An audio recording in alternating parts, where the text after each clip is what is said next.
The House will come to order. Today's pledge will be led by Representative Mike Weissman of Aurora, Colorado. Morning, everyone. Please join me in the pledge. I pledge allegiance to the flag of the United States of America and to the republic for which it stands, one nation, under God, indivisible, with liberty and justice for all. Mr. Schiebel, please call the roll. Representatives Amabile, Armagost, Bacon, Byrd, Bockenfeld is excused. Basenecker, Bottoms, Bradfield, Bradley, Brown, Catlin, Clifford, Doherty, DeGraff, Degree Kennedy, Here. Duran, English, Representative English,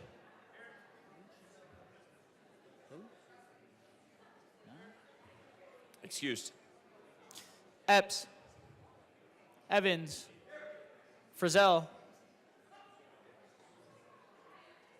Representative Frizzell,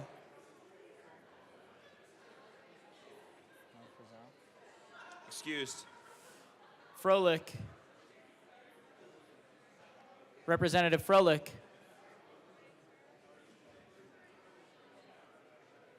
Excused. Garcia, Hamrick, Hartsook, Hernandez, Representative Hernandez, Excused. Herod, Holtorf, Judah, Representative Judah, Excused. Joseph, Kip, Leader, Lindsay, Rep. Lindsay, Linstead, Representative Linstead, Excused. Luck, Lukens, Lynch. Yeah, he's here. Excused. Mabry, Marshall, Martinez, Marvin, Morrow, McCormick, McLaughlin, Ortiz, Parenti, Puglisi, Ricks, Representative Ricks, excused. Rutnell, Sirota, she's here. Excused. Snyder, Soper, Story, Rep. Story, Excused. Taggart, Titone, Valdez A, Velasco, Vigil, Weinberg, Weissman, Wilford, Wilson, Winter, Woodrow, Young, Madam Speaker. Excused. With 55 present and 10 excused, or 57 present and 8 excused, we have a quorum. Representative Weissman.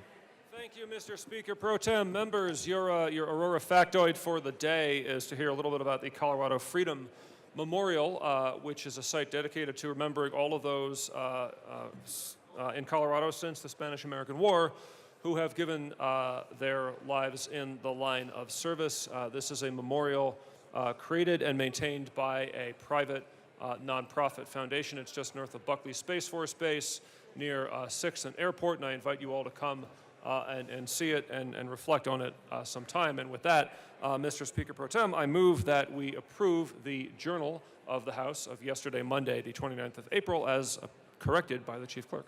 You have heard the motion that the journal be approved as corrected by the Chief Clerk. All those in favor say aye. Aye. All opposed, no. No. The ayes have it, and the motion is passed. Announcements and introductions.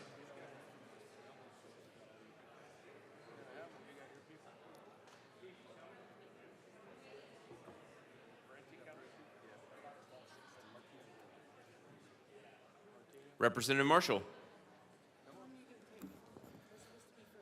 Oh, well, go ahead.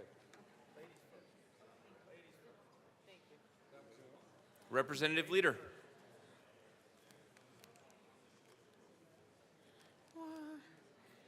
Thank you, Mr. Chair. Colleagues, I would like to get your attention here. We have a big deal in the chamber. So I'm going to give you a little background about the Don Shula Award, the School Coach of the Year Award. So there's 32 teams nominate a coach. 2 winners are selected, 1 from the AFC and 1 from the NFC.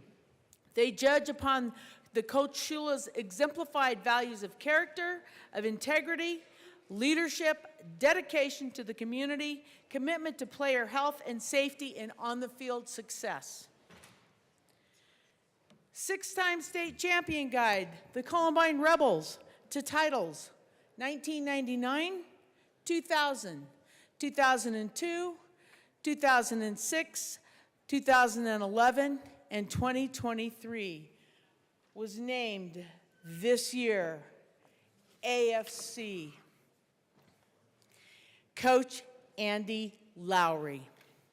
So congratulations on leading the Columbine High School Rebels to their 6th state title and being selected by the AFC to receive the Don Shula High School Coach of the Year Award. This is an incredible achievement and the first time a Coloradan has been awarded this accolade. Thank you for being a community leader and making your state proud. Coaches are vital to the upbringing of our youth. They create a space where our youth feel safe and taken care of. Sports allow our students to grow in character and feel a part of community. Thank you for being a part of supporting the next generation of Coloradans and future leaders. Coach Andy Lowry, will you please stand? Let's give him a hand. Thank you.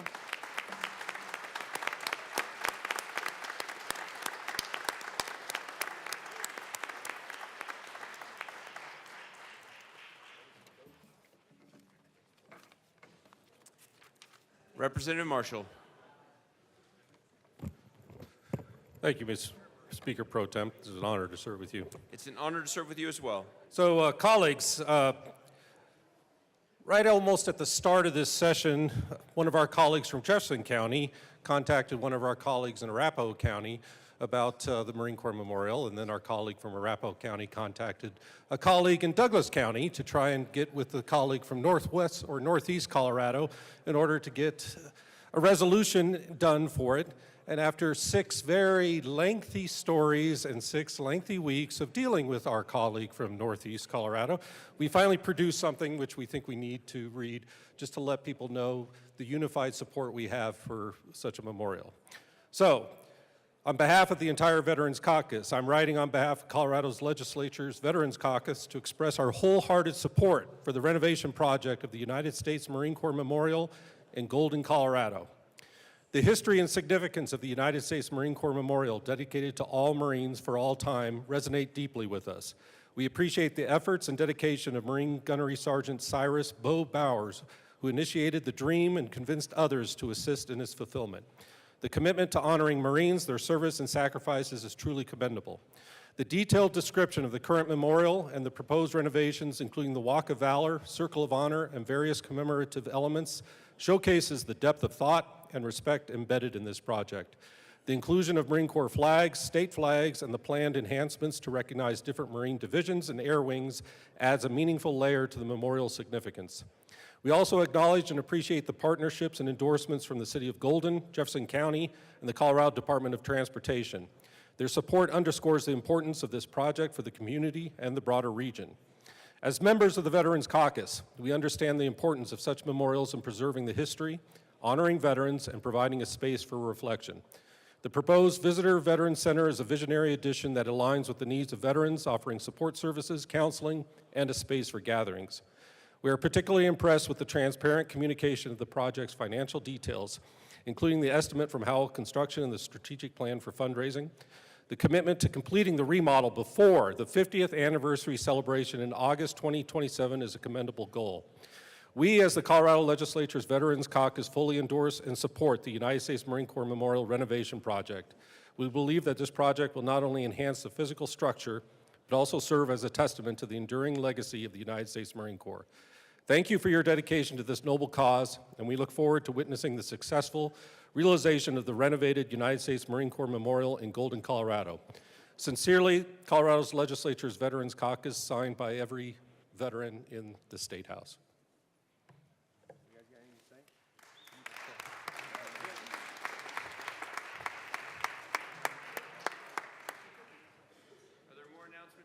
Are there more announcements and introductions? Representative Snyder. Thank you, Mr. Speaker Pro Tem. House Finance will be meeting tomorrow upon adjournment, and when upon adjournment is your guess is as good as mine, but thank you. Are there any more announcements and introductions?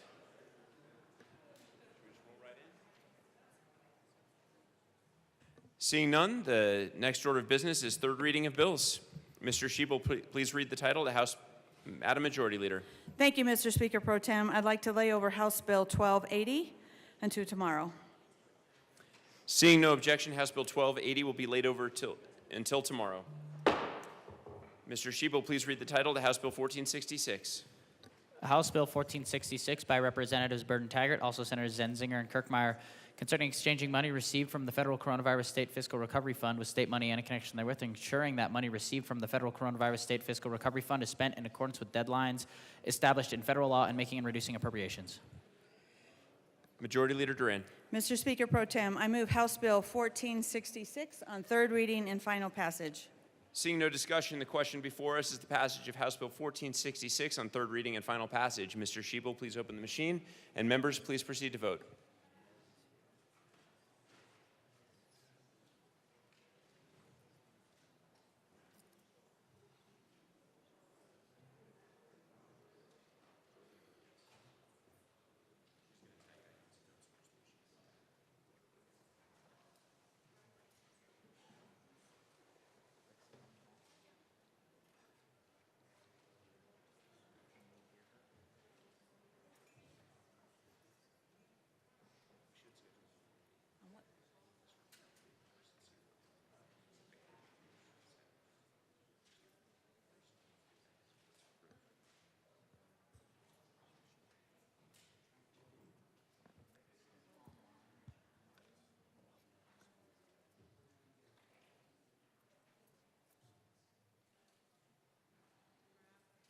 DeGraff Joseph.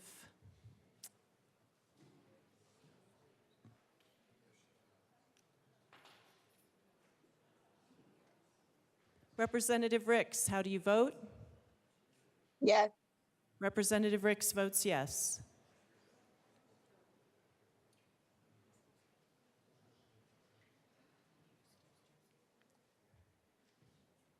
Representative DeGraff is excused. Please close the machine.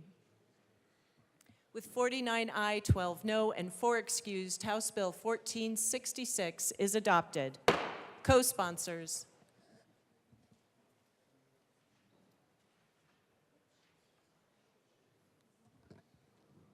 Representative DeGraff, that'll be a $15 fee. Fine.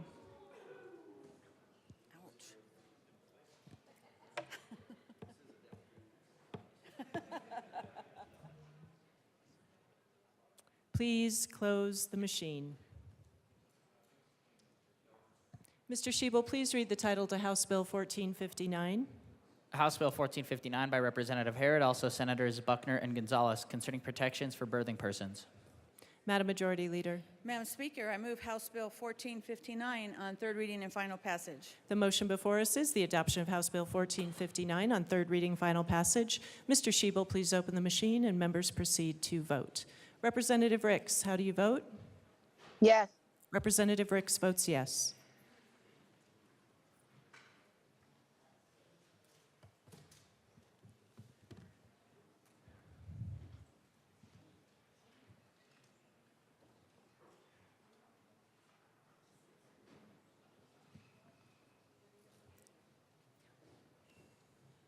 Please close the machine.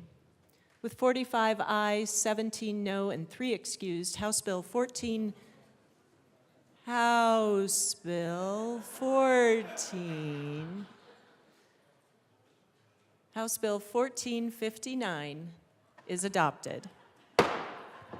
Co-sponsors.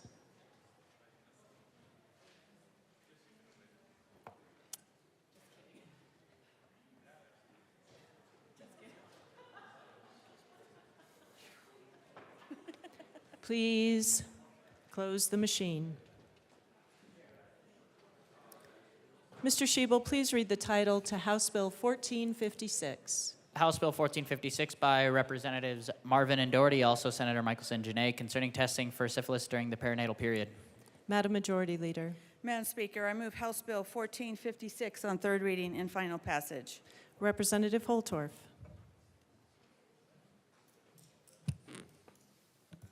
Thank you, Madam Speaker. We heard this bill in Health and Human Services Committee, also on seconds. I had one of my colleagues ask me, Holtorf, you're supporting this bill? And he was questioning what's in the bill and why it's so important and why we need to support this type of legislation. Well, if you weren't in the chamber yesterday, I won't repeat everything that I had to say.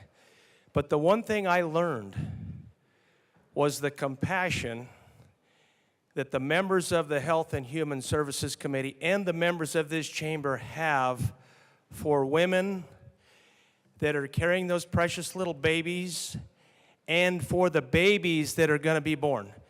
Because what this bill does, my good friend, my very, very good friend, is protect that baby.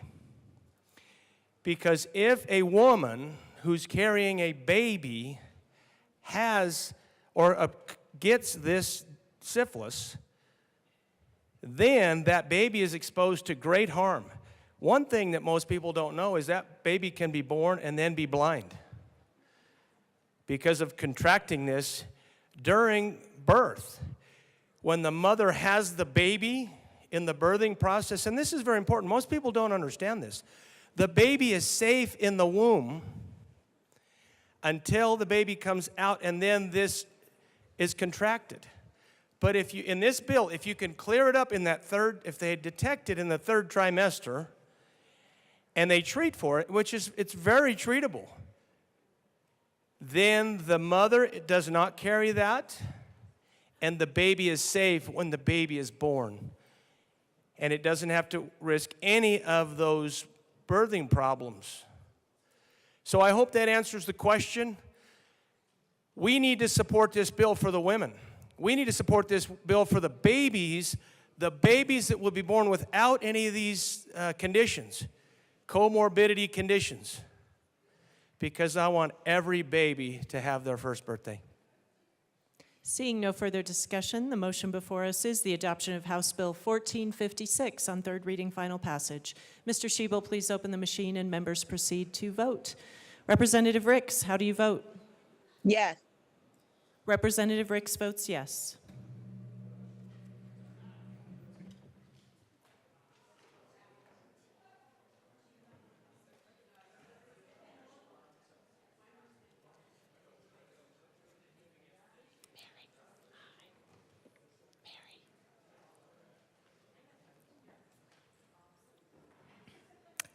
Hartsook and Winter.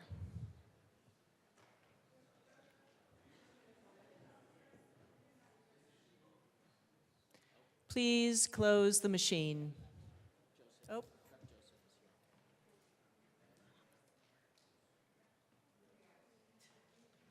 Please close the machine. With 52 aye, 11 no, 2 excused, House Bill 1456 is adopted. Co-sponsors.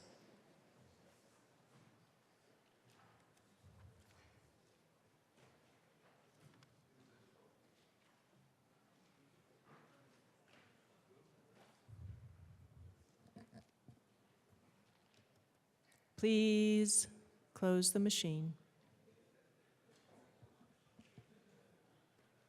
Mr. Schiebel, please read the title to House Bill 1031. House Bill 1031 by Representatives Bradley and Joseph, also Senators Kirkmeyer and Michelson-Janae, concerning measures to increase accessibility provided to persons who are involved in matters regarding a child's welfare. Madam Majority Leader. Madam Speaker, I move House Bill 1031 on third reading and final passage. The motion before us is the adoption of House Bill 1031 on third reading, final passage. Mr. Shebel, please open the machine and members proceed to vote. Representative Ricks, how do you vote? Yes. Representative Ricks votes yes.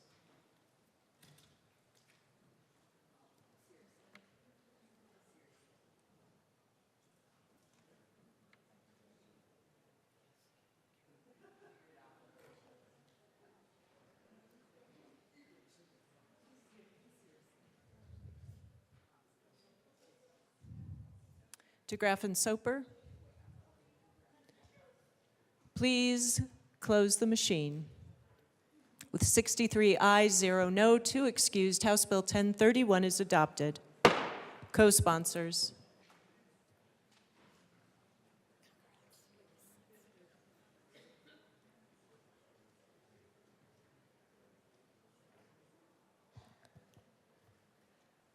Please close the machine. Mr. Shebel, please read the title to House Bill 1054. House Bill 1054 by Representatives Amabile and Garcia, also Senators Fields and Coleman, concerning implementation of jail standards in Colorado. Madam Majority Leader. Madam Speaker, I move House Bill 1054 on third reading and final passage. The motion before us is the adoption of House Bill 1054 on third reading, final passage. Mr. Shebel, please open the machine and members proceed to vote.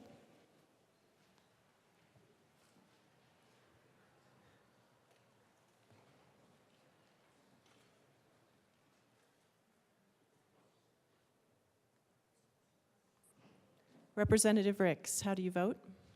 Yes. Representative Ricks votes yes.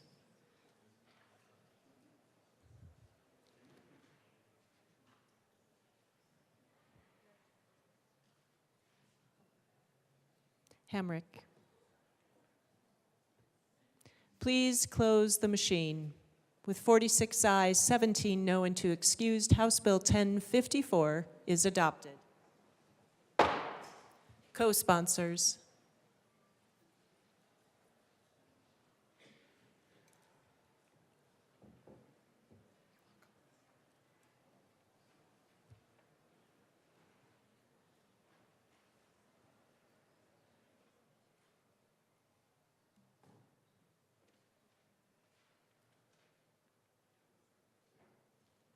Please close the machine. Mr. Shebel, please read the title to House Bill 1216. House Bill 1216 by Representatives Bacon and Hernandez, also Senator Coleman, concerning multi-level supports for youth in varying stages of the juvenile justice system. Madam Majority Leader. Madam Speaker, I move House Bill 1216 on third reading and final passage. The motion before us is the adoption of House Bill 1216 on third reading, final passage. Mr. Shebel, please open the machine and members proceed to vote. Representative Ricks, how do you vote? Yes. Representative Ricks votes yes.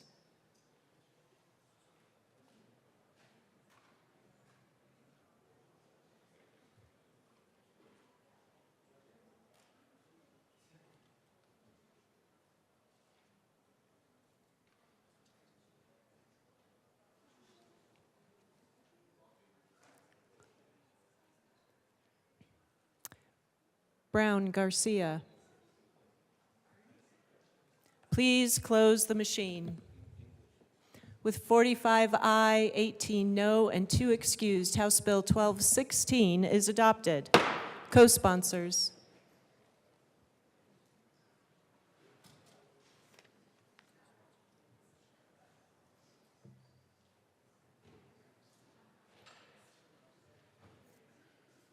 Representative Ricks, co-sponsors.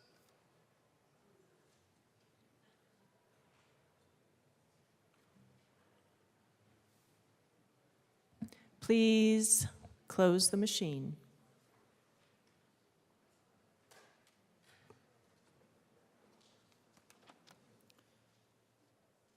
Mr. Shebel, please read the title to House Bill 1290. House Bill 1290 by Representatives Bradfield and Kipp, also Senator Zenzinger, concerning an appropriation to reduce financial barriers for students entering the educator workforce through the Student Educator Stipend Program. Madam Majority Leader. Madam Speaker, I move House Bill 1290 on third reading and final passage. The motion before us is the adoption of House Bill 1290 on third reading and final passage. Mr. Shebel, please open the machine and members proceed to vote. Representative Ricks, how do you vote? Yes. Representative Ricks votes yes.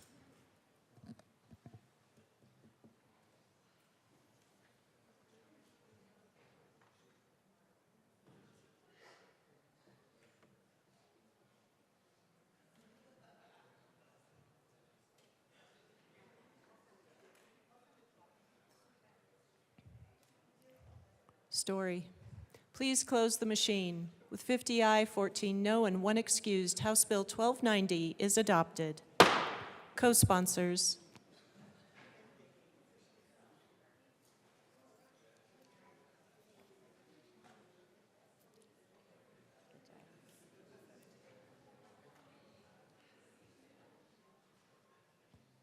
Representative Ricks, co-sponsors.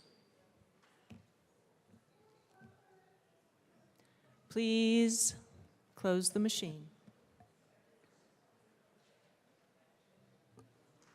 Mr. Shebel, please read the title to House Bill 1006. House Bill 1006 by Representatives Velasco and Snyder, also Senators Cutter and Will, concerning assistance for rural communities to apply for wildfire-related grant money. Madam Majority Leader. Madam Speaker, I move House Bill 1006 on third reading and final passage. The motion before us is the adoption of House Bill 1006 on third reading, final passage. Mr. Shebel, please open the machine and members proceed to vote. Representative Ricks, how do you vote?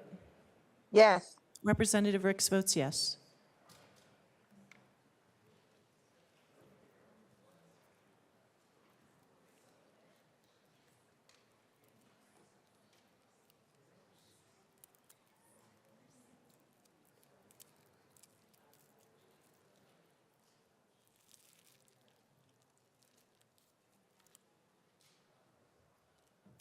Amabile Hernandez. Please close the machine. 57 aye, 7 no, 1 excused. House Bill 1006 is adopted. Co-sponsors.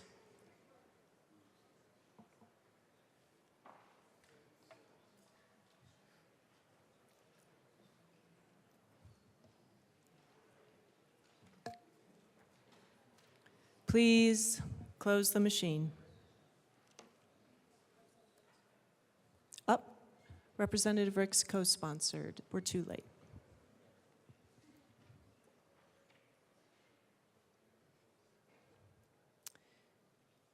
Mr. Shebel, please read the title to House Bill 1325.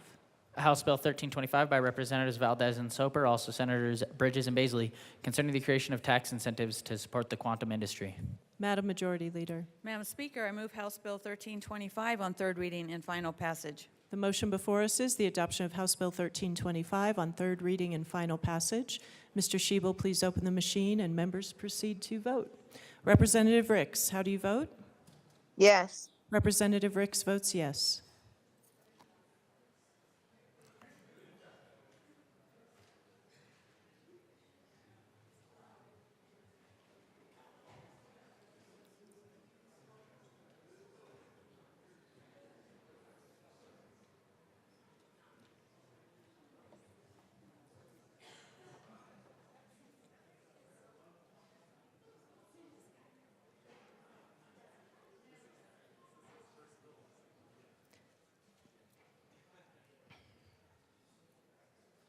Hartsook and Herod.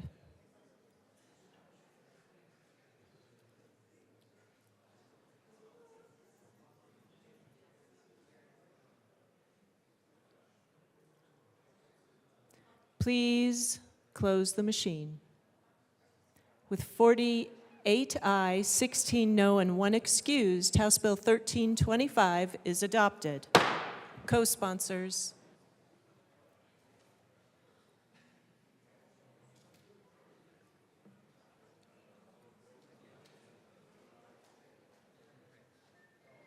Ricks, co-sponsors. Please close the machine. Mr. Shebel, please read the title to House Bill 1312. House Bill 1312 by Representatives Sirota and Garcia, also Senator Rodriguez, concerning a state income tax credit for individuals in the care workforce. Madam Majority Leader, Madam Speaker, I move House Bill 1312 on third reading and final passage. the motion before us is the adoption of House Bill 1312 on third reading and final passage. Mr. Shebel, please open the machine and members proceed to vote. Representative Ricks, how do you vote? Yes. Representative Ricks votes yes.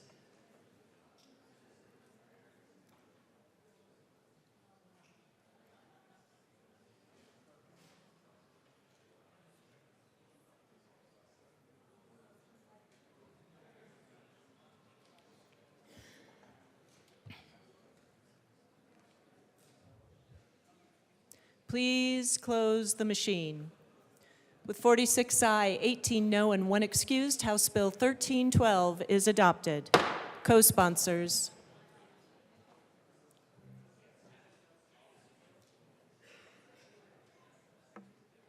Representative Ricks, co-sponsors.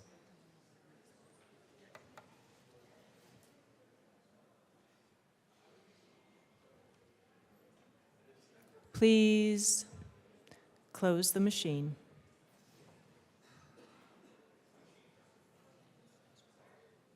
Madam Majority Leader.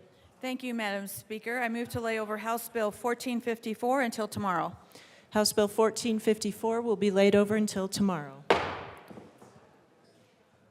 Mr. Shebel, please read the title to Senate Bill 100.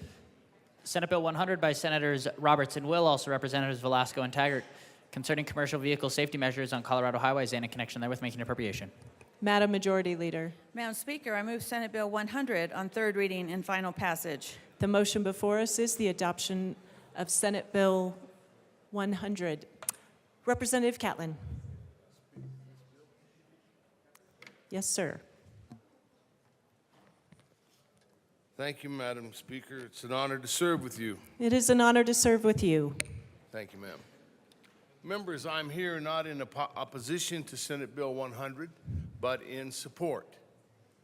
But I'm also here to remind you as a body that there's a road, a highway on the western slope of Colorado that is completely closed. When I-70 was closed a year ago, 2 years ago, it was all over the news. That's all anybody could think about. It has evidently a public relations firm that can tell you it's worth $2 million an hour if that road is closed. Yet Highway 50, which is in the heart of my district, that crosses Blue Mesa Reservoir, is closed, and it appears it will be closed for a very long time. It's like an economic earthquake in my communities. And it will show up in your communities too, if you're over there on that side of the mountain. If you come to visit us, you're going to have to take a detour that might take you another 5 or 6 hours. There are 4,000 head of cattle in my district, in that community, that need to get up to the mountain. They're going to have to take a 300-mile detour. That's $6 a mile. How many cows do you want to buy? Because that's what it's going to do. You're going to have to sell cows rather than haul cows. What are we going to do with our ambulances? Well, we're working on a county road. CDOT's been right there. But the point is, Colorado is not in that good a shape in regards to our highways. Every one of us in this room should remind CDOT and should remind the people that are taking care of our facilities, all of them. This is Colorado, you take care of it. Doesn't seem to me like we are. I will say that CDOT's been very responsive, but what can you do? Except put out something on the website, yeah, you need to take a detour. I've got people that are panicked, and I wanted to give them a voice down here this morning. We will do something. We are working on everything that we can be working on. We stand with you, folks. All of the people in this room are standing with you. It's time. Let's get with it. Thank you very much. Seeing no further discussion, the motion before us is the adoption of Senate Bill 100 on third reading, final passage. Mr. Schiebel, please open the machine and members proceed to vote. Representative Ricks, how do you vote? Yes. Representative Ricks votes yes.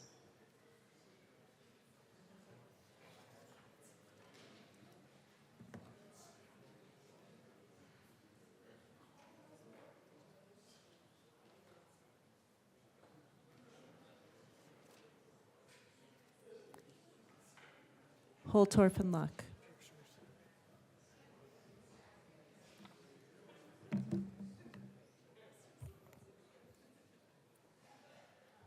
Please close the machine. With 60 aye, 4 no, 1 excused, Senate Bill 100 is adopted. Co-sponsors.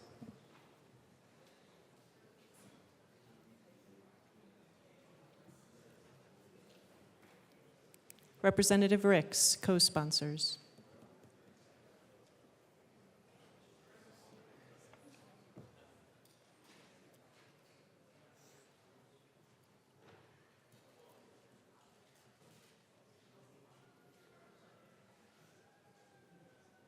Please close the machine. House Bill 1465. Please read the title to House Bill 1465, Mr. Schiebel. House Bill 1465 by Representatives Byrd and Sirota, also Senators Zenzinger and Kirkmeyer, concerning changes related to the programs funded with money the state received from the Federal Coronavirus State Fiscal Recovery Fund and in connection therewith changing appropriations. Madam Majority Leader. Madam Speaker, I move House Bill 1465 on third reading and final passage. The motion before us is the adoption of House Bill 1465 on third reading, final passage. Mr. Schiebel, please open the machine and members proceed to vote. Representative Ricks, how do you vote? Yes. Representative Ricks votes yes.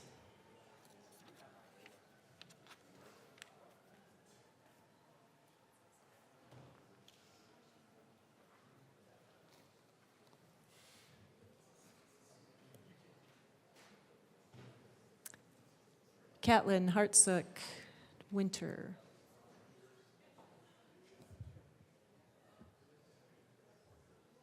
Please close the machine. With 51 aye, 13 no, and 1 excused, House Bill 1465 is adopted. Co-sponsors.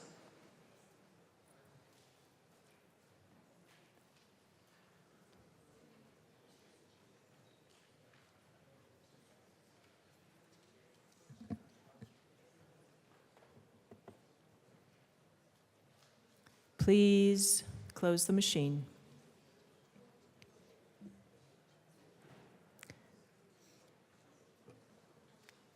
Mr. Schiebel, please read the title to House Bill 1315. House Bill 1315 by Representatives Brown and Amable, also Senator Cutter, concerning a study regarding standards for the remediation of residential premises after a property has been damaged in a fire and in connection therewith, studying properties damaged by smoke, soot, ash, and other contaminants as a result of the fire. Madam Majority Leader. Madam Speaker, I move House Bill 1315 on third reading and final passage. The motion before us is the adoption of House Bill 1315 on third reading, final passage. Mr. Schiebel, please open the machine and members proceed to vote. Representative Ricks, how do you vote? Yes. Representative Ricks votes yes.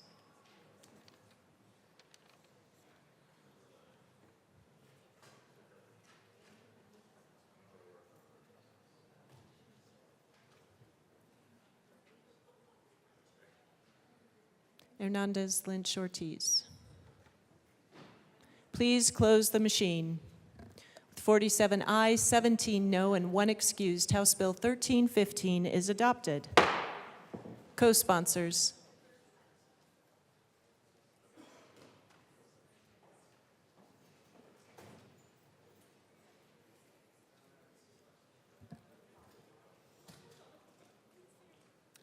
Please close the machine. Mr. Schiebel, please read the title to House Bill 1133. House Bill 1133 by Representatives Mabry and Soper, also Senator Rodriguez, concerning matters related to access to criminal records. Madam Majority Leader. Madam Speaker, I move House Bill 1133 on third reading and final passage. Mr. Shebel, the motion before us is the adoption of House Bill 1133 on third reading, final passage. Mr. Shebel, please open the machine and members proceed to vote. Representative Ricks, how do you vote? Yes. Representative Ricks votes yes.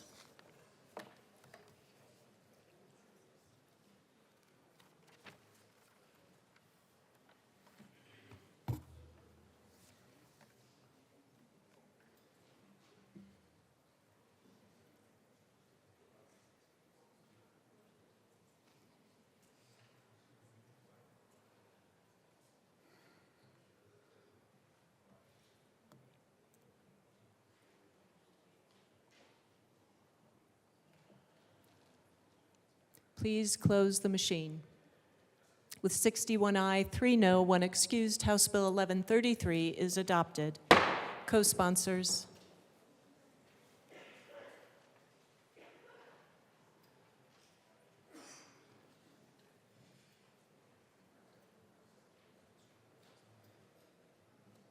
Representative Ricks, co-sponsors. Please close the machine.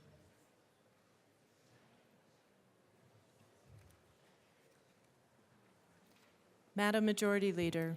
Madam Speaker, I move the following bills be made special orders. Madam Majority Leader, my fault. We've got to do a little bit of business. Mr. Shebel, please read reports of committees of reference.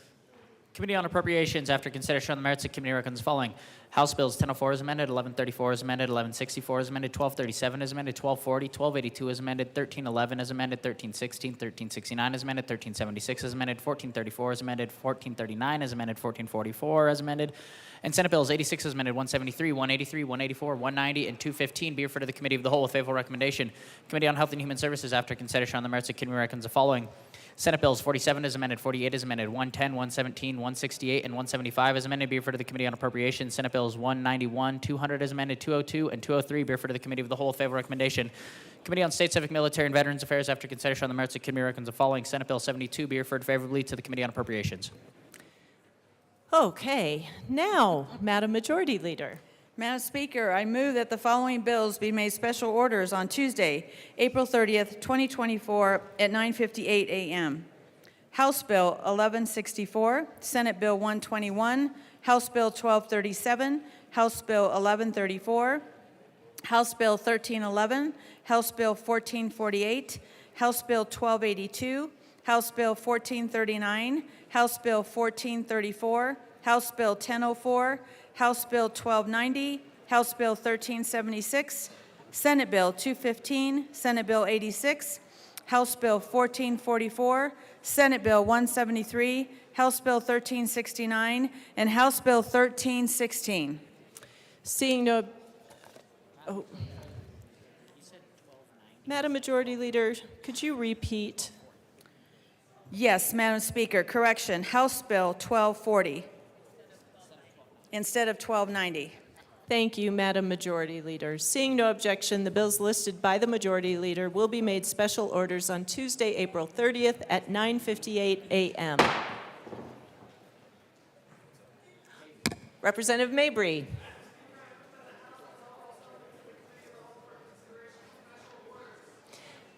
Members, you've heard the motion. Seeing no objection, Representative Mabry will take the chair.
The committee will come to order.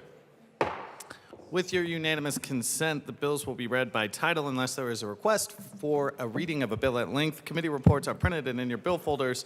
Floor amendments will be shown on the screen and on your iPad. Bills will be laid over upon motion of the majority leader, and the coat rule is relaxed. Mr. Schiebel, please read the title to House Bill 1164. House Bill 1164 by Representatives Titone and Wilford, also Senators Buckner and Winter, concerning measures to provide menstrual products at no expense to students. Representative Titone. Thank you, Mr. Chair. I move House Bill 1164, the Appropriations Report, and the Education Report. To the Appropriations Committee report. Rep. Titone. In the Appropriations Committee, we lowered the amount from $300,000 to $100,000. So that's going to be the new part of the grant program moving forward, and I ask for a yes vote on the committee report. Is there any further discussion on the Appropriations Committee report? Seeing none, the question before us is the adoption of the Appropriations Committee report. All those in favor say aye. Aye. All those opposed say no. The Appropriations Committee report is adopted. To the Education Committee report. Representative Wilford. Thank you, Mr. Chair. In the Education Committee, we made several changes to the bill as a result of many stakeholder conversations.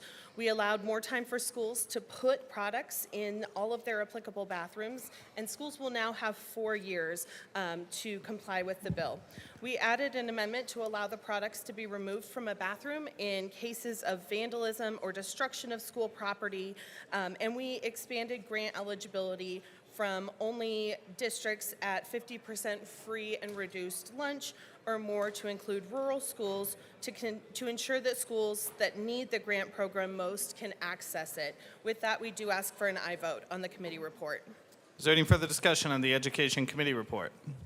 Seeing none, the question before us is the adoption of the Education Committee report. All those in favor say aye. Aye. All those opposed say no. The Education Committee report is adopted. To the bill. Representative Titone. Thank you, Mr. Chair. House Bill 1164. This is a continuation of something that some students brought to me from Arvada West High School back in 2019. We had a first conversation about this, and what they wanted to do was to expand the access to menstrual products in their school. And they had a really hard time getting this to happen. They had a whole bunch of obstacles. They had a whole bunch of people tell them no.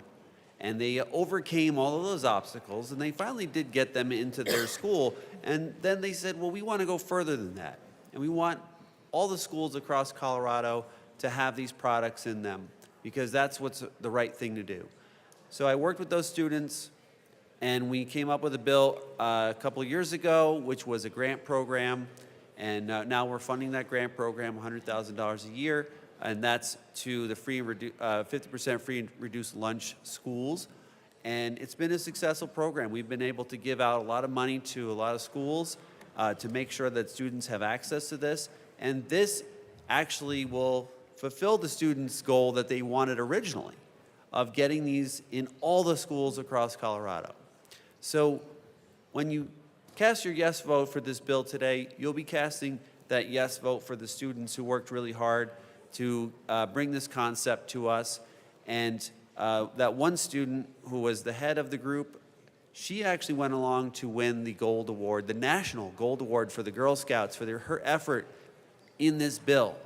And I want to applaud her efforts for doing all this work that we've done so far, and to actually see this through, I think, is a testament to her tenacity to try to get this through. So I ask for a yes vote on this bill. Representative Wilford. Thank you very much, Mr. Chair. Members, it's so delightful to see so many of you wearing pink today. You must have known that we were going to talk about menstruation products. So thank you very much for your fashion choices this morning. When we talk about essentials, we're talking about the basics. We're talking about books, nutritious school lunch, toilet paper. And when we pass this bill, 1164, period products will be provided free for students in all bathrooms. And this is not merely a matter of convenience, it's a matter of fundamental human rights, of equity, and of dignity. Now, imagine if you can, you're back in middle school. You go to the bathroom and realize that you've started your period. You don't have a tampon or a pad, and there aren't any available in the bathroom. You're terrified that you're going to bleed through your underwear and your pants, so you ball up toilet paper and hope that it's enough. Then you spend the rest of the day worried and stressed that you're going to have a stain left on your chair, in the cafeteria, or on the bench in the hall. And thank goodness that you don't have PE today, but it's a struggle to get through the day without a tampon or without a pad or clean clothes. Some folks, as my mom would say, are visited by Aunt Flo around the same time each month and can plan ahead if they can afford to. Some folks have irregular periods, and it's a bit tougher to plan. Some folks don't have access to tampons or pads because they don't have transportation to get to a store. Some folks can't afford period products because they are explicitly excluded right now from SNAP and WIC benefits. Whatever the circumstances are, no student should have to worry about missing class because they start their period.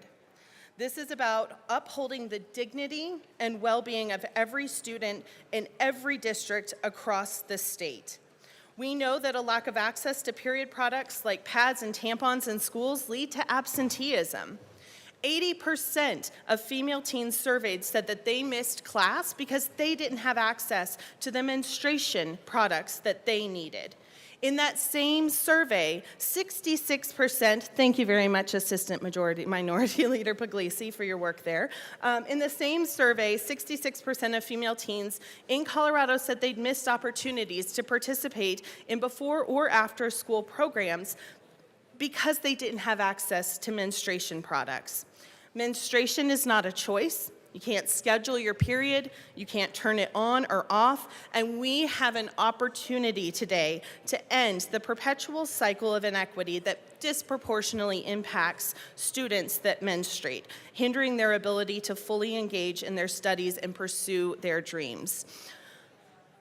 Today, we ask for your aye vote on House Bill 1164 because access to period products should not be a luxury when it's a basic necessity, period. Is there any further discussion? Seeing none, the question before us is the adoption of House Bill 1164. All those in favor say aye. Aye. All those opposed say no. House Bill 1164 is passed. Mr. Schiebel, please read the title to Senate Bill 121.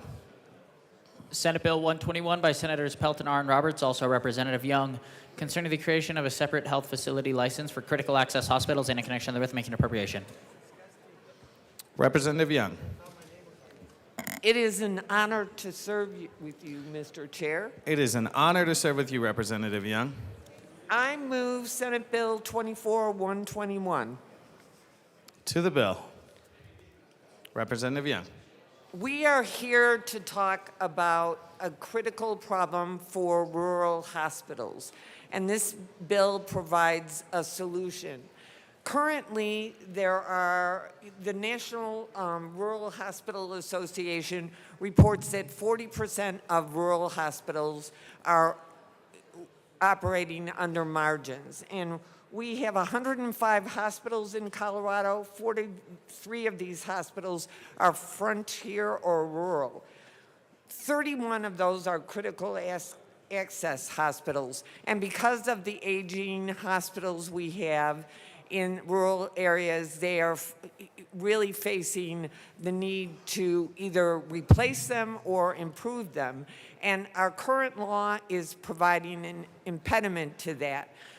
Currently, critical access hospitals have to apply for a general hospital license, which, when they want to build, requires them to develop plans under the general hospital license, and they are not ever going to use those because under their federal license, critical access hospital license, they have to develop plans to meet those needs. So as a result, there is increased costs, sometimes in the hundreds of thousands of dollars, and there is a time delay in in implementing these plans. So our simple solution is to just create a critical access hospital state license, and those who already have the critical access hospital federal license will be eligible, and they no longer have to have the general hospital license, reducing the redundancies and costs. Representative Holtorf. Thank you, Mr. Chair, and thank you to my co-prime sponsor, representing the 7 counties of House District 63. I requested permission to participate in this legislation. My co-prime has granted me that permission, and so I believe now, since we're on seconds, my name can appear. But I want colleagues in this chamber to know that in rural Colorado, this one single piece of legislation has enormous impact on streamlining the bureaucratic process that is getting this certification.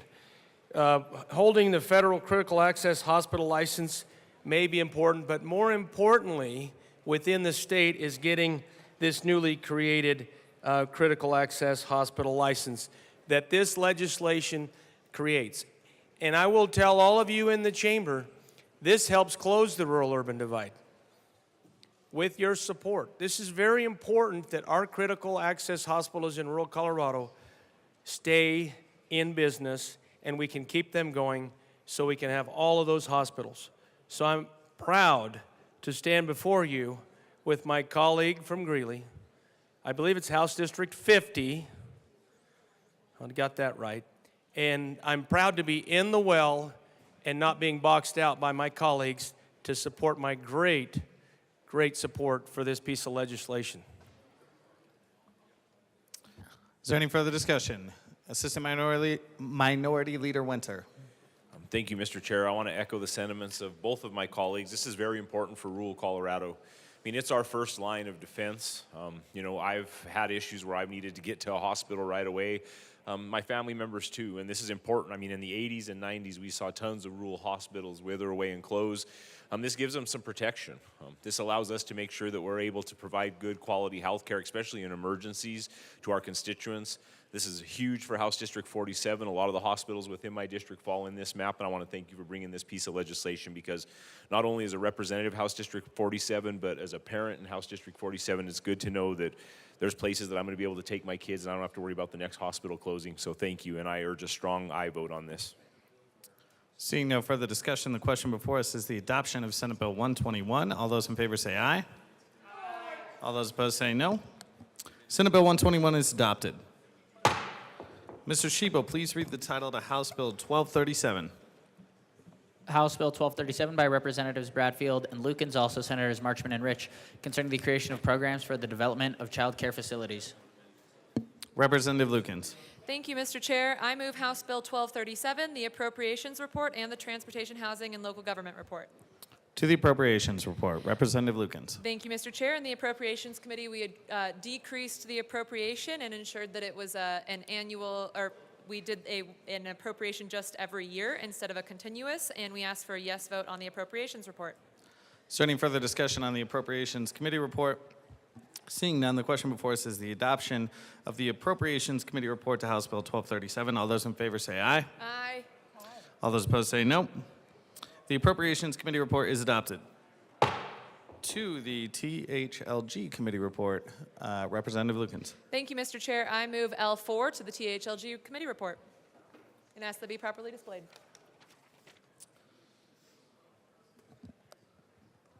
That is properly displayed.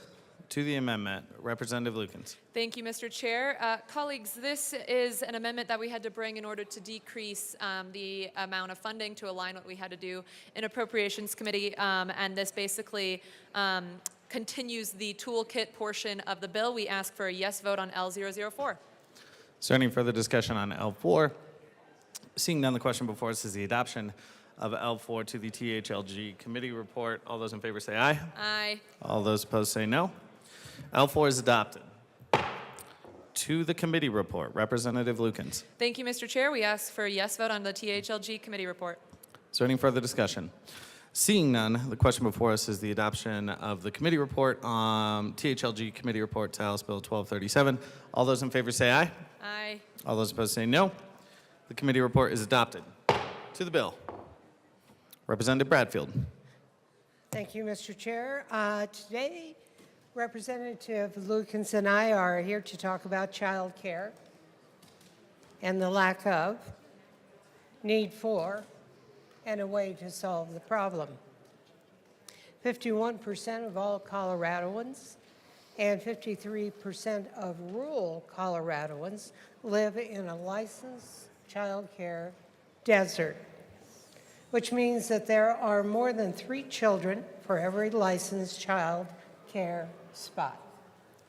The best scenario to eliminate this desert would be to have child care near where families live or work, which is why partnerships and participation from local governments is critical.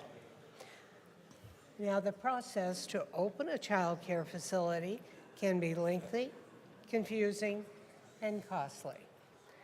Colorado is missing out on many opportunities to expand access to child care because potential partners get stuck. Navigating multiple layers of regulations, the licensing, the planning, the zoning, the building codes, the fire, the health, takes a lot of time and money, all before the child care business begins generating revenue. Opportunities to access capital through small business loans, grants, and tax credits are extremely limited. The legislature has put a lot of effort into legislation to address workforce concerns. Workforce is critical, and there is a real need to support the facilities as well.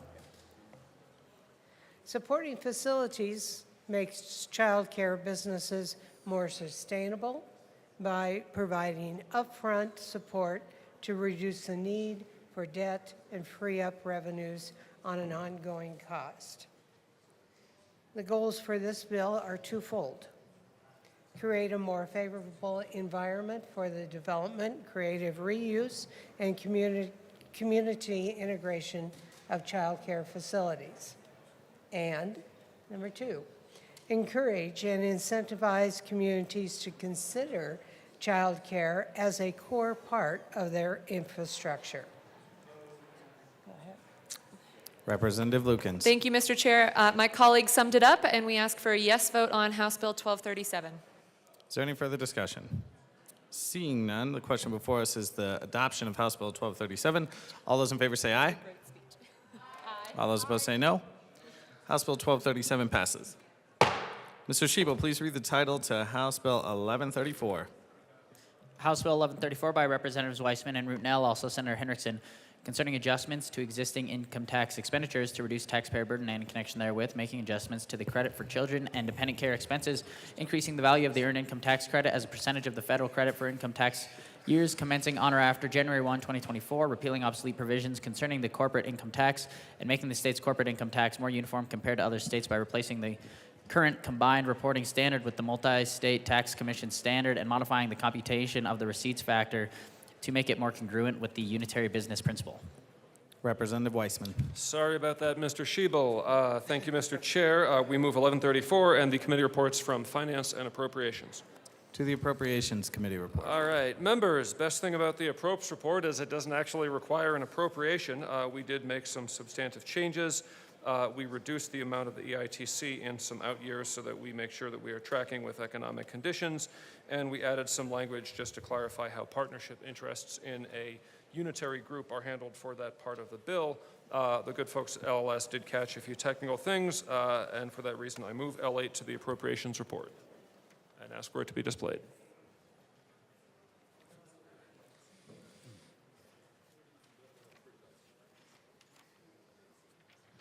That is displayed to the amendment. Rep. Weissman. All right, thank you. As noted, technical amendments, we're filling in a few words where they were inadvertently missed. We ask for your support for L8. Is there any further discussion on L8? Seeing none, the question before us is the adoption of L8 to the Appropriations Committee report. All those in favor say aye. Aye. All those opposed say no. L8 is adopted. To the Appropriations Committee report. No further amendments to the Appropriations report. We ask for your support for the Appropriations Committee report. Seeing no further discussion, the question before us is the adoption of the Appropriations Committee report. All those in favor say aye. Aye. All those opposed say no. The Appropriations Committee report is adopted. Representative Weissman, to the Finance Committee report. Thank you, members. In Finance Committee, which was a while ago now, we made a few small changes. We tweaked the percentage of the federal credit for the new combined child care credit to help folks in our state afford the costs of child care. We struck some language concerning the handling of dividends in combined reporting after some conversations with large business organizations and their tax professionals. We used the opportunity of the Finance Committee report to opportunistically get rid of some outdated references that our drafter caught, and we pushed out by 1 year the onset date of the new approach for handling combined reporting. That's to give impacted taxpayers a little bit more time to prepare. We ask for your support of the finance report. Any further discussion on the Finance Committee report? Seeing none, the question before us is the adoption of the Finance Committee report. All those in favor say aye. Aye. Aye. All those opposed say no. The Finance Committee report is adopted. To the bill. Representative Rutenow. Thank you, Mr. Chair. Members, as all of you know, the Earned Income Tax Credit has tremendous benefits across rural and urban communities in each and every single one of our districts. This is an extremely important bill. I was personally impacted by this growing up, and I urge your support. Representative Weissman. Representative Soper. Thank you, Mr. Chair. I actually just came up here because I wanted to ask a question of the bill's sponsors. So one thing I noticed within the bill is that it talks about, on or after January 1st of 24, that the current earned income tax credits, which is a percent of your federal tax credits, drops from 38% down to 25% in 24, and then 20% in 25. But then it says later years may be up to 50%. And I wondered if we could just get a little more clarity on that. Does that mean that a taxpayer is going to receive less back on their income tax credits, or how does that actually work? Representative Weissman.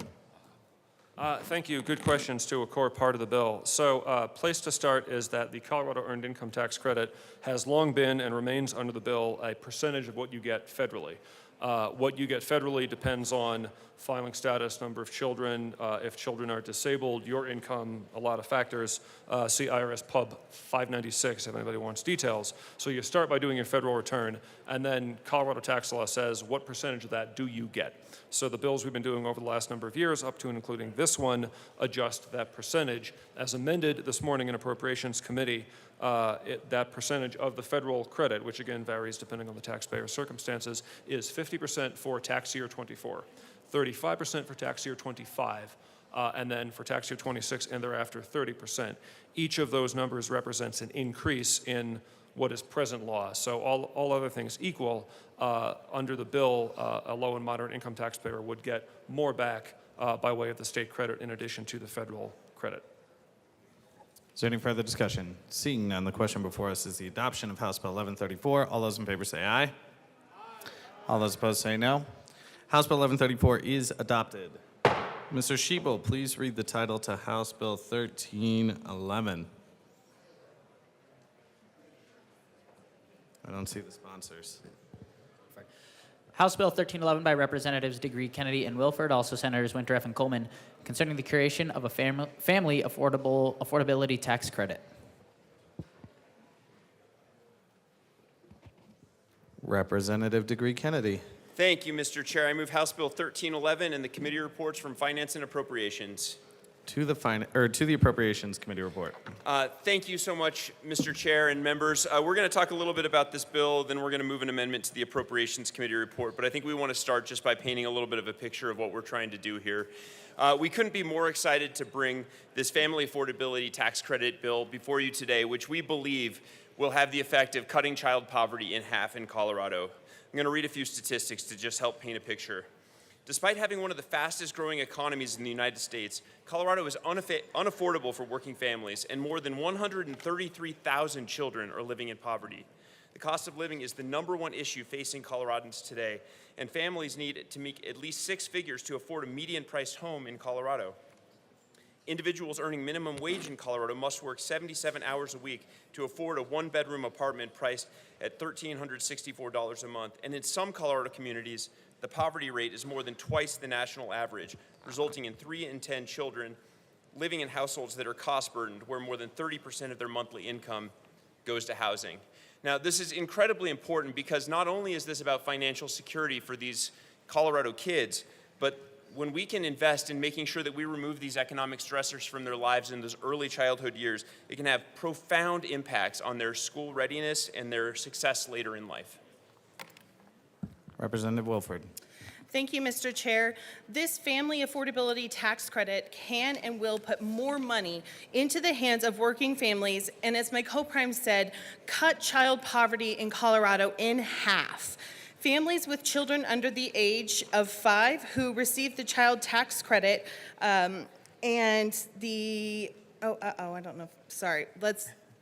digress. I wanted to talk briefly about what this tax credit will contribute to family economic mobility. So there are nearly 250,000 families in Colorado that qualify for income-capped public benefits like SNAP, Medicaid, and Section 8 housing vouchers.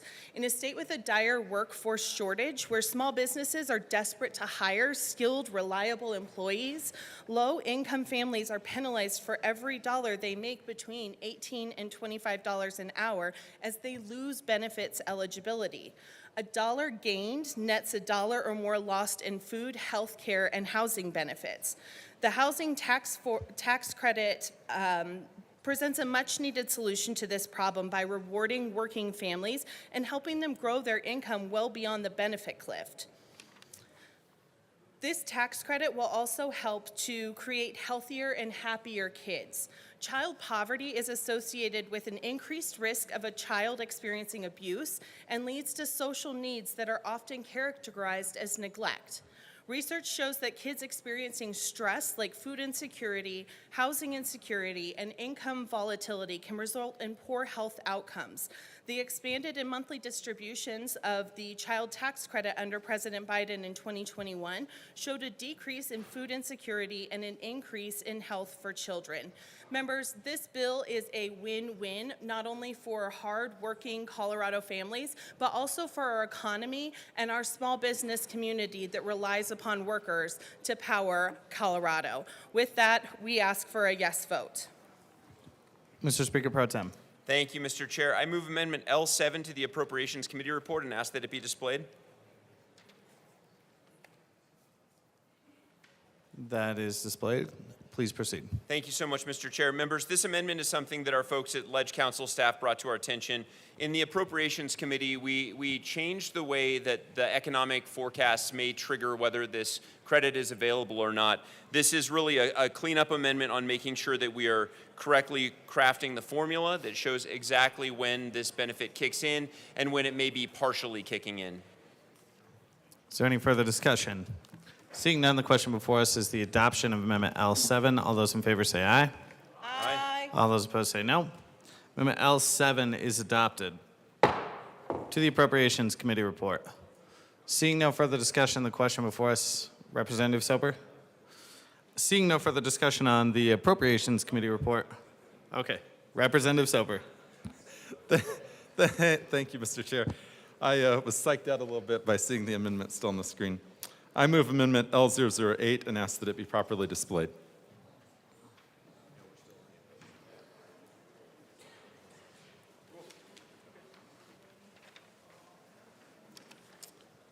All right, that is displayed to the amendment. Rep. Soper.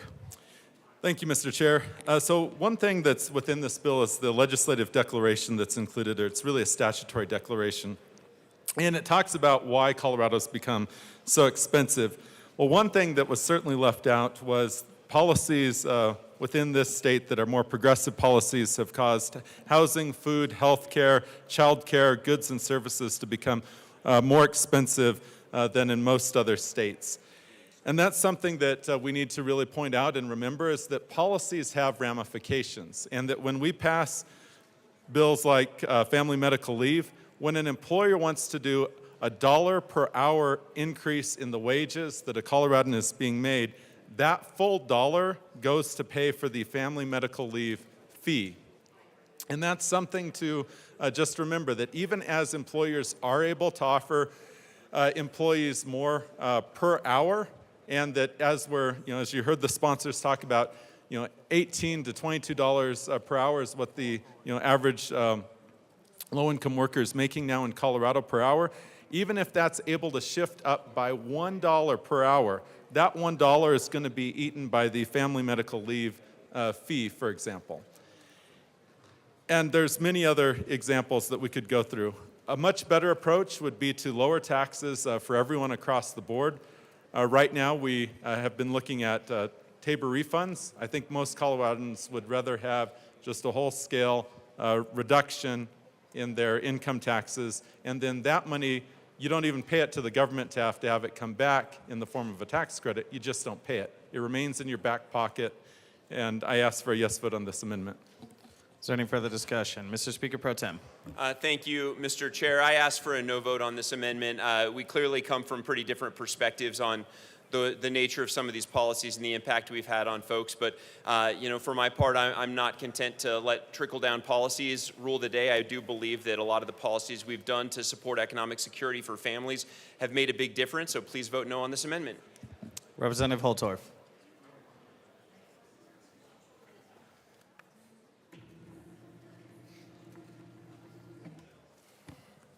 Thank you, Mr. Chair. I rise in support of my colleague from Delta on the Western Slope. I think his amendment is very, very accurate and on target, and it really needs to be mentioned that here in the state of Colorado, here in this very chamber, we are passing bills, creating statutes that cause the price of living in Colorado to increase. This particular amendment, and I'm going to just look over here and take a little gander. Yes, Colorado families are struggling. Go to the grocery store and see what you can buy with a $100 bill. It's certainly not what you could buy 3 or 4 or 5 years ago, because food prices are going up. Every regulation, every increase in fees, every increase in the costs of production and transportation create inflation. So I want to talk about that first. Let's go to the next point. Progressive policies. Now, I could spend hours talking about that, and I will not. But when we create policy, for example, energy policy that's going to force the cost of energy to increase, and arguably is already forcing it to increase 20, 30%. Those policies cost businesses, and it costs them to raise every element in their cost of production because somebody has to cover that cost. I will tell you, ladies and gentlemen, in the operation that I manage, a diversified agricultural production operation that handles very differing elements of agricultural production, from grain production to hay production to beef production to agricultural transportation. These policies are real to my business. Energy costs have gone up 30% in Colorado and are projected to go higher. I have to process feed for thousands of cattle a day. 3-phase power coming into our little operation out in the middle of nowhere. Single phase and 3-phase.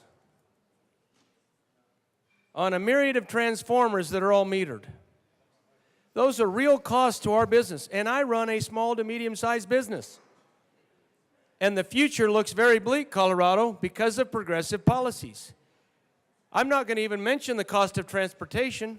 or the cost of insurance, or the cost of fuel. And yes, Colorado, progressive Coloradoans, we need diesel fuel to run our trucks, tractors, and feed trucks and semi-trucks for every commodity that we transport. Those costs are real to every business. And yes, agriculturalists are businessmen and businesswomen. You cannot continue to promote these policies and then say on the backside, well, we've got to do something about helping people in costs. When you create the inflation through your policies. Now, I'm going to continue just a little bit farther. I'm almost done, Mr. Chair, because now my blood pressure's getting up, and we know what happens then. Then I get lumber. Healthcare, childcare, goods and services. We don't want to be the highest cost state. Look what's happening to California, ladies and gentlemen. People are leaving California. You can't get out of California fast enough if you're a businessman, if you're a taxpayer. And oh, California's noticing. So Colorado, don't be California. This Californication does not work in Colorado. Colorado does not equal California. Look at the back of my truck. Look at the sticker on the back of my truck. It's a simple math equation. Because we don't want that fleeing to come in future time if we continue to embrace the California model, which is a failed model. Now, I've said enough. I've said my piece to the bill sponsors. This is a great amendment. And y'all need to realize that this is a real problem. And we're creating it by the continuation of these policies, these idealistically driven policies that put politics and policy before people, real people, Coloradoans in this state who are trying to survive, low income, middle income, small business. Look at the price of labor. The cost of labor has gone up significantly for business. For those of us that have to sign on the front of the check for employees, not just the back of the check. Or maybe you have direct deposit and don't have to waste the ink. It's a real problem, folks. So I rise in support of Representative Soper's amendment, in strong support of this amendment. And for the record, this is only the second time today that I've supported him in his myriad of legislative activities. But I do love him like a brother. Thank you. Representative DeGraff. Thank you, Mr. Chair. I think this is a great amendment to put the attention where the attention is due. If you want to fix the problem, first you have to identify the source of the problem, and this is a great way to identify the source of the problem. And the source of the problem is the progressive politics that are going on in this room. Now, progressive is an interesting word because that's a word that introduced me to the Communist Manifesto.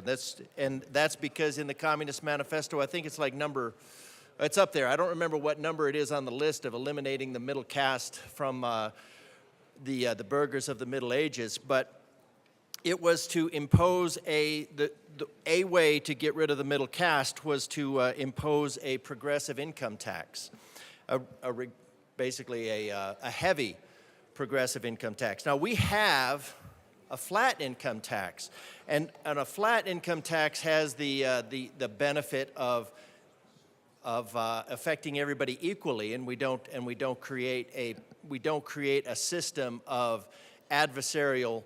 We don't create a system of adversarial politics. So a bill like this, now I'm all in favor of giving lowering the cost for individuals out there in Colorado because the programs that are mentioned in here, the policies that are going on in this building are crushing the people of Colorado. Now, I think the characterization of the trickle-down economics is fear-mongering, and it is basically inaccurate. So trickle-down economics, because this is the illusion was inaccurate, was reducing some of the confiscatory tax policy of the upper income levels. Now, what the government was doing at that time was extracting through a progressive income tax where the upper incomes were taxed exorbitantly, and basically causing that money to be invested and taken out of country.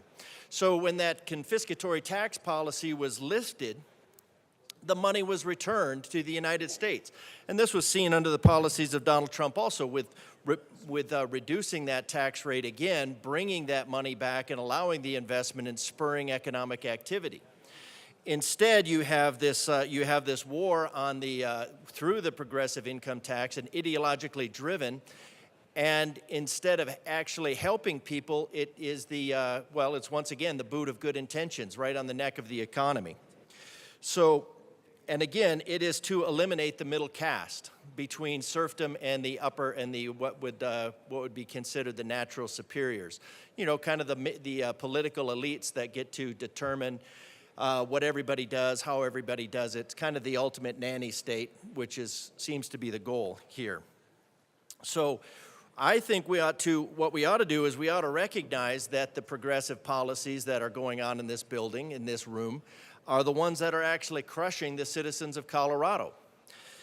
So yes, poverty is it is a level of you could consider it a sort of hell. It's not convenient. It's not nice. I mean, I'm not going to diminish that at all. But the road to that poverty is paved with the good intentions that come out of this room, that go on in this room. Let's spend $695 million here. Let's spend $695 million there. That money comes out of the economy. That money does not all go into the pockets of Coloradans. That money goes into various agencies. And one thing that we know about the money that gets spent by the government, it is mostly wasted. So if you want to lower that, if you want to give people relief, instead of peeling more money out of the economy, because if you look at it, $695 million over about 4 million voters, you have about $175 per person. That's going to come out of their pockets, out of the voters' pockets. Now you can say it's only going to come out of the rich or something like that, but it's going to come out of everybody's pockets. It's going to come out of the economy of Colorado. This is another drain on the economy of Colorado. This makes things more expensive in Colorado. When you make things more expensive in Colorado, when you increase the cost of labor in Colorado, what you're doing is you're forcing the jobs out of Colorado and you're creating more poverty. And at some point, I can't even think these consequences are unintentional. If you continue to do what is obviously going to have a deleterious effect on the economy of Colorado, it's obvious. And if the outcome is obvious, you can pretty easily infer the intent. You can't just hide behind the fact that it's good intentions and then walk away. Taxes. We've talked about this, $443 billion in taxes, roughly $25,000 per family. You want to get the tax burden off them? Decrease the taxes. How do you decrease the taxes? You reduce the spending. Reduce the spending, and that's determined in this room. But right now, this room is full ahead trying to figure out how to spend more money, how to extract more money, and how to get rid of the Tabor refunds so that there's nothing that has to be given back to the citizens of Colorado. That's the goal of this room. Energy. We have the most foolhardy energy policy. We have diversion of the severance tax to pay for all the pet programs that are going on here while vilifying the source of that severance tax. We literally have money in the ground. We have money in the ground that can be extracted, that can be used for all kinds of programs that we want to, and it can be used to benefit the people of Colorado. Sure, there's things that can be done that could be better. But the superstition that carbon dioxide is changing the climate, That's just a level of ignorance that needs to be changed, and it's damaging the economy of Colorado, and it's hurting the poor people of Colorado especially. Nobody cares, but that's what's happening. Regulation. We have regulation that's increasing the cost of housing by at least 25%. And what do? We add more cost to the housing, usually for foolhardy things like demanding that people upgrade their electrical box so they can continue the superstition. So this virtue preening kind of bill that is really just the imposition of a progressive tax because it's ideologically aligned, by taking money from people and then just redistributing it around and around and around, trying to cover the problems. Because what this is yes, this is a good recognition that the legislation out of this body is mostly harming the poor people in Colorado. But taking $695, it's not going to help the people of Colorado. It's going to make this room feel a little bit better. Oh, look what we did. Look what we did. So maybe if it's half of those people that are in poverty, and you take that at 175, and then you up that to 350, that's kind of the equivalent of giving $700 to a family. But then you're taking that $700, you're giving them $700, and then you're making that $700 go nowhere in the grocery store. And then that same sort of mentality is chasing their job out of Colorado. So this bill for all it's just virtue preening. Look at my fancy little feathers. I feel good about myself. That's all this bill is.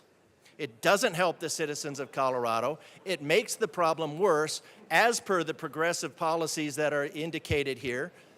And until the people in this room get an understanding of what they're doing to the economy, and that they can't just fluff it over with more feel-good virtue preening, then we're going to continue, and you're going to continue to crush the people of Colorado under the boot of your good intentions. So I oppose this bill because it does not solve the problem. It actually makes the problem worse. And then you're telling the people of Colorado, you're telling the poor in Colorado that you're helping them when you're really hurting them. And that is just malevolent.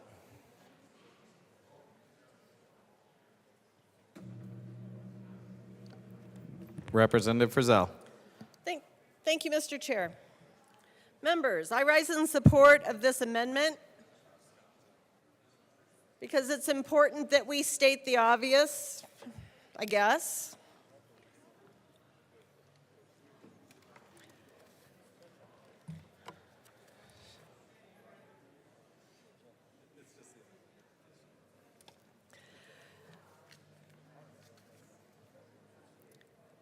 Today, members, in Appropriations, just this morning, we passed, I need my glasses, sorry. We passed through Appropriations almost $900 million in expenditures or tax credits. Almost $1 billion just this morning. One meeting.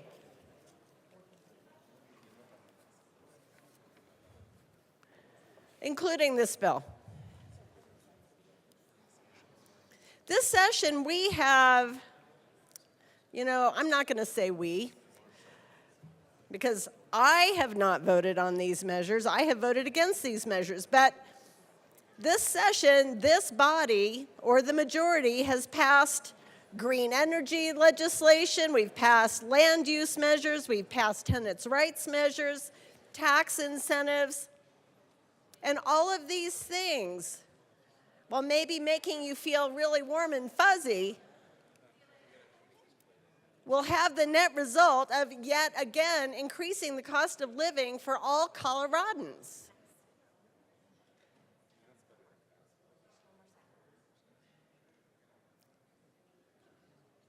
How are we going to pay the bill?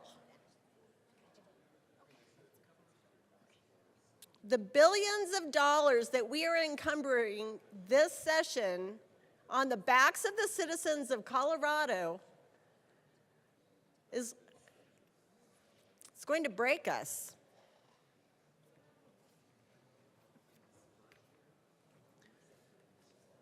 We have a week left. And I'm very concerned about what else we're going to pass through. Members, I rise in support of this amendment, and I ask for you too, also, as well. Assistant Minority Leader Winner. Thank you, Mr. Chair. I also rise in support of this amendment. There's so many different things that we could be doing in this building to help families. We talk about trying to throw everything in the toolbox at people to try to fix things. I mean, it's not very often you'll hear me agree with the governor in these chambers, but Governor Polis, not only on the campaign trail, but in these chambers, has proposed lowering the income tax rate to 3.25%.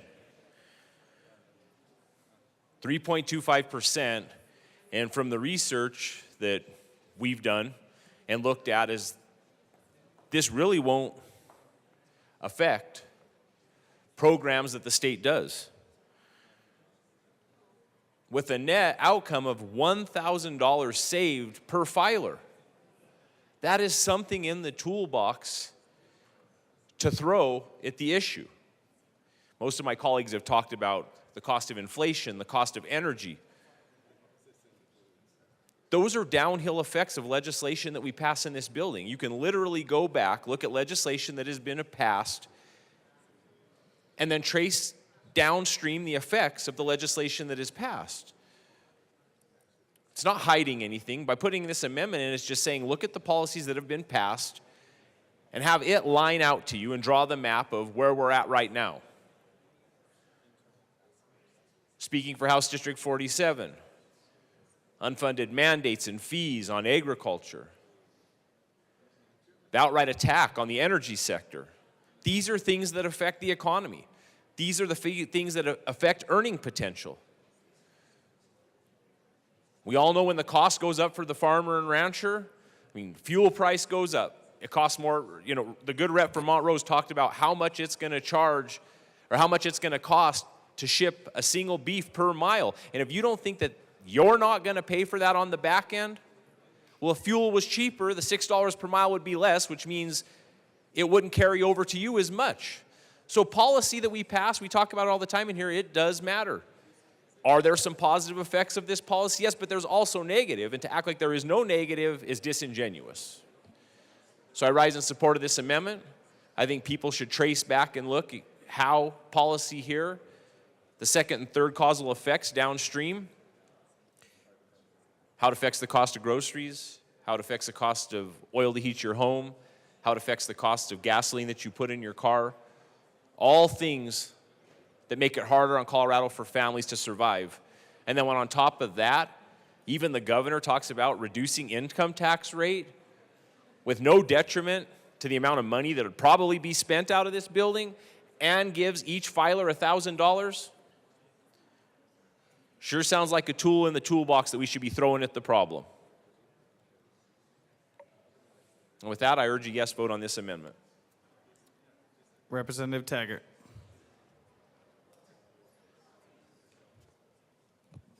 Thank you, Mr. Chair. It's a privilege to serve with you. It's a privilege to serve with you as well. One of the benefits of having white hair is the fact that I was the son of Mom and Dad that came from the greatest generation. A generation that came through a terrible depression and then on to war.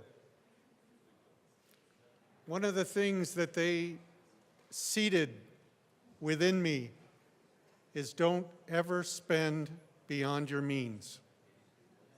Do not ever do that.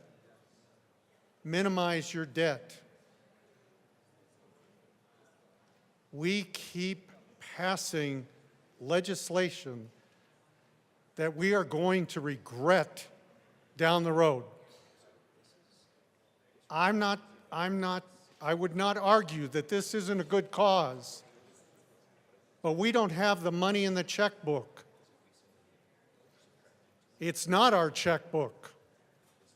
It's our taxpayers' checkbook. And this amendment is just strictly stating the obvious, that we can't keep spending beyond our means. We are nearing a situation next year with our budget that we're going to have a hard time just with a long bill, much less these additional bills and progressive spending. Folks, we have to start looking ourselves in the mirror. And this amendment, I would hope that you would look at it and say, we have been too progressive. We've got to put the brakes on, or we're going to regret it a year or two from now. And quite honestly, then we're going to be looking at our core services and wondering how we're going to, in fact, support our core services. So please, this amendment is important. Seeing no further discussion, the question before us is the adoption of Amendment L8. All those in favor say aye. All those opposed say no. No. Amendment L8 fails. To the committee report. Seeing no further discussion, the question before us is the adoption of the Appropriations Committee report. All those in favor say aye. Aye. All those opposed say no. The Appropriations Committee report is adopted. To the bill. Thank you, Mr. Chair. You are a step ahead of me. I was just going to point out I had previously moved the Finance Committee report, but because the Appropriations Committee report struck the Finance Committee report, we no longer need to discuss the Finance Committee report. Is there any further discussion on House Bill 1311? Seeing Representative Bottoms.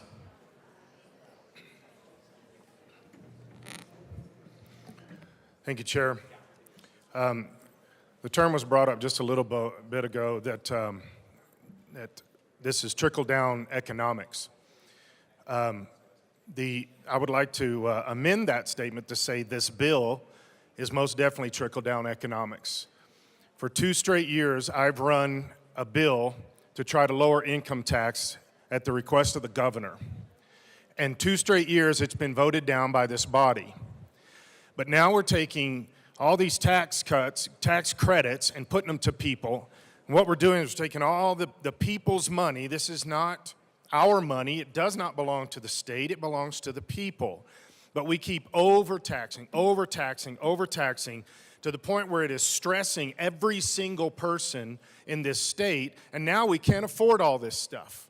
So then we come back and we put all this money in this nice big bucket, and we turn a tiny little spigot on over here, and we let a little bit trickle down back to the people. It's already their money. We've already taken it from them, and I believe strongly unethically taken it from them.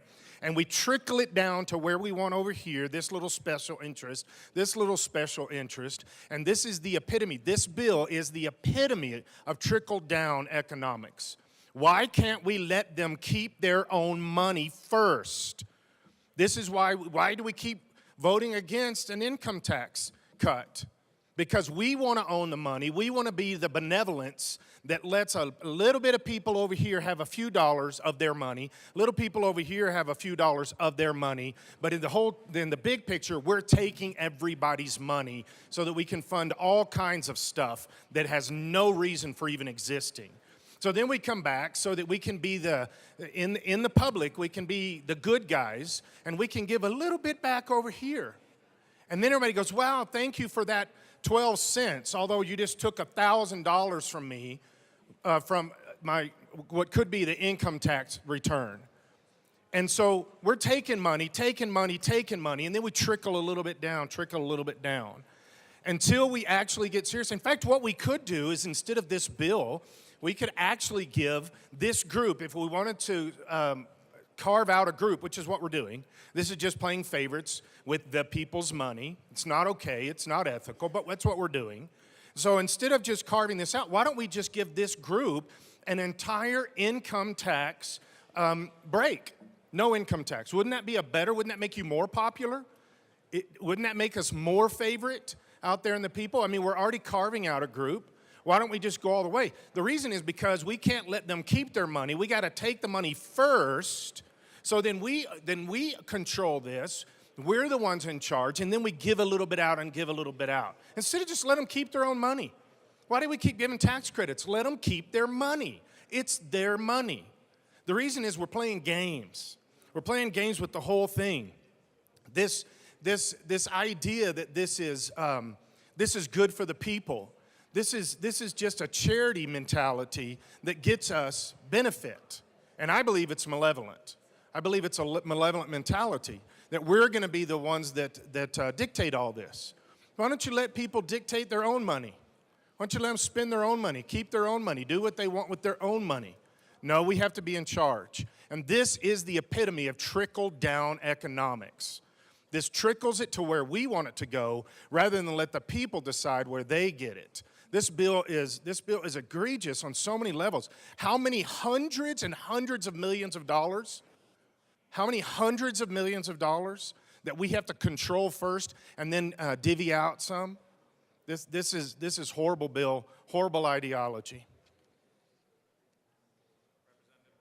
Representative DeGraff.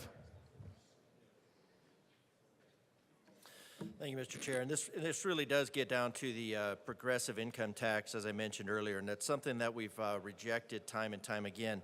So on page 7 here, individual whose federal gross income is between $15,000 and $85,000. So certainly not an impoverished level at all. So shall receive a credit in the amount of the credit being reduced by $165 from the amount specified in subsection whatever of this section for every $5,000 of adjusted gross income above $15,000.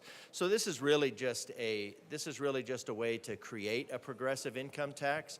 A progressive income tax is ultimately still an assault on and it's really a disincentive to the middle class. And if you look at the progressive income tax as per Marx, by which I would say this is ideologically driven, then you would have that progressive income tax is designed to eliminate the middle caste and to create the haves and the have-nots. So we have an income tax that is that we voted on that's to be fair. This is one way to and then in here in the fiscal note that this classifies this family affordability tax credit, which is just creating, again, the progressive income tax, as a Tabor refund mechanism. So don't miss the fact that they're just reclassifying this as a Tabor refund mechanism to create a progressive income tax, which is something the state of Colorado has rejected. And the reason that it's rejected is because it is not actually progressive. Progressive means moving in the direction of Marx, but it is regressive in the terms of economically regressive. Now, if you take this money and then, everybody knows that the policies out of this room are hurting, and then not only hurting the poorest among us, but they're creating the poorest among us. So the actual way to fix this problem is to stop creating the poverty by driving jobs out of Colorado. We have money in the ground to support an economy, and yet the ideologues in this room are entertaining a superstition that has no scientific merit and driving our jobs out, paving over. They're certainly enriching a lot of green energy investors, but it is hurting the poor in this state. The policies of this room are hurting the poor in this state. This is a Band-Aid fix. So for the people of Colorado, that the majority party will champion, say, oh, look at we tried to do for you, we tried to give you money, we tried to do this, we tried to do that. They're taking your full up wallet and then handing you some crumbs in return.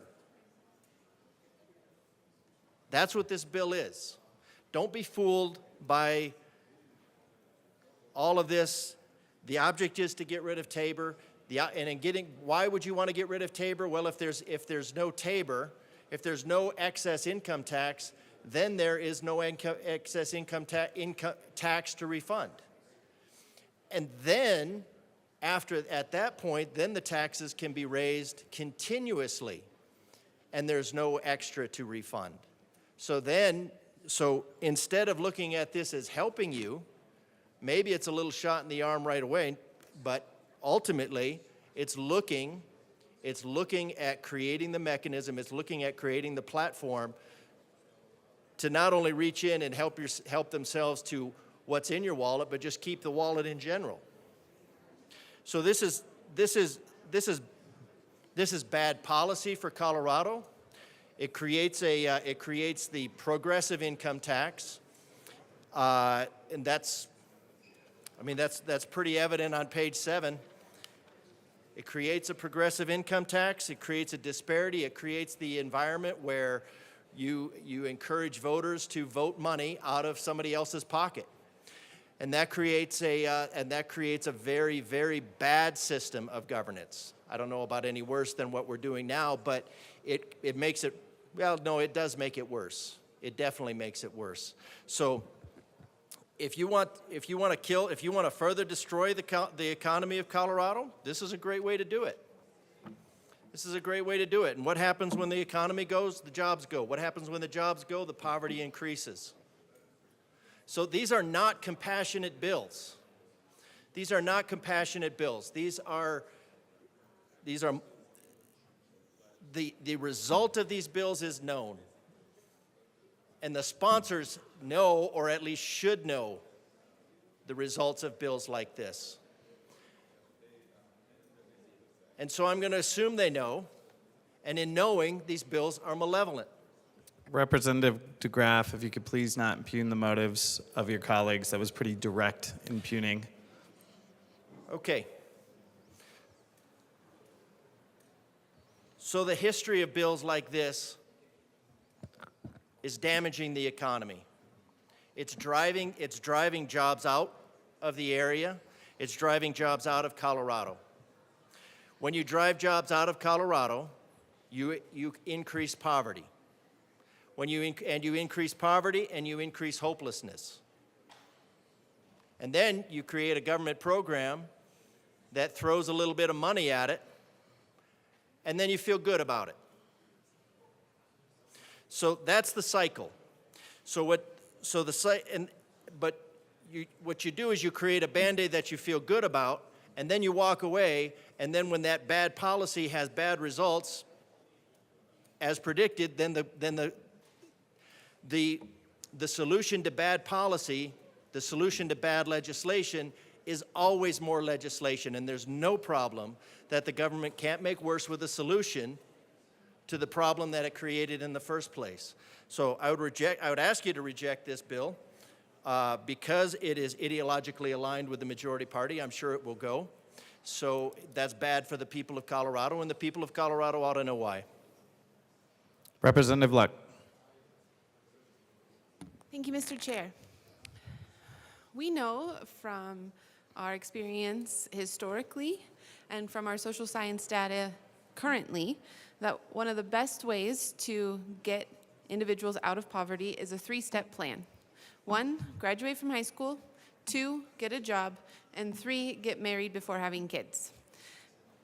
You do that, and no matter where you start, and my parents can attest to this, you can get yourself out of a position of poverty.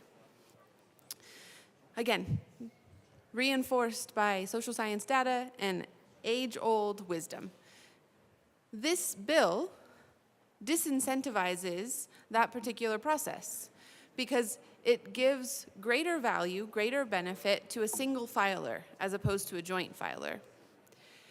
If we want to truly eradicate poverty, if we want to minimize the impact of poverty on our citizens, we should be encouraging them into practices that we know are tried and true and tested. And so I would ask the bill sponsors if they are open to shifting the calculation so as to incentivize joint filing, incentivize marriages, incentivize that type of progression over a single filer. And that would be my question. Mr. Speaker Pro Tem. Thank you, Mr. Chair, and thank you so much to my colleague from Penrose, yes? You know, we actually did spend some time wrestling with the single versus joint benefit structure here because I think for a lot of different tax structures, I completely agree that you don't want to put in place a marriage penalty. Certainly when you're talking about tax rates in a graduated income tax system, you do want to make sure that the thresholds for joint filers are double. I think what we grappled with on this particular bill is that whether you're a single parent or a married household, the expenses associated with your kid are very likely to be about the same. And so we thought in this particular case, it didn't make sense to have the joint filing thresholds substantially different. They're a little bit higher than they are for the single filing, but really because what this bill is all about is the expenses associated with raising children, we structured the bill accordingly. Representative Luck. Thank you, Mr. Chair, and I appreciate that answer, but it does, again, point to if we want to eradicate poverty, shouldn't we take a tax policy that is intended to help people get out of poverty and position it in consistent with the evidence that says marriage actually increases the likelihood of those families getting out of poverty? If we're disincentivizing people from that position in any way, shape, or form, then I think that we're actually acting counter to our stated motives and goals. Mr. Speaker Pro Tem. Thank you, Mr. Chair. I hear you and I understand where you're coming from. What I would say is because the joint filing thresholds are higher in this bill, there is no disincentive. We technically are giving people a little bit more if they are a joint household than they're for a single household. It's just not double. Seeing no further discussion, the question before us is the adoption of House Bill 1311. Representative Bradley. Thank you, Mr. Speaker, for that leeway. I appreciate it. I have heard from my constituents time and time again to please keep your hands off our Tabor refunds, to the point where we put a ballot initiative and overwhelmingly the people said no, keep your hands off of Tabor. There are so many other options that we don't have to dip into the Tabor refund, but time and time again, these last 8 days of session, we're seeing tax credit after tax credit after tax credit that are going after our Tabor refunds. This one's $655 million in the first year, $695 million in the second year. Constituents, you need to understand that this is their way around your Tabor refunds. By making us all feel good on helping children and people in Colorado, they're stripping your Tabor refunds away. And this is how they do it. When you say no, they pass bills that will strip your Tabor refunds because you said no. We're going to legislate around your ability to say no. The chief mechanism for this relief in this bill is the redistribution of money. The state government takes money from one taxpayer and is now going to give it to another, more deserving, one based on whatever the government standard of compassion demands, because in this House, we legislate on feelings. But what lessons are learned by anyone who chooses unwisely when a big government is standing at the ready to mitigate the consequences of the poor decisions? Just like the representative from Grand Junction, I have a household and we are on a budget. I would love a new car. My car is about to break down, but we can't budget for that. So I don't then go lease or spend money on a brand new car. It should also be noted that the big government will do nothing to demand or even encourage people to make better decisions because doing so would be judgmental. So now in the Colorado of 2024, the progressive narrative tells us that many individuals, children, because we love to throw them in the mix, and families are suffering as a result of an oppressive system that has made them victims. Choices make you victims. You are a victim of circumstance and the choices that you make. House Bill 1311 requires that those have made better choices or who simply refuse to label themselves as victims to financially underwrite the daily life of those less fortunate, even when the suffering or lack of money is a result of their own bad choices. So I work, I pay into this system, and I pay more into this system, and now I'm going to have to pay for those who don't. Perfect. That's a great plan. This bill will take hundreds of millions of dollars from the sort of people that invent things, create jobs, and generally contribute to economic progress and give that money to those without said track record. The bill is the Robin Hood version of taxpayer Bill of Rights refunds. Take those refunds due to those who have overpaid by a lot and give them to those that in most instances pay little or more likely zero income taxes. We are robbing Peter to pay Paul, folks. Those in the country who are not here legally are eligible to get the money refunds due to legal residence. Why do we reward people whose very presence in the state starts with breaking the law? We are hurting the policies voted in by this body, are hurting us. Property taxes are at an all-time high. Inflation's at an all-time high, which means groceries and gas are at an all-time high. And my constituents can barely afford to stay in their homes. So instead of a solution for all, we are going to pick winners and losers. These people that make this much get rewarded, and the people that are paying into the system and working hard and supporting their families get nothing. We begged you guys to lower income tax for the people of Colorado, which would have rewarded all of us living in the state, rural to urban. It would have rewarded us all, and instead, we're trying to pass feel-good bills at the expense of our constituents' taxpayer Bill of Rights refunds. There's a better solution. There's a better way. This is going to kill the economy. People will continue to leave the state, and they will take their businesses and jobs with them, and they're doing it now. We keep over-legislating, people are going to keep leaving. The expansions of the Earned Income Tax Credit and CTC under POLIS have an estimated cumulative net impact of reducing revenue by $2.58 billion. So here we are again, folks of Colorado. We're legislating good feelings, and in the mix of that, your Tabor refunds are going to be stripped in the first year by $655 million. We have a tendency in this body to legislate winners and losers, and we will continue to have more losers than winners. I vote no on this bill. Thank you. Seeing no further discussion, the question. Mr. Speaker Pro Tem. Thank you so much, Mr. Chair. We'll just wrap up briefly here. You know, I heard it mentioned earlier today that this bill rewards special interests, and I would assert a different point of view. The children of Colorado are not a special interest. They are our future, and we have been failing them because of the dangerous ideologies that have exacerbated the gulf between rich and poor for decades in this country and in this state. This bill is a solution, and a big one, to make a meaningful difference in these kids' lives and help them have a brighter future and be the next leaders of our state. Representative Wilford. Thank you very much, Mr. Chair. Members, I want to start by saying that cutting child poverty in half in our state is not a feeling. It is action. And that is action that we are asking you to take today.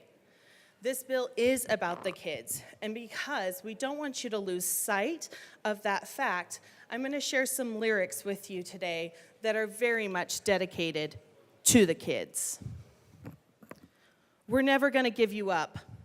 We're never going to let you down. Never going to run around and desert you. No. We're never going to make you cry. We're never going to say goodbye. We're never going to tell a lie and hurt you.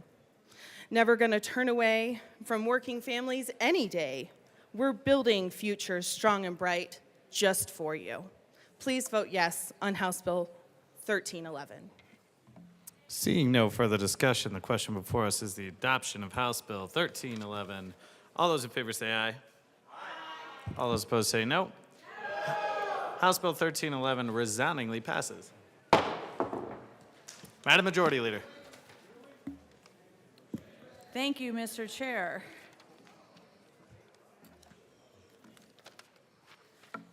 I move to lay over House Bill 1448 until the end of the special orders calendar. Seeing no objection, House Bill 1448 will be laid over until the end of the special orders calendar. Mr. Schiebel, please read the title to House Bill 1282.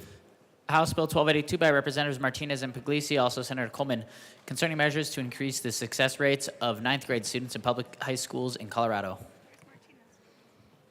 Madam Minority Leader, would we like a second to find your co-prime? Thank you, Mr. Chair. Where's Martinez? I'm just trying to see if my co-prime is coming up. I can get us started if needed. Okay. Yeah, please proceed. Thank you, Mr. Chair. This is his baby, so I just feel a little bad. But here he is. Fabulous. Okay. This is his baby, so it really should be his to start off with. So I defer to him. Representative Martinez. Thank you, Mr. Chair. It's an honor to serve with you. It's an honor to serve with you. All right, so we're here to present House Bill 24-1282. So this increases funding for the Colorado... Representative Martinez, we still need a motion. Nothing has been moved yet. My faults. So I move House Bill 24-1282, the education report, and the appropriations report. Okay, to the Appropriations Committee report. So we made some changes to this. We essentially put in a sunset de facto with this for 4 years so that we could reduce the long-term strain on the state education fund. So we request an aye vote. Any further discussion on the Appropriations Committee report?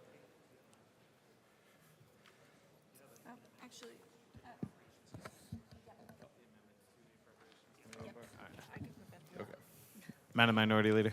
Thank you, Mr. Chair. We do have one more amendment to the Appropriations Committee report.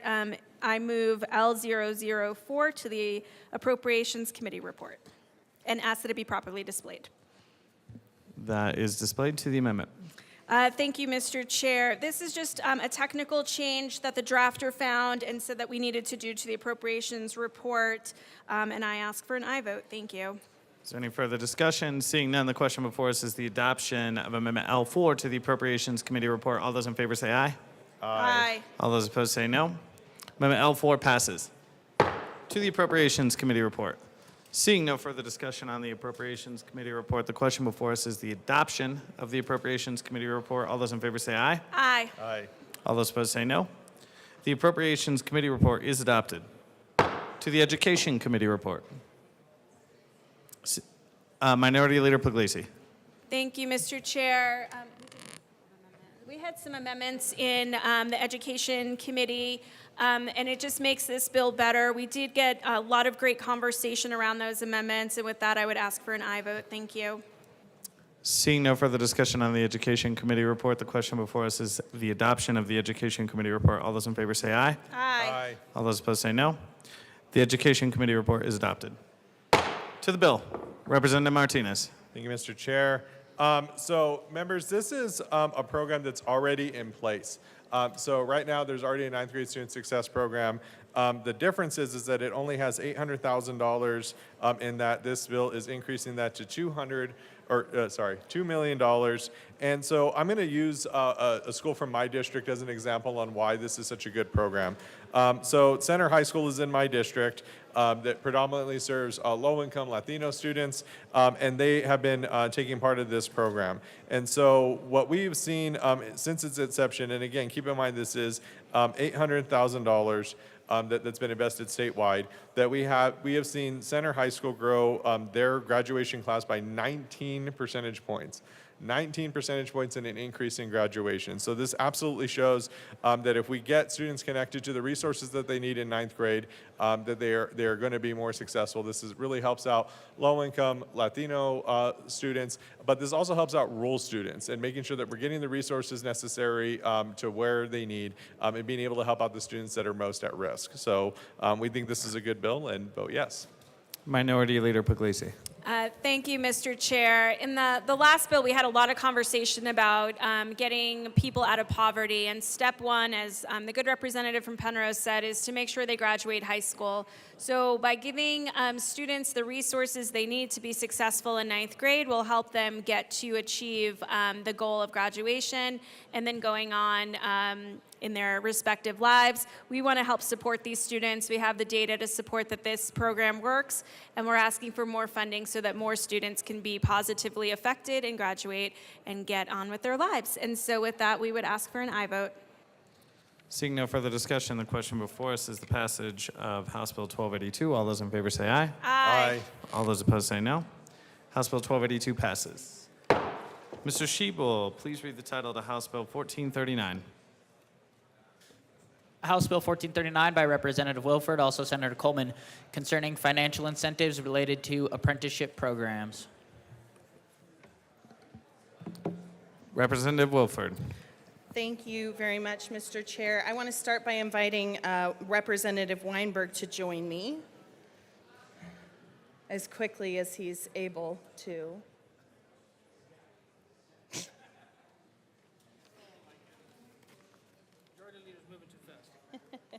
All right, thank you very much, Mr. Chair. I move House Bill 1439 as well as the Appropriations and Finance Committee reports. To the Appropriations Committee report. Thank you very much. In the Appropriations Committee report, we made a couple of changes. One, to be responsive to the reviser's note that we were repealing a portion of statute at a different time than another bill, so we took care of that. We made it clear that the appropriation for the grant program will be subject to annual appropriation and not continuous appropriation. And then we did amend the amount of the credit from 30 million to 25 million. And with that, we ask for an aye vote. Seeing no further discussion, the question before us is the adoption of the Appropriations Committee report. All those in favor say aye. Aye. All those opposed say no. The Appropriations Committee report is adopted. To the Finance Committee report. Representative Wilford. Thank you very much, Mr. Chair. In the Finance Committee report, we made some technical cleanup amendments that resolved some of the issues identified regarding roll forward of funds as well as the future budget impacts of the bill. So we would ask for an aye vote. Is there any further discussion? Seeing none, the question before us is the adoption of the Finance Committee report. All those in favor say aye. All those opposed say no. The Finance Committee report passes on a silent vote. To the bill. Representative Wilford. Thank you very much, Mr. Chair. I move Amendment L004 and ask that it be properly displayed.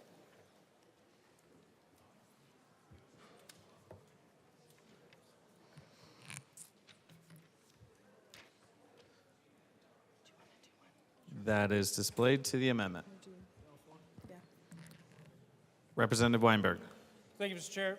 Fellow colleagues, these changes are in response to feedback received in committee. We heard from legislators their particular concern about making sure small businesses can have access to the tax credit. The tax credit was designed to be refundable so that small businesses who may not yet turn a profit or have significant tax liability can still take advantage of the incentive.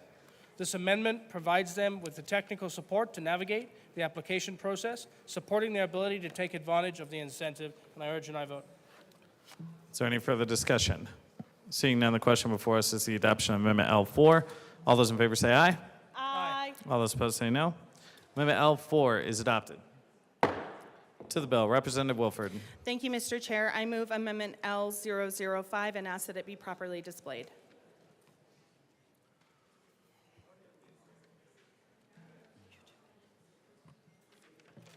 That is displayed to the amendment. Representative Weinberg. Thank you, Mr. Chair. So, fellow colleagues, line 1 through 5, this language ensures programs meet both employer and worker needs and programs meet standards of quality. Lines 5 through 13, this language ensures that labor management training, partnerships, and other entities are aware that they are eligible to become qualified apprenticeship intermediaries and apply for the grant program by having the state apprenticeship agency post a list on their website. And I would urge an aye vote. Is there any further discussion? Seeing none, the question before us is the adoption of Amendment L5. All those in favor say aye. Aye. All those opposed say no. Amendment L5 passes. To the bill, Representative Wilford. Thank you very much, Mr. Chair. I'm delighted to bring this bill forward today with my co-prime Representative Weinberg. As the economy continues to evolve and workforce shortages threaten businesses, we know that employers need strategies to build their talent pipeline, and workers in turn also need opportunities to earn while they learn, transition to new industries, and build valuable skills. Registered apprenticeships are a powerful model that meets each of these needs. Registered apprenticeships are industry-driven, high-quality career pathways where employers can develop and prepare their future workforce. And individuals, again, can obtain paid work experience related to instruction and a portable, nationally recognized credential. Colorado has made significant progress in advancing registered apprenticeships through the successful creation of the State Apprenticeship Agency, which was formally recognized by the U.S. Department of Labor in July 2023. However, apprentices only make up 0.1% of Colorado's labor force. That equates to approximately 7,632 apprentices today. In order to increase the adoption of registered apprenticeships across employers and access for more Coloradans, this legislation is an important step that will make 3 strategic investments, which I will pass over to my co-prime to explain. Representative Weinberg. Thank you. Fellow colleagues, the first one is a refundable tax credit to help subsidize the costs associated with starting and sustaining a registered apprenticeship program. Many employers are interested in providing high-quality registered apprenticeships to address their skilled worker shortages, but they face financial barriers. The goal of this tax credit is to increase adoption of registered apprenticeships in new and emerging industries which have not yet adopted the apprenticeship model at the same scale as the building and construction trades. Benefits include incentivizes the creation of 7,142 new jobs. The second scale we set up on is a scale-up grant program, which provides seed funding and technical assistance to businesses to launch or expand a registered apprenticeship program. And last but not least, third, the Qualified Apprenticeship Intermediary Grant Program, which incentivizes organizations that play a critical role in accelerating the growth of apprenticeships by supporting the administration of apprenticeship programs to take the burden off of employees. Representative Wilford. Thank you, Mr. Chair. With these key investments in the expansion of registered apprenticeships, Colorado businesses will be well positioned to give Coloradans the opportunities they need to not only succeed but to thrive. With that, we ask for your aye vote on 1439 as amended. Seeing no further discussion on the question before us, Representative Taggart, the bill.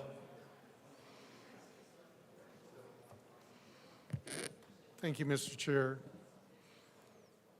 I am a huge fan of apprentice programs.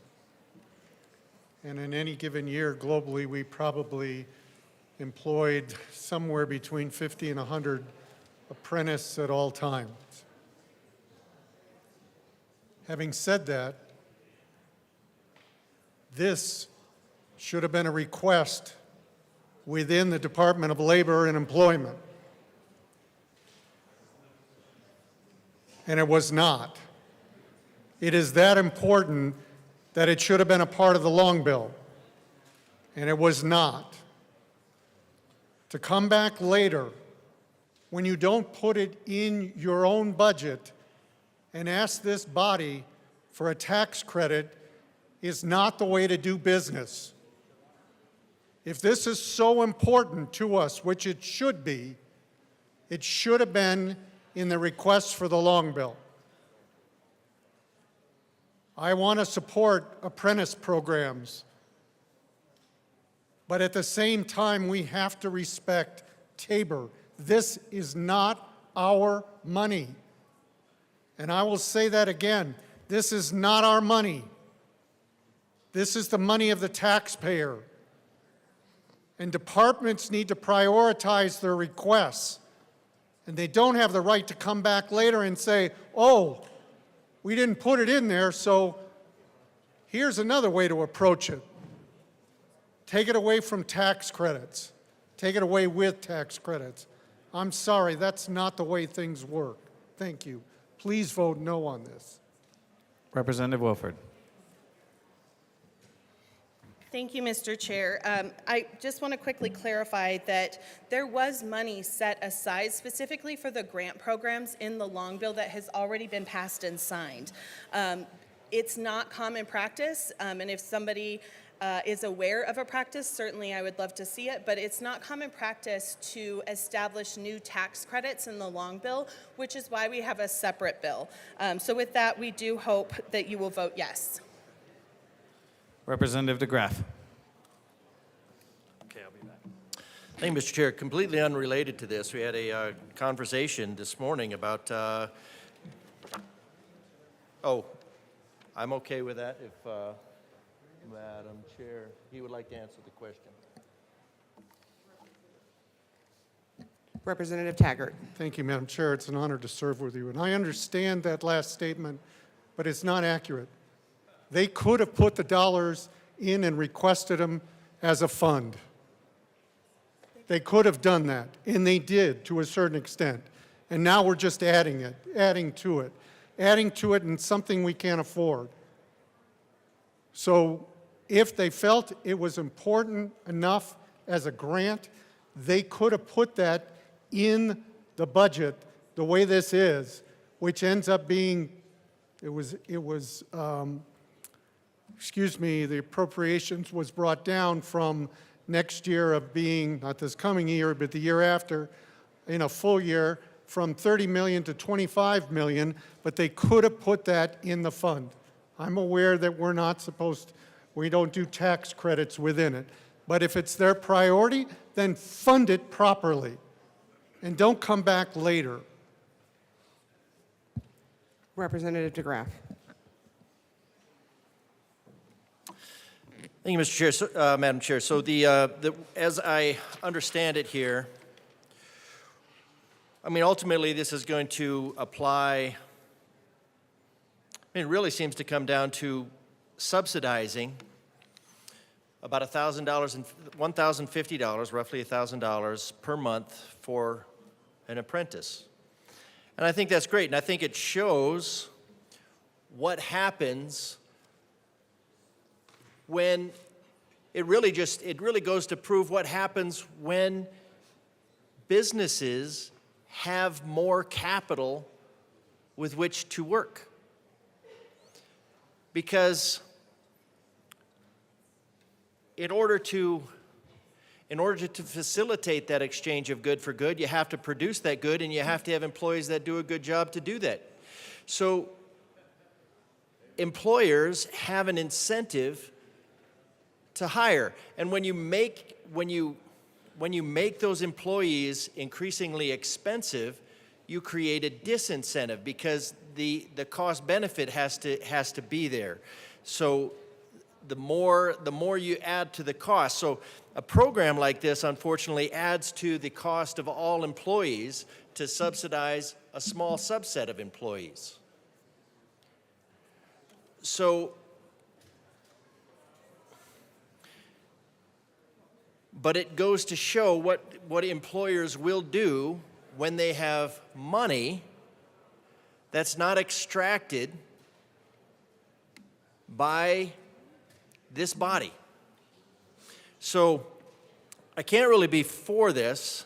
I mean, again, it's money that either affects Tabor, comes out of Tabor, however you want to judge it. And there's certainly merit in there. It's going into the economy in one way, shape, or form. I don't buy into the notion that money that the government doesn't tax is an expense to the government. I think we should leave more money in the economy where it's productive. When you leave money in the economy, then that money goes around, and it keeps going around, and it keeps going around. We talked about trickle-down economics a little while ago.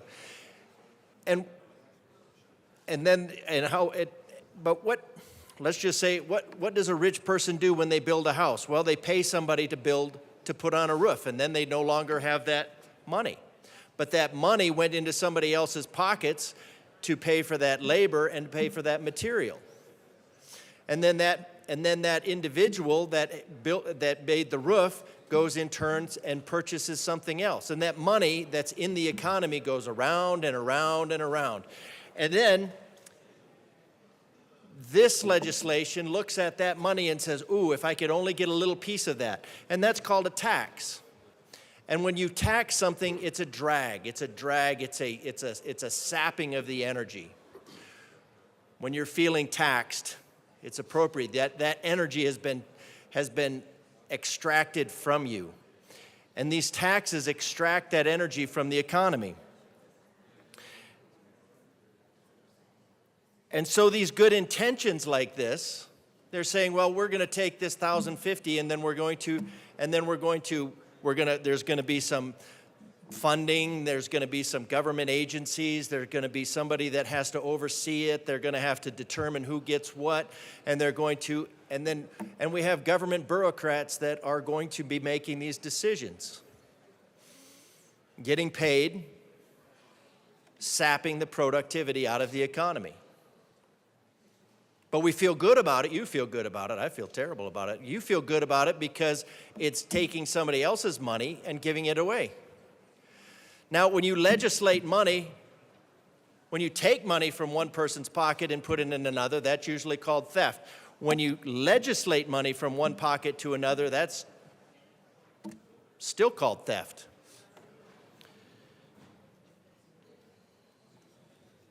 And what we need to do, and again, I am all for apprenticeships. I'm for apprenticeships. I think there's a level of, I think it's a great way to fix our higher education system that has become primarily about indoctrination. And apprenticeships and certifications, that is an excellent way to create productive citizens in the economy when too many of our higher education are only creating drags on the economy.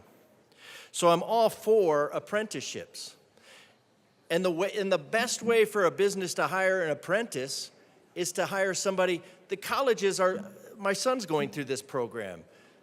Colleges are looking, businesses are looking for apprentices. They want to hire kids. They want to put them in this.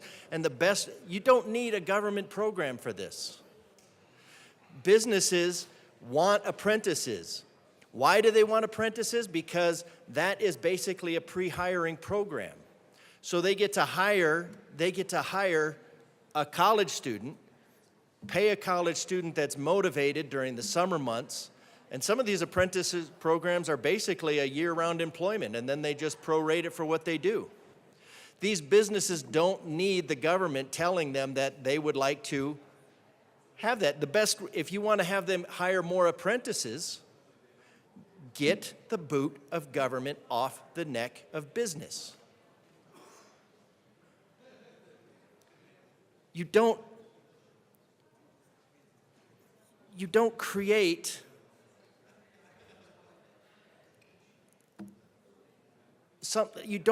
a further drag on business and effectively disincentivize this hiring and then turn around and give that money back for the purpose of hiring. This type of legislation, this mindset that anybody in the state of Colorado is looking to the minds of this room to solve their problems is ludicrous.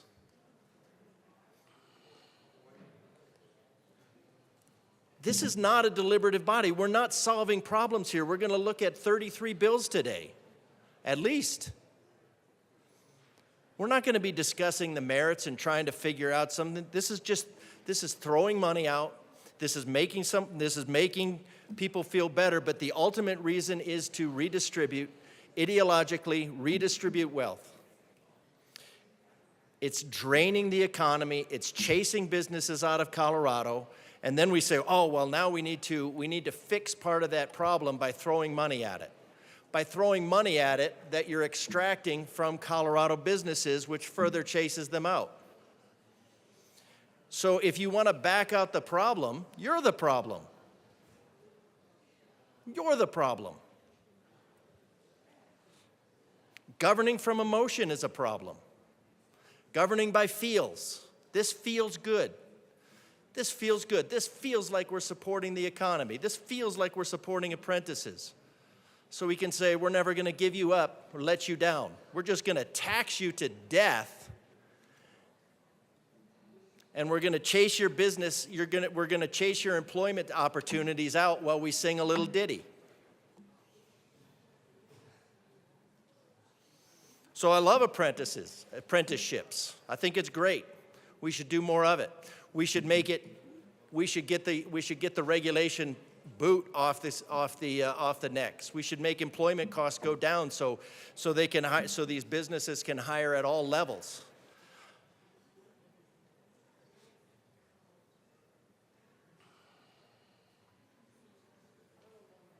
Get the boot of your good intentions off the neck of Colorado so that Colorado can breathe and the economy can keep growing. Seeing any further discussion, Representative Soper. Thank you, Madam Chair. Members, I rise in opposition to this bill. Like my colleague in Mesa County, if we really want to fund apprenticeships, we should be doing it from the general fund and the long bill, not through tax credits. And my colleague from El Paso County said that. And my colleague from Douglas County also said that as well. So actually, we're getting colleagues all over the chamber saying something similar. With this particular bill, offering a tax credit out there is really picking winners and losers. We have a particular class of businesses who are certainly not ones that need to be subsidized through a tax credit through this process. If we want to properly incentivize an apprenticeship program, let's fund it directly through the general fund. Let's actually say we really do want to invest in our future workforce. The other reason why I don't like this bill is we probably have almost a dozen workforce-related bills this session, including one that I'm a part of, Opportunity Now. They're all doing similar things. The state should get behind a unified policy rather than having a hodgepodge approach to workforce development, because right now we're going in 65 different directions. And if we really want to see workers being churned out, we actually should put what limited dollars we have behind the programs we know that work, rather than creating a dozen plus government programs that are all inadequately funded. Let's take our precious resources, our tax dollars, let's pick the programs that we know are working, rather than creating a dozen plus programs in a single year that going forward, there's an expectation they're all going to have to be funded. This is a tax credit that once it's created is not like it's going to go away. And here's the other thing. When we get into bad economic times, that's actually the time we need companies to be taking on apprenticeships, because bad economic times don't last forever. You look at the financial crisis. That started in 2007. If you had taken on an apprenticeship or started a degree program, realizing the economy was going south, by the time the economy started to pick up again and companies were ready to start hiring again, that was like 2 or 3 years later, a very short window before we started to see the first swing upwards again. And yet, under a tax credit, this goes away the minute the economy goes south. And so when really it's needed the most, by utilizing the tax credit mechanism, it actually goes away when we really should be investing. So those are the reasons why I stand in opposition to this bill and would encourage a no vote. Thank you. Representative Wilford. Thank you so much, Madam Chair. Members, I came down to the legislature to solve problems, and I believe that this bill will absolutely solve problems. Additionally, as we start talking about tax credits today, I would ask everybody to take a look at the bills that you're running and see if your name is on a tax credit bill, because I know it's not just my side running tax credit bills. This is a refundable tax credit, and according to small businesses, this is a valuable incentive that will support the hiring of more apprentices, which subsequently create better paying jobs for families across our state.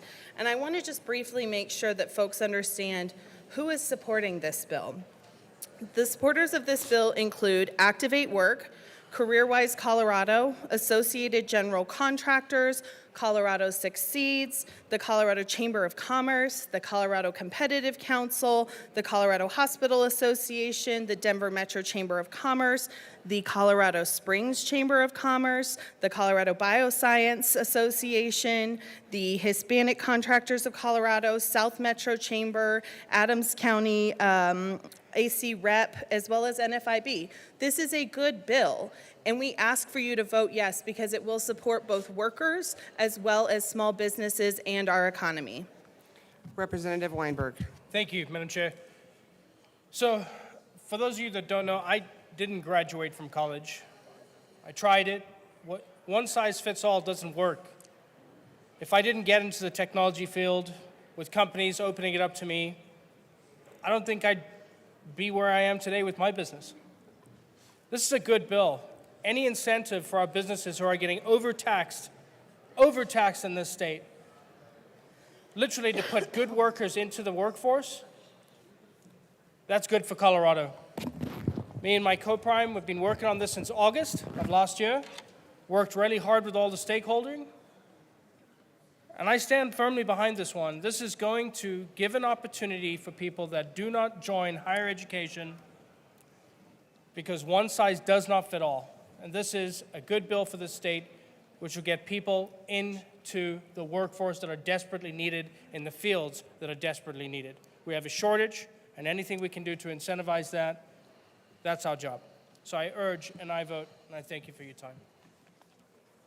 Representative DeGraff. Just for the record, I'm not surprised. I'm still for apprenticeships. I think it's great. And I'm really not surprised that all these business entities are supporting, supplementing their hiring of individuals that they can call, what they're saying is we need help to get the boot of government off the neck so we can hire more employees. So I'm not surprised that there are agencies, that are businesses that are saying, yes, we would like to hire more if we can afford them. What I'm saying is what this body is doing on a daily basis is making employees in general less affordable and then throwing money at it with what seems to be a policy of eliminating the taxpayer Bill of Rights and taking that money and using it as a Band-Aid approach to cover over the problems that this body is making by making employees less affordable. So again, if you want, I get it. Businesses are hurting. Businesses are hurting. They can't afford employees. They can't afford employees. You have energy costs, you have regulation costs, you have cost after cost after cost, and fee after fee after fee, all generated from this room. And the Band-Aid fixes don't fix anything. Representative Weinberg. Thank you, Madam Chair. Again, I just want to clarify this. This is incentivizing workers in the workforce in the state of Colorado that when they leave high school and they want to become a welder or work on a car or work on space aeronautics for Lockheed Martin, this offers opportunity for companies and incentivizes those companies to pull people in without a degree, to teach them right out the gate. I don't see how that's a problem. As a business owner, I'm being choked on a regular basis by the government and its fees and taxes, as my good colleague is saying. Why wouldn't we incentivize a company and a business to put people into the workforce to take the boot off of the neck? This is a good bill for that exact reason. Incentivizing companies in this state to hire kids that are interested in a field, literally might not even know if they want to do what they think they want to do. Putting them into an apprenticeship is the best thing you can do for the youth. The way that we get our so-called boot off the neck of our businesses is to incentivize them to put people into the workforce. And whichever field that is going to be, it would make them excel without a college degree. I was not afforded the luxury of being able to afford or go to college, as well as it never worked for me. If a company were to incentivize me coming in and learning information technology way sooner than it became into my life, look what I built from it. I built my own company with that knowledge. Not only do you put people into the workforce, but you stimulate the economy. Those people are going to buy houses. They're going to buy cars. We have to incentivize our businesses, especially coming out of COVID, to hire people that do not have the luxury or the money to be able to earn, what does one of my colleagues have, 4 degrees? Some of us do not operate in that manner. The best way that we can do this is to make sure the businesses understand that there is an incentive to pull people in. And if that company is good, they're going to retain that employee. And if the company is good, the employee is going to want to stay, or he's going to take the knowledge and move on and earn a higher paycheck. This is not taking from the taxpayer Bill of Rights. It's a tax credit, which means it affects it. It doesn't take from it, it affects it. And the counter to that argument would be very simple. You're going to put people into the workforce that will pay taxes and earn a higher wage and a good paying job. Why would we not want to incentivize companies to put people to work? Why would we not want to tax break our businesses coming out of COVID that had struggles? Makes absolutely no sense. This is a good bill. Months and months of stakeholdering from lots of companies and businesses that have all come to the table. We've worked with them. We've put amendments on it as needed. This will provide for Colorado. And I urge an aye vote. Representative DeGraff. See, I love that part about when we do deliberation, because we find on so many points that we agree. And I think we just need to look at what this body is doing, formally deliberative, that the laws, the rules, the regulation, the taxes that come out of this room are disincentivizing. If we can say, well, this tax credit would incentivize, and I can see that because it makes the cost of labor less. So we're saying that if we reduce the cost of labor across the board, then we ultimately create, instead of focusing on this one area, let's actually address the problem, lower the cost of taxes, lower the expense caused by government regulation, government bureaucracy, government fees, and allow that same to go. And I'm all for that. I mean, I've had so many conversations in the last week about basically apprenticeships and going into the trades as opposed to a college degree that is not value added for anything but creating debt. So we're not in disagreement. We're just in disagreement in the means. And if we lower the spending out of this room, we can lower the tax, $43 billion. And we can lower the taxes, and we can lower the cost of working, and we can encourage jobs, and we can encourage that money to stay in the economy and go around and around. So if we're serious, I think we ought to actually look at tax reductions. We ought to look at spending reductions. We need to look at constitutional spending instead of feel-good spending, and actually address the problem. Representative Bradley. Thank you, Madam Chair. I wasn't going to come down here, but I think that a couple of facts just need to be presented. We do need 27,000 jobs in Colorado. I am in agreement with the representative from Grand Junction. Why did the Department of Labor and Employment not make this a priority for them? If we are hurting for jobs in the state of Colorado, This should have been a huge budget request from them. And the other thing I just want to make, giving tax credits are still funded with my money and the taxpayers' money. So it's not all puppy dogs and rainbows. In the state of Colorado, we have 500 programs for apprenticeships, 500 that accommodate 7,000 apprentices. Why do we need a tax credit now when we have 500 programs that people in this body sat here and voted on to fund? My son is not going to go to college. I get it. My son is going to be a welder. I love that. I hope that he can have an apprenticeship, but he will pick from the 500 programs that are already out there that fund these. We don't need a tax credit.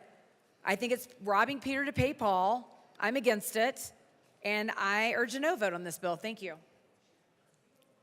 Seeing no further discussion, the question before us is the passage of House Bill 24-1439. All those in favor say aye. All those opposed say no. The ayes have it. Mr. Schiebel, will you please read the title of House Bill 1434? House Bill 1434 by Representative Byrd concerning an expansion to the affordable housing tax credit. Representative Byrd. Thank you, Madam Chair. I move House Bill 1434 and the Appropriations Committee report. To the committee report. Representative Byrd. Thank you, Madam Chair. So in the Appropriations Committee, we made clear that the authority is permitted to allocate credits to an owner of a qualified development by issuing an allocation certificate. The authority is allowed to determine the time at which such allocation certificate is issued, and the credit is required to be in an amount determined by the authority. So that is the clarifying amendment we added in House Approps. We ask for your yes vote. The question before us is the passage of the committee report. All those in favor say aye. Aye. All those opposed say no. The ayes have it. To the bill. Representative Byrd. Thank you, Madam Chair. So, members, this is one of my most favorite pieces of policy to bring forward to you. Housing is something that we all need. We must have a roof over our heads. We must be able to afford a place to live. And this tax credit helps us do this for more and more people in our state. Specifically, this bill strengthens and expands our state's affordable housing credit, which has been Colorado's most successful affordable housing program, and it has been a key tool in addressing the affordability crisis in our state. So I want to underscore that. This tool, out of anything our state has done, has been the most successful and effective tool towards building more homes that people can afford to live in. And it's easy, it's got a history of bipartisan support, and very popular. This, in addition to the additional authority that the Colorado Housing and Finance Authority already has to issue credits, pushes out more funds to build more homes. The program that we have before passing this bill is already oversubscribed by a rate of 3 to 1, and this is just due to a lack of resources. Only a third of potentially feasible affordable housing deals are awarded this tax credit and are able to move forward right now. So there is urgency to expanding this tax credit and making this more available. Why do we need this? You probably heard this over and over again, but 51% of Colorado renters are cost burdened, and that means that they are spending more than 30% of their income on housing. So this comes at a timely opportunity. I urge your support. Let's get more people housing they can afford to live in and make sure that people have secure, stable lives so they can go to school, work their jobs, and live to their potential. Representative Weinberg. Thank you, Madam Chair. Fellow colleagues, I'm actually very excited about this one as well. I like tax credits, in case you were wondering. A little history lesson for this one. Ronald Reagan established a low-income housing tax credit back in 1986. 40 years ago. Still in effect today. If that does not tell you success, I don't know what does. And let me elaborate a little bit more. Economic policies generally do not see an effect until about 10 to 20 years after implementation. So the idea that it has been successful and lasted this long shows success and why Colorado needs to continue this fight. This is not a new bill. This is not a new concept. This has had bipartisan support for years, not only in this state, but across our country. And it's literally had a proven success rate. 2.5 million units of affordable housing. helping working families, veterans, seniors, disabled individuals, and those affected from natural disasters, especially disasters like our Marshall Fire. This bill makes sense. I'm truly honored to be a part of this. My district, one of the biggest complaints in the city of Loveland was affordable and attainable housing. We can see that across the state, but we can see that especially with my district. I'm proud to be on this with my co-prime Representative Byrd, and I would urge an aye vote. This will help Colorado. Representative Bottoms. Thank you, Madam Chair. I like the concept of this, but let me help clarify some things. When Ronald Reagan did this, there was no Tabor. The reason Ronald Reagan did this was his form of Tabor. It was his way to give the people their money back. We already have that mechanism here in the state. Tax credits come from Tabor. If they don't come from Tabor, then tell me, and the sponsors can do this, tell me where out of the budget tax credits come from. Just name the department that they come from. It's Tabor. Tax credits come out of Tabor. So what they're doing is they're taking the money that belongs to the taxpayer, and they're taking it, and then they're giving pieces back, little sections or pieces back. I like the idea of helping housing with this. But guys, Tabor is not supposed to be messed with here. This is just another way to trickle it down instead of let the people keep their money. Let them keep their money. This comes from Tabor. Ronald Reagan was trying to establish Tabor before Tabor existed. We have it now. Don't take the money first and then try to figure out how to piecemeal it back. I like the idea, but every one of these are tax credits. I sat in appropriations this morning. Just in appropriations, almost $1 billion, just today, almost $1 billion. Just today. Guys, that's not okay. This money belongs to the people. Give it back to them before we take it and then trickle it. This is not okay. This is an unethical way to approach this. And Reagan, one of my favorite people ever, would have been strongly against this. Representative Byrd.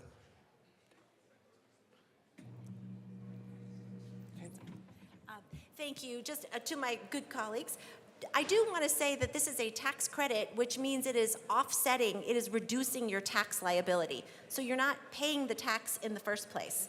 If you are making use of these tax credits, that means you have to pay less of your money into the state of Colorado in the first place. So I think that this does what you're hoping it will do. It allows you, in the first instance, before you pay anything, to keep more of your money and pay less of it to the state of Colorado. So this is win-win. People get to keep their hard-earned dollars, and this enables us to build more housing. Representative DeGraff.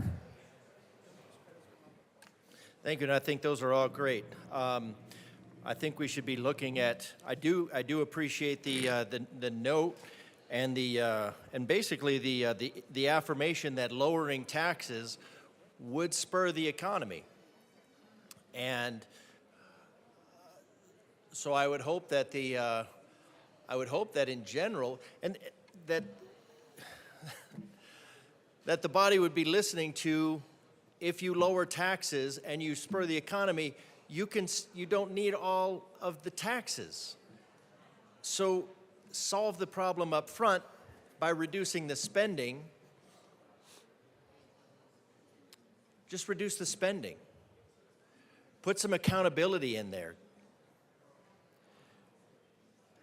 You know, as to some of the stuff, 51% of the people are housing burdened because that's over 30%. Last year, there was a bill that was introduced to make 50% the norm by requiring only two times instead of 3 times the income for rent, which automatically reset everything to be 50%. So it's policies that come out of this room that are creating the drag. And then we look at the other aspect of it. We have about 25%, we know, of the housing cost is created through regulatory. And then we do things like require everybody to pay $5,000 to $15,000 to upgrade their panel so that they can put in chargers charging stations for vehicles that are subsidized at $64,000 apiece. To subsidize some carbon dream that pollutes more than hydrocarbons. Because this body is all about legislating that feels good. I get it. But this is again, yes, it's a tax credit. I like it. I like the tax credit, but I think we actually need to actually solve the problems that are created by this legislation. We need to solve the problem that are created by this legislation by creating less spending so you don't have to tax so much so that they can keep their money. And then you don't do the market insanity on the rent control bills that you do. So my problem overall with this is just that we're Band-Aiding over, we're creating another Band-Aid for the problems that this General Assembly creates over and over and over again. Making things unaffordable and then rushing in with some level of benevolence to say, look what we're doing for you. And you're not. You're first and foremost hurting Colorado, and then we have to come in and try to do it. I'm all for reducing the tax liability on the people of Colorado, but let's actually stop adding to the problem. I mean, we could stop adding to the problem and just go home right now and skip the next week and however much money that we're going to add on to the burden of Colorado. Representative Luck.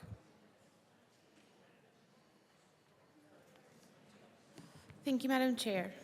So, to the bill sponsors who just spoke about the impact on Tabor, so I understand what is being said is that less monies will come in, right? Okay.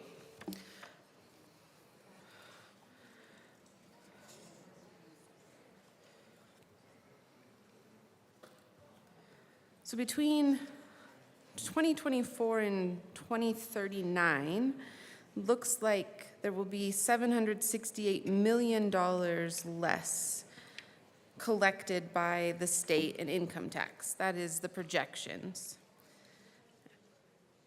Which means that the pool of tax dollars that we use to calculate Tabor refunds is diminished by that amount.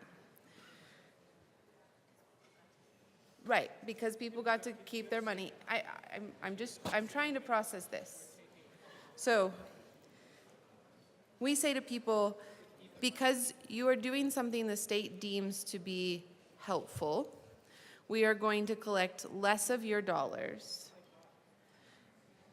In collecting less of your dollars, we are going to offset the monies that we would have collected from you that we generally need in order to maintain our budget. We are going to offset that based off of, I'm really genuinely trying to understand this. So if I could genuinely ask how this works, because my understanding is that Tabor functions sort of as a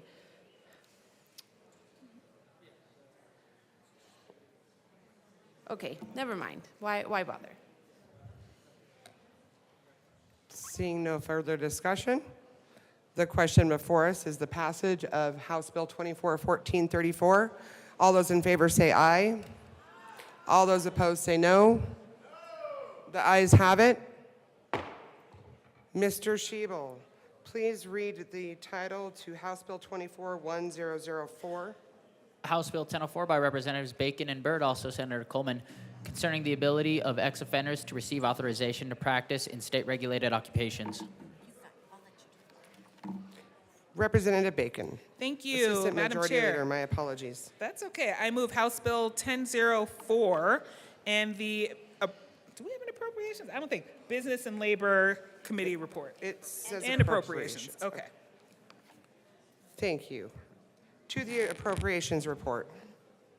Assistant Majority Leader Bacon. Okay, go ahead. Representative Byrd. Thank you, Madam Chair. In the Appropriations Committee, we added funds to fund the bill. We ask for your yes vote. Seeing no further discussion, the question before us is the passage of the appropriations report. All those in favor say aye. Aye. All opposed say no. The appropriations report passes. To the Business Affairs and Labor report. AML Bacon. Thank you, Madam Chair. In the Business Affairs and Labor Committee, we were able to make some changes to the underlying bill to be sure we could work more in compliance with DORA. However, we still have a few little adjustments we need to make per some of their questions and recommendations. And with that, I move L9 and ask that it properly be displayed. That is a proper motion. Give us a moment and we will display.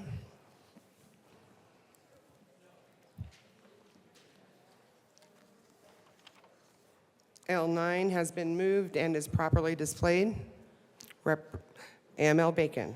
Thank you. Members, this comes at a request of working with DORA to better understand how they would be equipped to assess any potential criminal records and its connection to a current license or occupation. Upon their advice, we want to be able to strike language in connecting the past act to the current license. And so the key to this amendment is line 2, where we're striking the words has a specific element that. And then the rest of the amendment is conforming with what the language is that we need to be able to provide the boards and occupational licensing boards insight and information on how they can review a past record and connect it to a license. And with that, we urge an aye vote. The question before us is the passage of L9. All those in favor say aye. Aye. All opposed, no. L9 passes. To AML Bacon. Thank you. I have another amendment. I move L8 and ask that it be displayed. That is a proper motion. L8 has been moved and is properly displayed. AML Bacon. Thank you. This is cleanup language as presented by the drafter, and with that, I urge an aye vote. The question before us is the passage of L8. All those in favor say aye. Aye. All opposed, no. The amendment passes. To the committee report. AML Bacon. Thank you. In our last amendment, I move L5 and ask that it be displayed. That is a proper motion. L5 has been moved and is properly displayed. AML Bacon. Thank you. This amendment comes after having spoken with DPA on what they need through administrative process to be able to make our language work by way of standard of review. And with that, I urge an aye vote. The question before us is the passage of L5. All those in favor say aye. Aye. All opposed? The amendment passes. To the committee report. AML Bacon. Thank you. With that, I urge an aye vote to the Business Affairs and Labor Committee report. Seeing no discussion, the question before us is the passage of the committee report. All those in favor say aye. Aye. All opposed say no. The committee report passes. To the bill. Representative Byrd. Thank you, Madam Chair. And members, I couldn't be more excited to be before you and my good colleague, Assistant Majority Leader Bacon. We have been very interested in making it easier for people who have a criminal background or and are looking for a second chance, making sure that we all have an opportunity to get meaningful work that enables you to have opportunity in your life and not allow your worst day to be what defines you for the rest of your life. So with that, members, this bill is about second chances and not allowing the government to get in the way of a person and their ability to be gainfully employed and to earn an income and to put a roof over their head and to feed themselves and their families. Too often, occupational licensing requirements create barriers for people in their quest to obtain a good job. In fact, in our country, nearly 25% of all Americans are required to have an occupational license to work in their chosen field. In our state, we have the ability to protect public safety and at the same time ensure that former offenders are able to effectively reintegrate into society and to get a job. Our bill does this by limiting those circumstances under which an occupational license can be denied to a former offender to those times when the criminal offense for which the applicant has been convicted has an issue that is still relevant. We've worked on this language to make sure that this works for the department, but that there are elements of what has happened that are still relevant at the time of the individual's application that would make the individual unable to successfully practice in the profession. Our bill doesn't allow a person's past to permanently prevent future employment opportunities by allowing a regulator to only consider the applicant's conviction for a limited period. We believe that these are meaningful changes that can help open the doors of opportunity to more people in our state, particularly those who are trying to rebuild their lives and become a part of society. The bill is about second chances and legal economic opportunity for us all. I urge a yes vote. AML Bacon. Thank you. I'd really like to thank my co-prime sponsor for your commitment to this work and also for the commitment over the last 2 years. I'd also like to thank our stakeholders, members. We had folks from everything from a Second Chance Center to the Chamber of Commerce really supporting this bill, and also want to thank all of you for the bipartisan support it received in all of our committees. And with that, we know that it is a great opportunity to be sure people can go to work, because as we know, if people can't find those legal ways to earn money, they'll turn to illegal ways to earn money. And people, as we heard in committee, just really do want that second chance, and as my co-prime has said, find that dignity in being able to provide for their families. So whether they are driving a truck to cutting hair, we know that the people who have served their time to community and really want to get back to work have such better opportunities now because of this bill. And with that, we urge a yes vote. Seeing no further discussion, the question before us is the passage of House Bill 241004. All those in favor say aye. Aye. All opposed say no. The bill passes. Awesome. Mr. Schiebel, please read the title of House Bill 241240. House Bill 1240 by Representatives Joseph and Weinberg, also Senator Rich, concerning the creation of an income tax subtraction for Segal AmeriCorps Education Awards. Representative Weinberg. Thank you, Madam Chair. I'd like to move Amendment L002 to House Bill 1240 and ask it to be displayed. I'd like to move House Bill 24-1240. And okay, yes, the bill has so been moved. Please move the amendment, Representative Weinberg. Thank you, Madam Chair. I wish to move L002 to House Bill 1240 and ask it to be displayed. That is a proper motion. L002 has been moved and is properly displayed. Representative Joseph.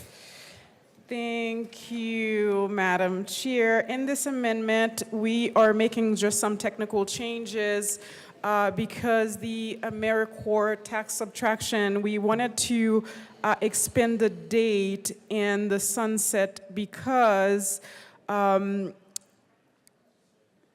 those who get the benefit, there is a 5 years time frame, and we wanted to make sure that within that 5 years time frame, they are able to take advantage of the tax subtraction. So that's the amendments that we made here in to the bill. Thank you. Okay. And we ask for an aye vote. Thank you. The question before us is the passage of L2. All those in favor say aye. All those opposed? The ayes have it. The amendment passes to the bill. Representative Weinberg. Thank you, Madam Chair. Again, thank you to my co-prime, Representative Joseph. What a shock, another tax relief to the taxpayer in the state. By providing this tax relief, the bill not only recognizes the contributions of AmeriCorps members in serving communities, such as leading literacy programs in schools, but also incentivizes them to pursue higher education and potentially remain in Colorado post-service, thereby fostering continued community engagement and support for education and workforce development initiatives. Representative Joseph. Thank you, Madam Chair. I ask for a yes vote on this particular bill. It's a great bill. It just creates an income tax subtraction for single AmeriCorps education awardees. As you know, there are a lot of community members who serve as AmeriCorps volunteer throughout the state, and they're not paid a lot of money, and they get this education award. And the idea here is that we want these community members to stay here in Colorado, but also to thank them for their service. So I ask for a yes vote. Thank you. The question before us is the passage of House Bill 24-1240. All those in favor, please say aye. Aye. Opposed, say no. The ayes have it. The bill passes. Mr. Schiebel, please read the title, the House Bill 24-1376. House Bill 1376 by Representatives Marvin and Kipp, also Senator Zenzinger, concerning measures to increase teacher mentorship in public schools. Representative Marvin. Thank you, Madam Chair. I move House Bill 24-1376 and the Appropriations and Education reports. So moved. Representative Marvin. Thank you. So in appropriations, we decreased the cost of the program. We cut the cost in half. And then in the Education Committee. Well, we have to do one at a time. Sorry, just We have to do one at a time. okay. Any further discussion on the appropriations report? Seeing none, the question before us is the passage of the appropriations report. All those in favor, please say aye. Aye. All opposed, say no. The appropriations report passes. To the education report, Representative Marvin. Thank you, Madam Chair. In the Education Committee, we amended the bill to include some additional language requested by the stakeholders in the ledge deck, and then we had also cut the appropriations amount in committee as well. Seeing no further discussion on the education report, the question before us is the passage of the education report. All those in favor, please say aye. Aye. Aye. All opposed, say no. The ayes have it. The education report passes. To the bill. Representative Marvin. Thank you, Madam Chair. So I'm really excited about this bill and to be working on it with Representative Kipp. This is a bill, teachers are really important to me. My mom was a teacher. I have a lot of friends that are teachers. And so whatever we can do to help teachers, especially in those early years, which are really difficult, I think that we need to take those opportunities. So this bill is legislation that's aimed at broadening the scope of the mentorship programs for teachers in Colorado, and it seeks to provide mentorship support for educators in their initial 3 years of teaching. Currently, it's only during their first year of teaching, so this expands that program, and it'll help them during their both their clinical practice period, but also when they're just early teachers that are beginning. We also asked for the additional funds to $100,000 to add to the program to help support the expansion of it, and also enhance the current grant program. Representative Kipp. So this has been a really great program. So we are expanding a program that was started back in 2019. Senator Todd actually ran the bill, and Chair McLaughlin over there for the Education Committee. We had a lot of, and this had been really, really successful. But what the bill has done so far, as it has allowed teachers, when you do teacher mentorship, I'm just going to back up. We have a teacher shortage in Colorado. Teacher mentorship programs help us retain teachers at both the beginning of their career and as they're further into their career. That's why they're so important and so impactful. So this helps our teachers at the beginning of their career to get mentorship in order to become more effective teachers, to know what they're doing, because if a teacher is going to quit being a teacher, it's likely to happen in the first 5 years. That's why we're expanding this bill just from the pre-service period, which is their student teaching, to be in their first 3 years of teaching, because those first 3 years of teaching can be pretty difficult. On the other end, that's where a lot of the money comes in. So our program allows teachers to get a mentorship endorsement on their teacher license, and then those teachers will get stipends for performing the mentorships, which is why it creates retention of our teachers at both ends. So it's a really important policy, and we are happy to and really honored to be able to stand here before you and expand it, even though we would have liked to have gotten more funding, even though I'm sure everybody would for their bills. But we would ask for a yes vote. Seeing no further discussion, the question before us is the passage of House Bill 241376. All those in favor, please say aye. Aye. All opposed, no. The ayes have it. The bill passes. Mr. Schiebel, please read the title to Senate Bill 24215. Senate Bill 215 by Senators Zenzinger and Bridges, also Representatives Byrd and Sirota, concerning modification of the effective date of House Bill 241421. Representative Byrd. I move Senate Bill 24215. To the bill.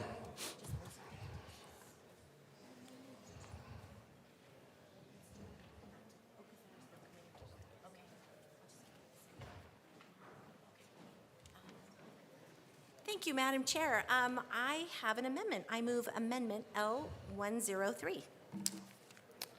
That amendment. And I also move Senate Bill 215. And move Amendment what? Wait a minute, 1 second here. I've got.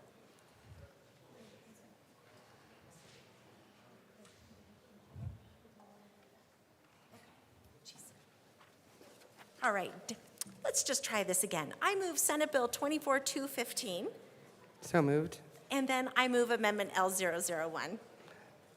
That is a proper motion. L001 has been moved and is properly displayed. Thank To you. the amendment. Representative Byrd. Thank you, Madam Chair. So members, this is a technical amendment that fills in the session law chapter number for House Bill 1421, which has now been signed into law, and which you will hear in a minute this bill is related to. So we needed to correct a cross-reference. And I ask for a yes vote. Okay, seeing no further discussion, the question before us is the passage of L001. All those in favor say aye. Aye. All those opposed, no. The ayes have it. The amendment passes. To the bill, Representative Byrd. Thank you, Madam Chair. This is, members, probably the easiest bill you're going to hear all day. All this bill does is change an effective date in another bill.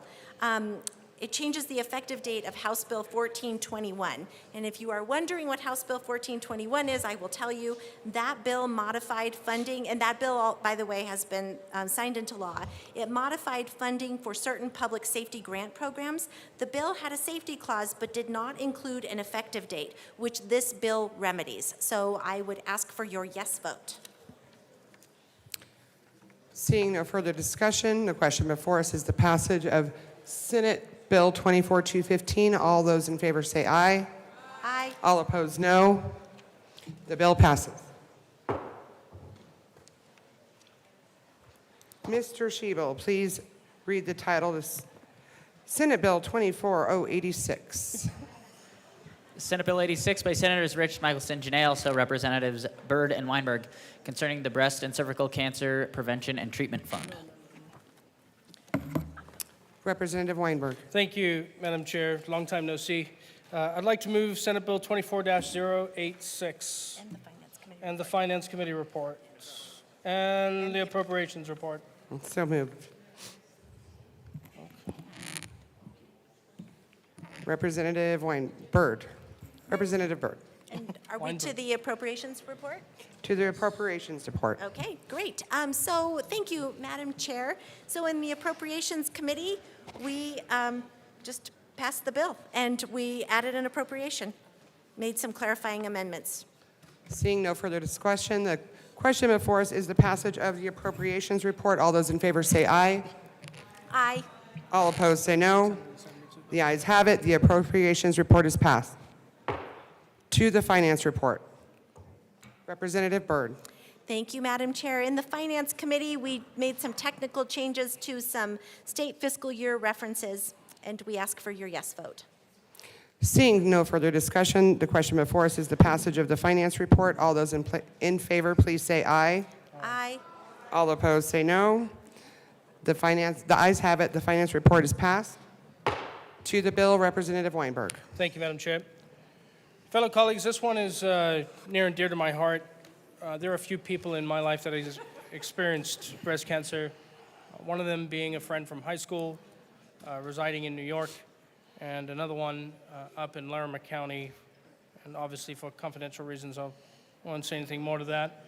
I'm grateful that when Representative Byrd put this together and approached me, it was an absolute honor to even be involved and to jump on a sign like this to make a true difference, because we say it a lot around here, but this is a very simple bill that makes changes to funds transferred for breast cancer screening coming from another cash fund regarding breast and cervical cancer prevention. In addition to making the above transfer, this bill curtails the interest earned transfer from the Disability Support Fund and instead retains those funds to be used in the Breast Cancer Screening Fund. Finally, this bill also grants authority to receive and spend any gifts, grants, or donations received as part of the Breast Cancer Screening Fund. There is a saying that says, "An ounce of prevention is worth a pound of cure." But that was made in a time where screenings for such diseases and cancers were not widely available. By granting funding for a breast cancer screening fund can potentially save the lives of thousands of Coloradans by making access to breast cancer screening more widely available. If this bill passes, an ounce of screening is worth a pound of prevention and cure. Representative Byrd. Thank you, Madam Chair, and I don't think I can put it any better than my good colleague from Loveland. I will just add that demand for these screenings has increased, so this funding is coming at a crucial time. It's making good use of funds that we have available, redirecting them to really important purposes. I'll just note that there has been from the year 2022 to 2023, these screenings and navigations have increased from 4,397 and up to 6,133 screenings. So there's much more demand for the program, and all of this, unfortunately, is taking place at a time when the program, without these changes, as it's currently constructed, is seeing a decrease year over year in funding. So, which just really is a bad combination when you've got increased demand and reduced resources. So this bill is a fix for that and really enables our state to be a key partner in making sure that more women get the care that they need. So we urge a yes vote. Representative Winter. Thank you, Madam Chair, and I appreciate the sponsors for bringing this bill. I have women in my family that have tested for the BRCA2, so this is something that's very near and dear to my heart. My grandma passed away of breast cancer, so this is something that I've dealt with in my family, and I think that this is a good space to try to do something right. I have 2 young daughters, and I appreciate you bringing this bill forward. Thank you. Seeing no further discussion, the question before us is the passage of SB 24086. All in favor say aye. Aye. All opposed, no. The bill passes. Mr. Schiebel, please read the title of House Bill 241444. House Bill 1444 by Representatives McLaughlin and Harrod, also Senators Bridges and Simpson, concerning the recreation of the Federal Indian Boarding School Research Program. Representative Harrod. Yes, I'm so sorry. Thank you, Madam Chair. I move House Bill 1444 and the Appropriations Committee and Education Committee report. To the Appropriations report. Thank you, Madam Chair. The Appropriations Committee appropriated funding for the program. We ask for an aye vote. The question before us is the passage of the Appropriations report. All those in favor say aye. Aye. All those opposed, no. The ayes have it. The report is passed. To the Education report. Representative McLaughlin. Thank you. Yes, we had a few amendments in the Education Committee. One was pretty much a strike below, and basically what it does is it changes some of the terminology to make sure we are aligning the terminology we're using this bill with the American Indians, and it also devises this, it's kind of a new program. It'll be a group of Native Americans that will be working on this bill with History Colorado. So it won't be History Colorado doing the work for them. They will all be working together and they're forming a team. So it was a really good amendment to put on here. There was another one that, let me see, that was a big one. We did a ledge deck to bring more background into why the bill is important and why the research is needed to better understand the impact these schools had on American Indian families and their communities and their history, because that's always been kind of left out of the conversation. Seeing no further discussion. Oh. We have the amendment for the... Yeah. Representative McLaughlin. Yes, and I'd like to run L6 as an amendment to the committee report, please. Oh, I move L6. That is a proper motion. L6 has been moved and is properly displayed. Thank you. I was going to ask that, but you did it for me, so thank you. There was a typo. This corrects the typo, so it's very much of a technical amendment. The question before us is the passage of L6. All those in favor say aye. Aye. All opposed, no. The amendment passes. To the committee report. That's it. Seeing no further discussion, the question before us is the passage of the committee report. All those in favor say aye. Aye. All those opposed, no. The committee report passes. To the bill. Representative Herod. Thank you, Madam Chair. Members, this is a really important bill.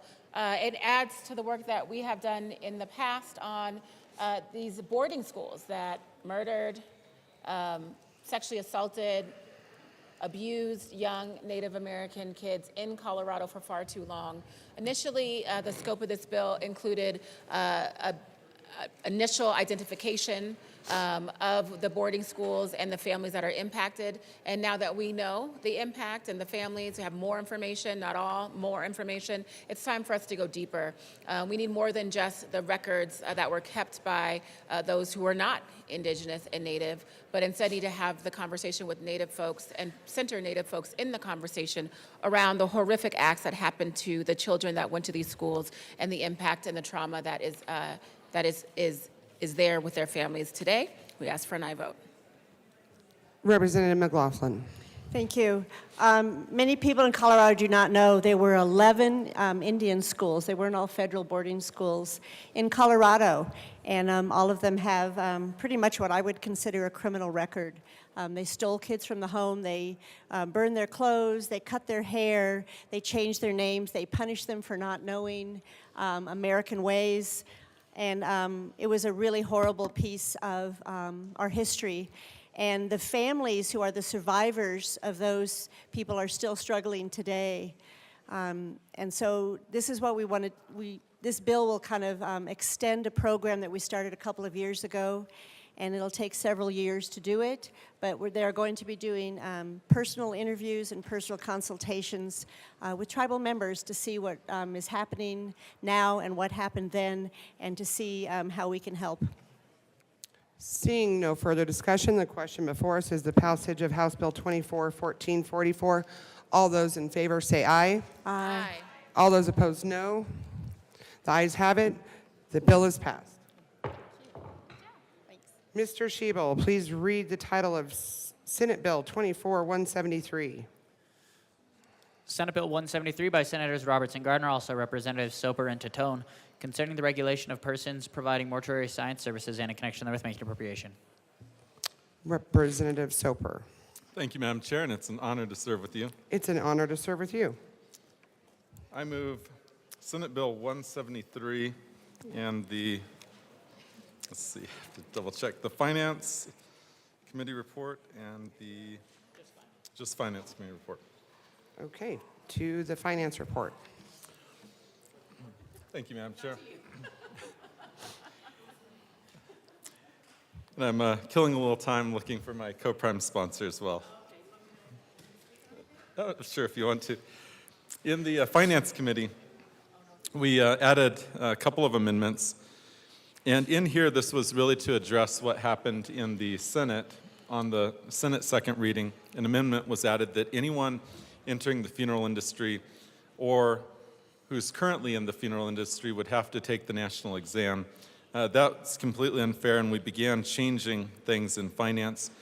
We actually have amendments to address some of what we changed here because we knew at the time that we were not going to get it right, but that we took the time to sit down with all of our stakeholders, the industry, the victims, the regulators, to actually work on something that's a little more well thought out and nuanced. And so with that, I move Amendment L019 and ask that it be properly displayed.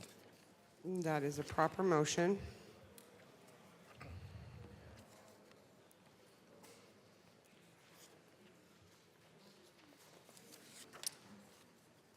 L19 has been properly moved and is displayed. Thank you, Madam Chair. And because I don't just like to do something simple, I move Amendment L020 to Amendment L019 and ask that it be properly displayed. That is a proper motion.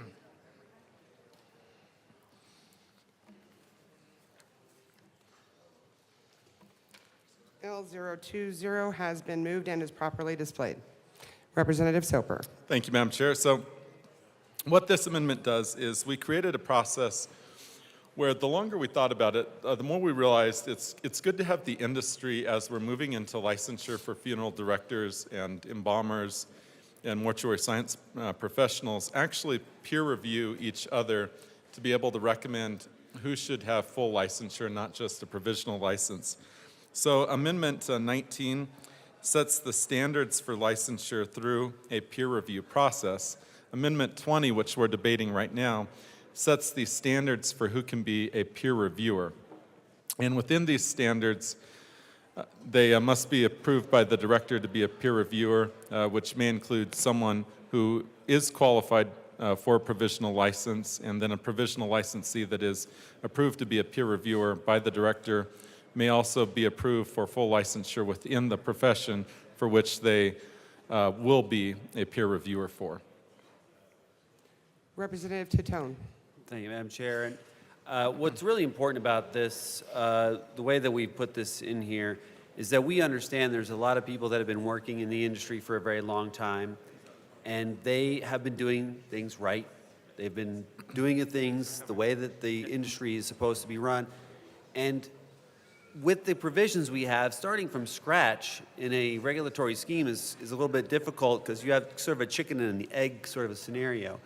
So this peer review scenario that we have here will help get some of those people who have been in the industry for a long time, and when they are looked at by the director and deemed to be qualified as a peer reviewer, they will actually have a chance to get a license sooner than they would be under the regular scenario. And that will help them get into the industry with a license sooner. And I think that's a really good compromise that we made with the industry here. So we ask for a yes vote on Amendment L020 to Amendment L019. Is there any further discussion? Seeing none, the question before us is the adoption of Amendment L20 to Amendment 19. All those in favor say aye. Aye. All those opposed say no. Amendment L20 is adopted. To Amendment L19. Is there any further? Representative Soper. Thank you, Mr. Chair. So as my good colleague, Representative Titone, was saying, this sets the standards for licensure through a peer review process.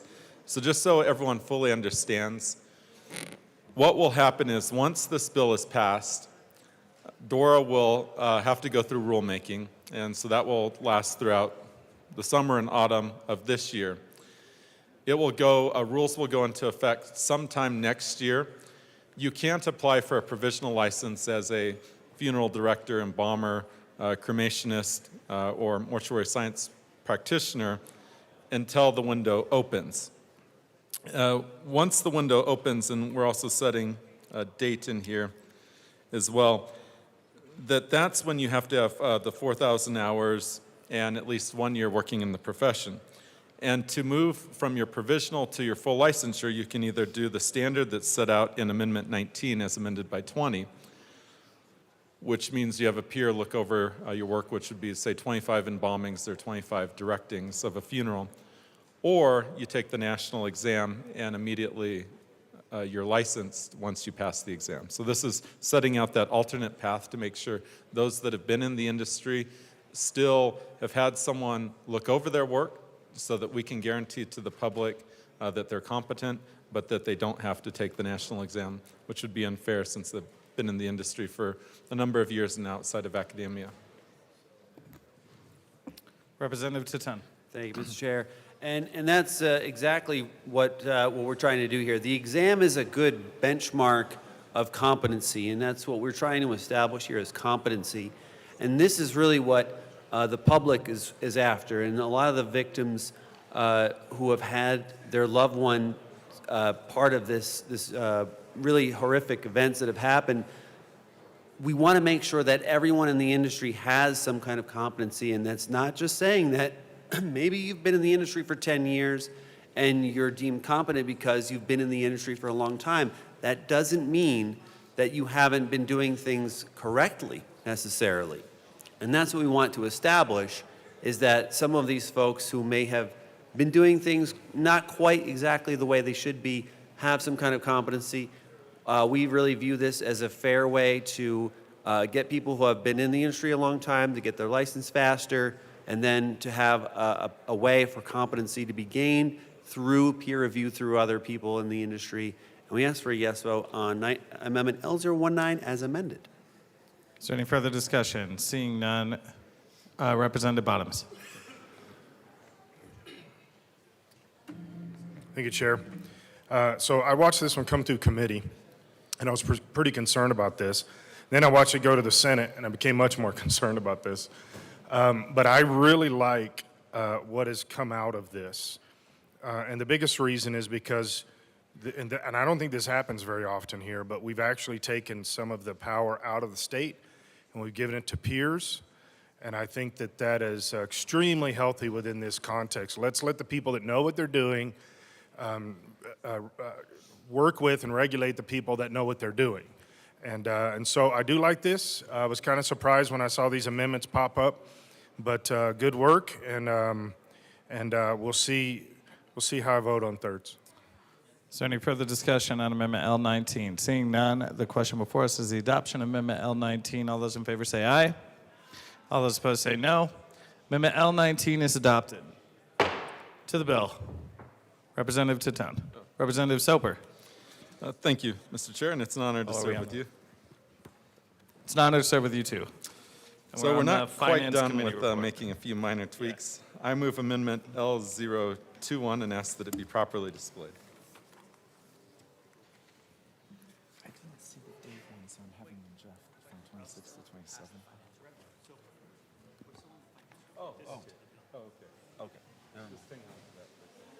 Well, withdraw the motion. Yeah. Mr. Chair, I withdraw the motion. Okay, motion is withdrawn.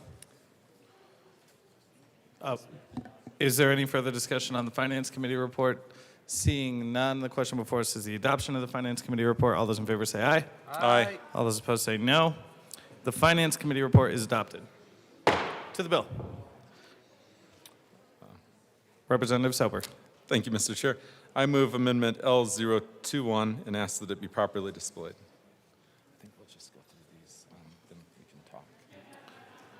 That is displayed to the amendment. Representative Soper.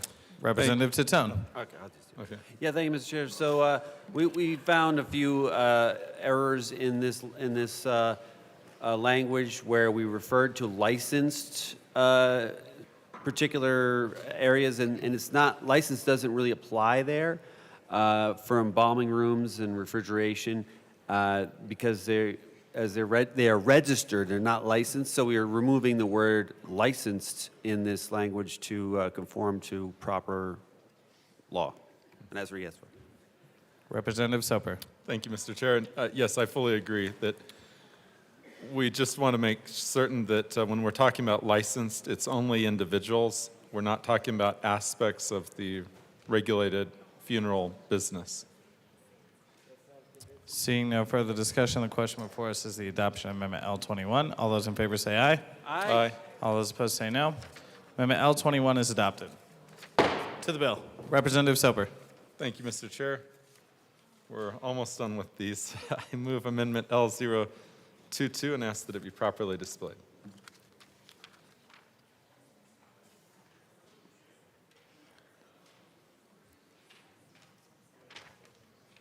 That is displayed to the amendment.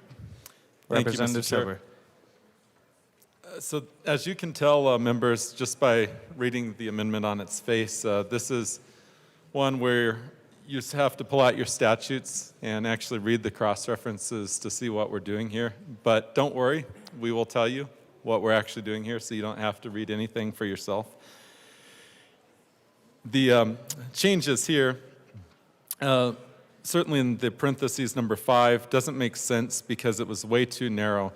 This was concerning issues of commingling cremains or natural reduced remains, because there are certain exceptions in which that should be allowed to happen when there's been consent from the decedent and whoever else wants to have their remains commingled, or the person who is in charge of the estate making those decisions if it occurs after death.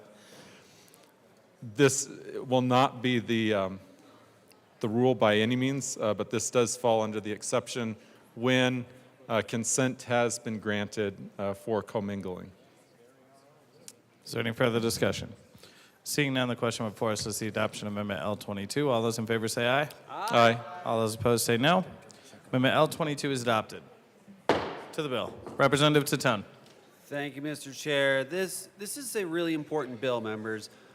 This is part of 3 different bills coming through both chambers on the regulation of mortuary facilities. And recent activities and incidents have highlighted the importance of further regulation in the funeral industry. And while the Department of Regulatory Affairs agencies currently regulates funeral home and crematory establishments, individuals working in these establishments have not been regulated since the 1980s. Colorado is the only state in the nation where these professionals are not regulated. This bill is structured to align with the regulations in other states while meeting national standards. This bill was the result of a Sunrise application submitted by the Colorado Funeral Directors Association and the Colorado Department of Regulatory Agencies, who recommended this regulation.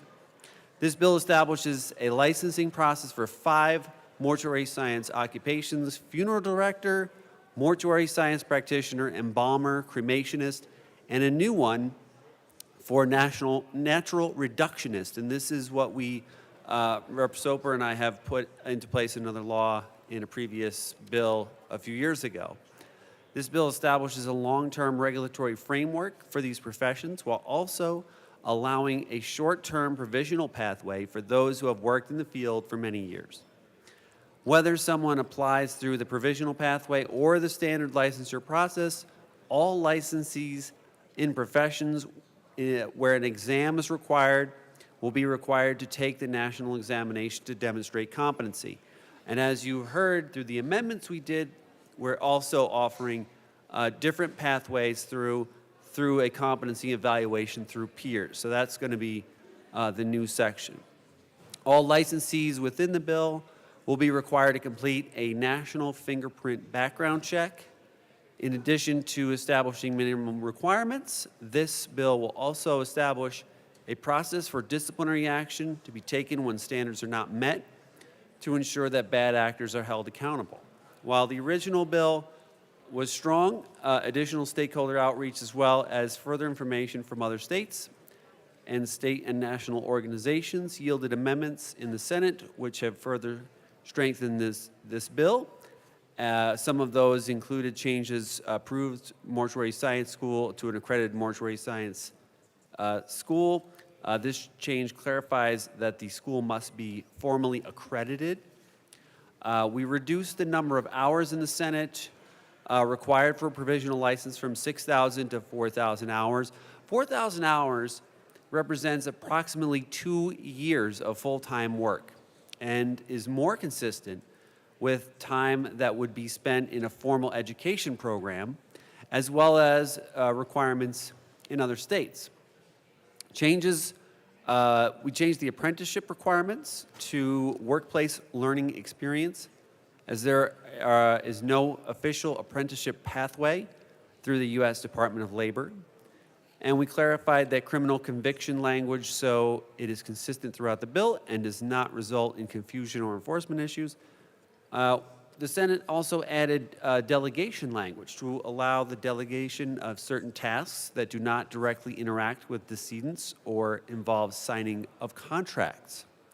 When tasks are delegated, the licensee delegates those tasks, maintains full responsibility for those tasks, and is subject to discipline if the tasks are not completed in accordance with the Practice Act. The other further amendments clarify that a funeral home or crematory designee may not serve as a designee for more than one facility to ensure that each facility maintains a responsible individual, which is very important. Some of the other provisions allow applicants to petition the director for a waiver of education requirements to allow them to take the national exam. And this is important because the bill now requires everyone, including provisional licensees, to take the exam, unless you go through the peer program, which we told you about previously. But provisional licensees did not have to take the exam requirement, but they can always take the exam as another option to get the full license. So whether you're going through any process or wherever you are in your career path, if you take the national examination, you can find your way to getting a full license no matter what. Whether you are a title-protected mortuary science professional, or if you take the route of the peer review, doing 25 embalmings or funeral services, or if you are looking for a peer review position and the director approves you for that and you don't have the requirements and you have the experience, you can also look at getting the license that way. So we have a lot of different options for the professionals who are in this to be sure that they have the ability to get into this profession right away.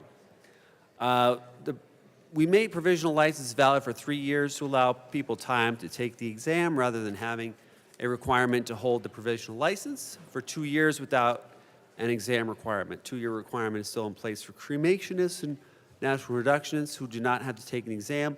They actually just have to take a certification to get those requirements, and then they can get a license directly that way. And this regulation is necessary to ensure the public safety and welfare and is protected to build public trust and integrity in the death care industry. There was a lot of people who were affected by bad actors in this space. And that's not to say there are a lot of good actors in this space, but when the bad ones really do bad things, it affects people very personally and very tragically. And we really don't want that to happen again. And not having any regulation, being the only state to not have that, we need to step up and we need to put something in place to protect these people so that way no one else has to go through this kind of thing again. Representative Soper. Thank you, Mr. Chair, and thank you to my co-prime sponsor for walking everyone through the bill. Members, I just want to talk a little bit about the background of how we got here today. Back in 1983, there was a sunset renewal for licensure of funeral home practitioners. That sunset was not renewed by the General Assembly, and in the 41 years since then, what has happened is Colorado is the only state that doesn't license funeral home practitioners, including funeral director, embalmer, mortuary science practitioner, cremationist, and the new one that we added a couple of years ago, a natural organic reductionist. We were the second state to create that. And what has happened with the void of any sort of licensure or regulation is we've become the worst place in the United States for abuses, for abuse of a corpse, for scams, for unethical behavior, for behavior that goes against the mortuary science code by not having adequate refrigeration and taking in more bodies than that particular funeral home can process. And we've created both national and international headlines. Coming from the area near my district, a funeral home called Sunset Mesa. 800 plus bodies were sold and the families were given pieces of concrete and cat litter. In Penrose, Colorado, the Return to Nature funeral home had nearly 200 bodies stacked like cords of wood, and they too had also given their customers pieces of concrete and cat litter as well. They had also unlawfully commingled remains, buried remains. For them, it was financial problems in Sunset Mesa. They were selling bodies, mostly body parts. Apparently, there's an entire list where you can go down and see how much each body part is worth to be sold on either the legal or the black market. This bill addresses a lot of what we've told the victims, is that we're going to return to a licensure program, and we're going to ensure that there's a standard across Colorado that those who are in the industry understand the mortuary science code and what's being asked, especially in terms of science, because we just went through the worst pandemic of our lifetimes. And what happened through this pandemic is we learned that there's a lot of diseased bodies that go through funeral homes. And following proper protocol and procedure and standards that we've outlined is important, because that's how we prevent the next pandemic. But also the continuing education piece that we have within this bill, and a focus on funeral home ethics and understanding and being reminded of what's ethical behavior of a funeral director is important as well, to try to prevent future Sunset Mesa atrocities from happening. As we go forward and the transition starts to occur after DORA has rulemaking, a window will open, and that window will be open until a certain date, and that's, Mr. Chair, why I move Amendment L023 and ask that it be properly displayed.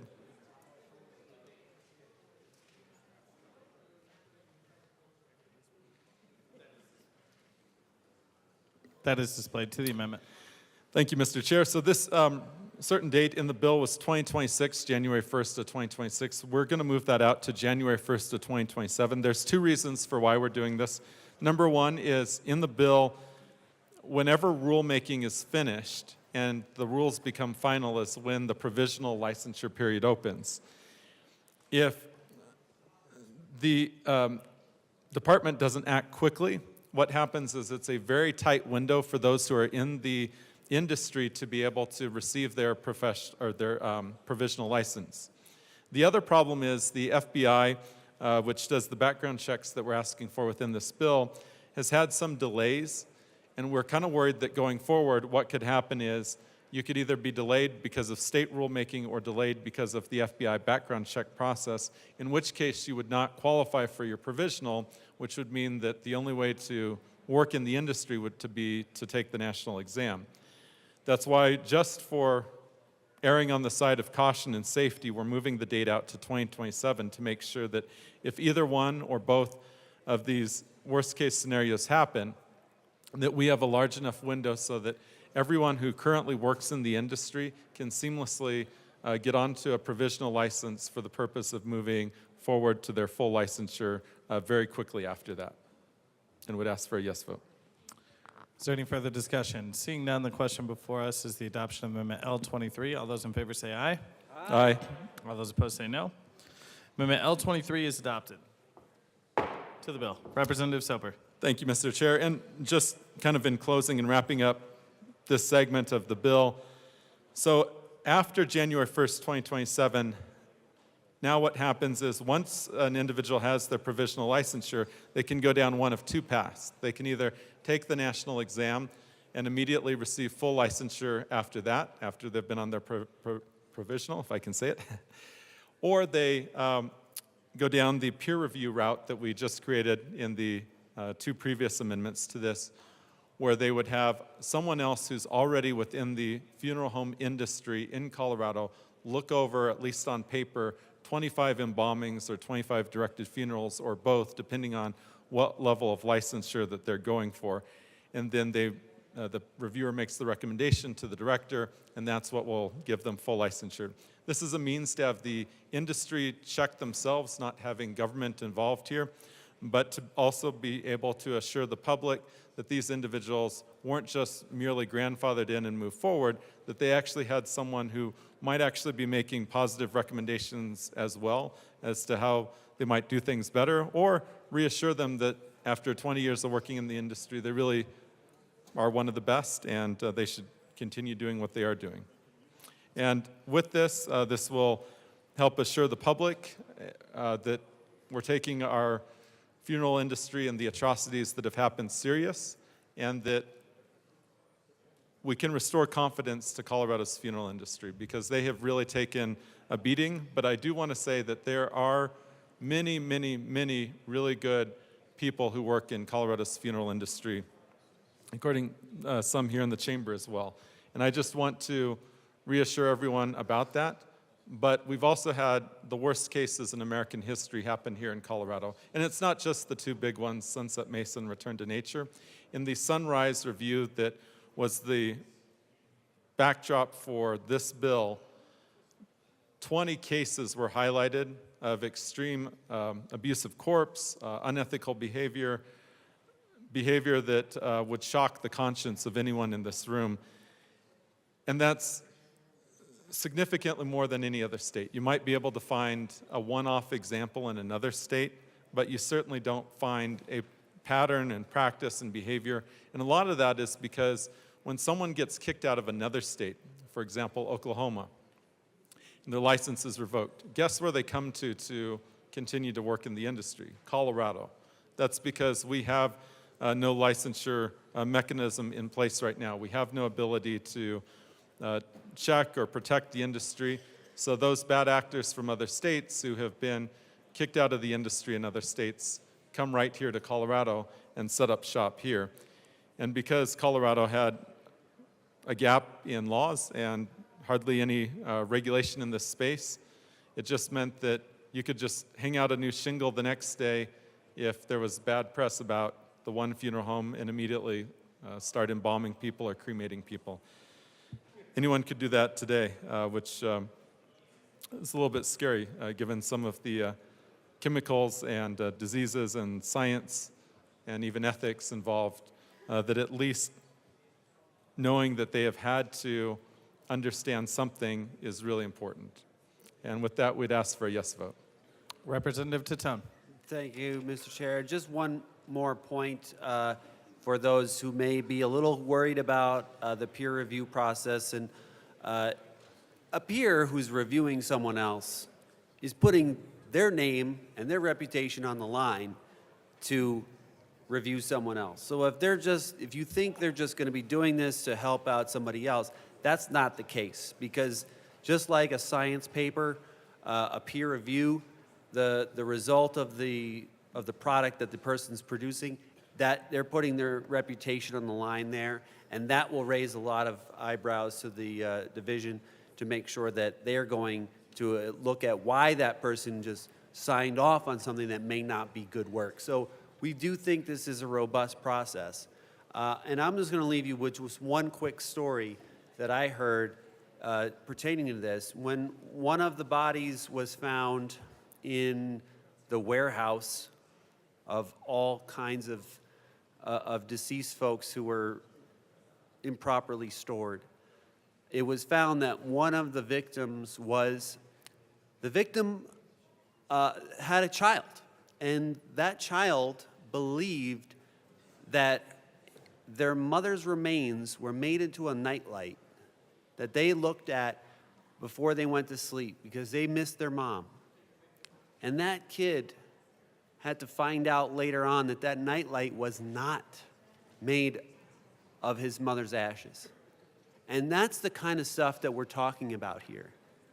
This is stuff that really gives people PTSD and scars them emotionally. This is not just bad business practices. This is emotional damage that really occurs from the atrocities that are happening here. So I just want you to think about that when you cast your vote today, that we're doing this to help protect families from this not ever happening again in the state of Colorado.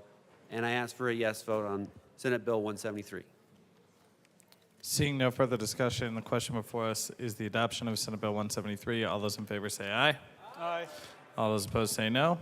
Senate Bill 173 is adopted. Mr. Schiebel, please read the title to House Bill 1369. House Bill 1369 by Representatives Holtorf and Martinez concerning the creation of a Colorado agriculture license plate.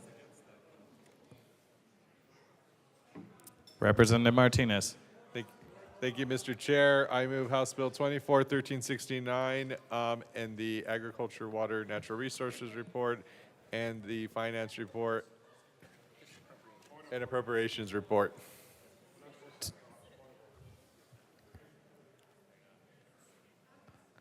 One moment.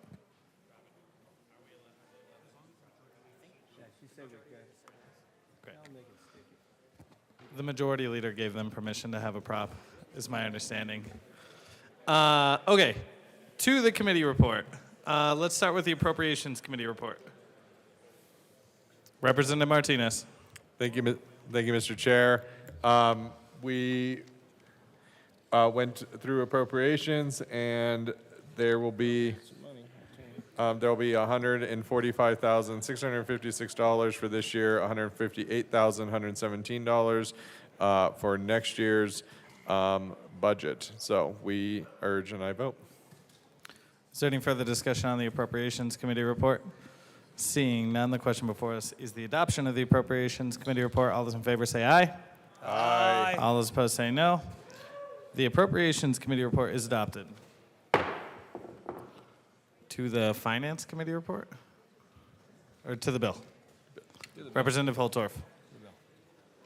Thank you, Mr. Chair. And for those in the chamber that are concerned about this wonderful display, we did ask the majority leader to allow us to show this wonderful license plate. I do want members of the chamber to know that the Logan County Cattlewomen, the same ladies that did the steak fry earlier in the session across the street at the church, the Baptist church, they brought forth the graphics for this. They also began the petition to get 4,000 signatures, which they did primarily in my district of House District 63. I was speaking with the majority leader about the wonderful graphics, and she pointed out how the ladies of Logan County did such a wonderful job with their graphic design. And I do want to point out to everybody in the chamber that every element of agriculture is represented in this license plate. For those of you that went on the tours last summer, even the sugar beets, they're hard to see, but they're under the ground, and they're represented as well.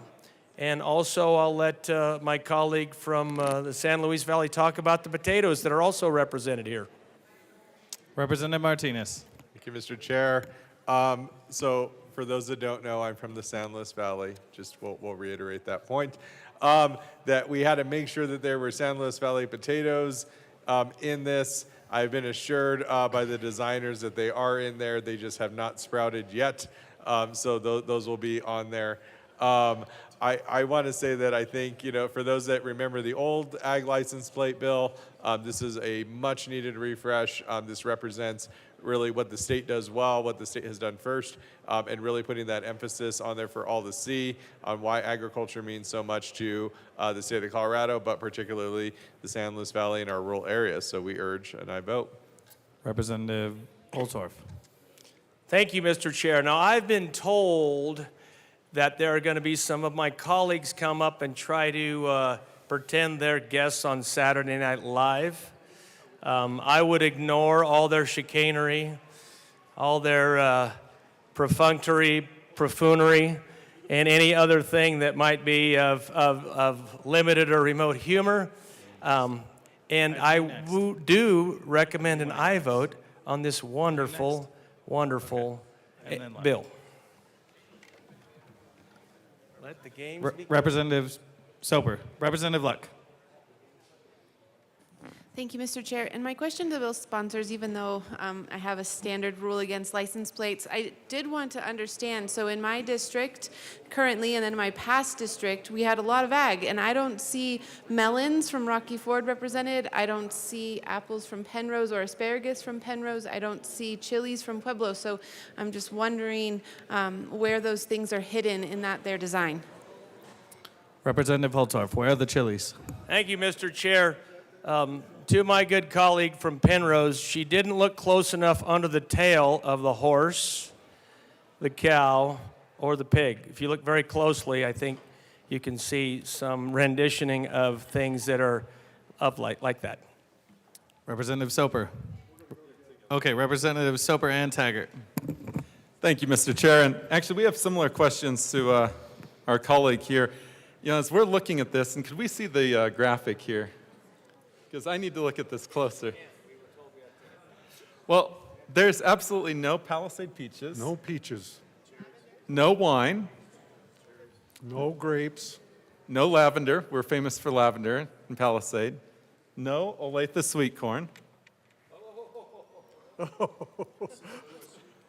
Yeah, that looks like, now that's too high to be Olathe sweet corn. You see, Olathe sweet corn, having picked this, it's about this high when they detassel it, and that's so you can reach down and pick it easy.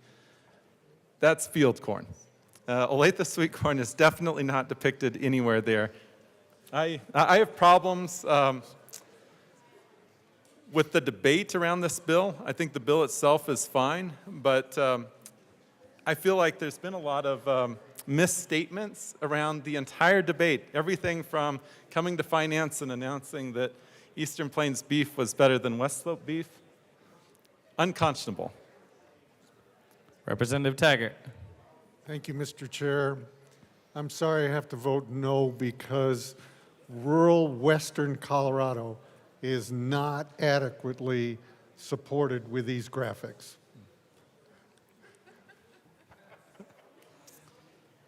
Representative Armagast.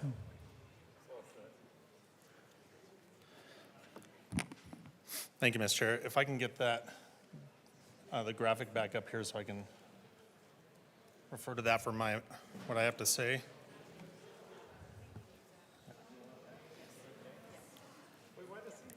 Thank you. Trust me. So in referring to, I'm not always a fan of, no, this is going to go over here on this side.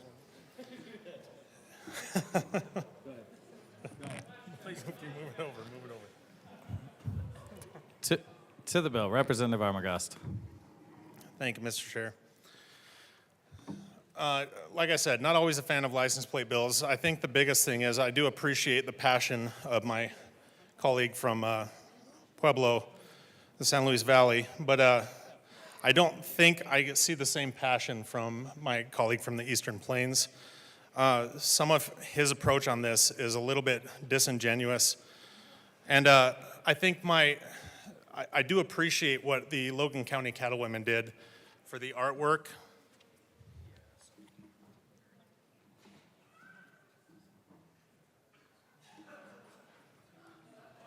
But I think it was missing something on there. And seeing as how I think there was just a little bit of a lack of passion from my colleague on the Eastern Plains, I move L001 and ask it to be properly displayed.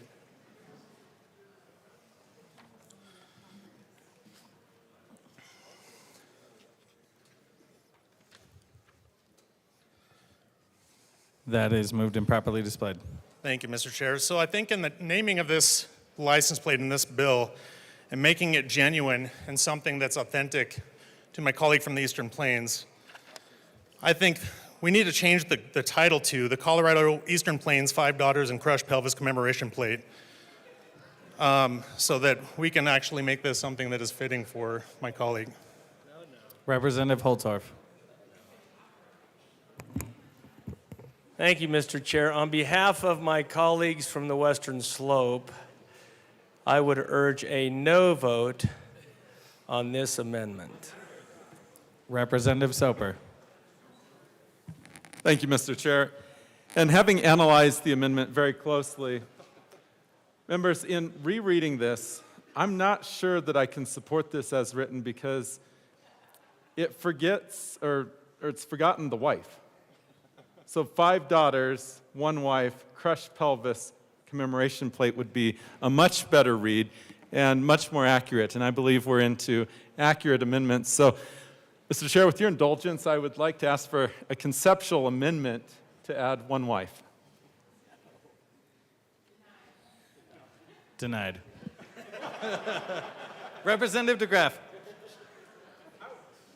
Thank you, Mr. Chair, and I just support this amendment, mainly the artwork, because now it clearly represents something about a horse.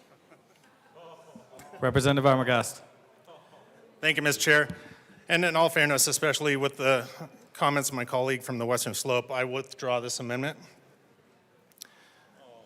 But in all seriousness, that amendment is withdrawn. To the bill. Thank you, Mr. Chair. There is some language in this bill that I think needs to be addressed. It doesn't quite explain what I think the content and what the purpose of the bill is. So I move L002 and ask it to be properly displayed.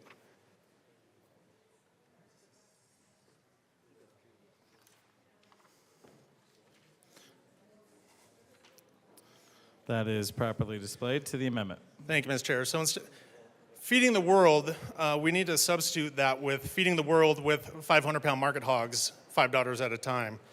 And I think that would actually make it a little bit more authentic in what we are trying to get through in this bill. Ask for a yes vote. Representative Holtorf.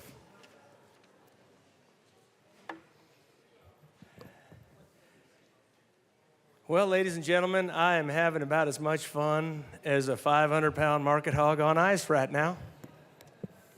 And if anybody's seen that, they know how exciting that can be.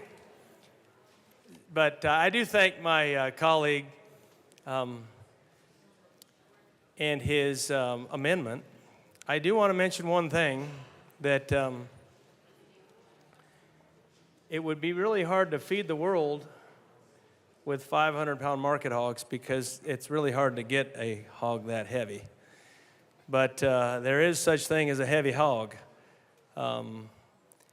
But most market hogs get to about 350 to 400 pounds, for those of us that know the industry. And, but I've always used that expression in slight exaggeration. But the 5 daughters, they are no longer on the ranch, and we're out of the hog business, so I don't know if they would appreciate that. But I do have a problem with the amendment, because it only represents one of the commodities that are depicted on this graphic here, and it's the hog, I think, right there, and with the little piglet right behind it. So that is the farrowing phase of the hog industry, not the finishing phase of the hog industry. And I really would like to talk about how we raise hogs. And I would like to take about an hour to do that, but I will not. But I really have been in hog production. We've raised hogs on our farm. My granddaddy had a wonderful Duroc bloodline that he raised back in the 70s. And I could tell you that story also, but I will not, in the spirit of time, Madam Majority Leader. But I do appreciate the amendment, and I still encourage a no vote. Representative Soper. Thank you, Mr. Chair. I have a question for the amendment sponsor. Is this a pork barrel amendment? Representative Armagast. Thank you, Mr. Chair. And this is going down a dark path that I really have to withdraw the amendment. The amendment is withdrawn. To the bill. Thank you, Mr. Chair. Last but not least, colleagues, we have our colleague from the Eastern Plains is not going to be with us next session, so we do need something to remember him by in this bill and in this license plate. I think the biggest thing that wasn't mentioned in the artwork or in the language of the bill is something that we really need to address that wasn't addressed already with some of the other parts of Colorado. So this will also help commemorate our colleague from the Eastern Plains. So I move L004 and ask it to be properly displayed.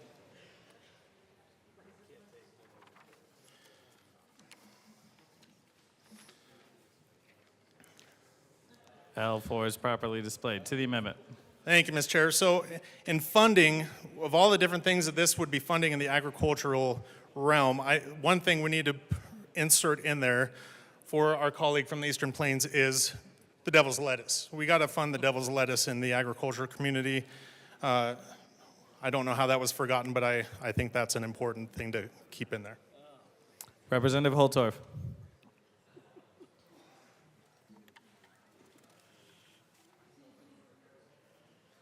Thank you, Mr. Chair, and I am going to page 4. And you know how I like to make sure we look at these amendments real closely. To the amendment sponsor. So it's line 25. I'll come down to line 25, Mr. Chair, and we're going to look at, it's the second paragraph under Agricultural Management Fund creation. Before funding, the department shall use the money to fund agricultural efforts approved by the commissioner, including funding, and then insert devil's lettuce, which would fall under additional department employees necessary to implement and manage approved programs. It's an awkward placement, but I do want to talk about something that's really important now that you've opened up this door, my good colleague from Berthoud. The devil's lettuce is a real commodity, and it is produced here in Colorado.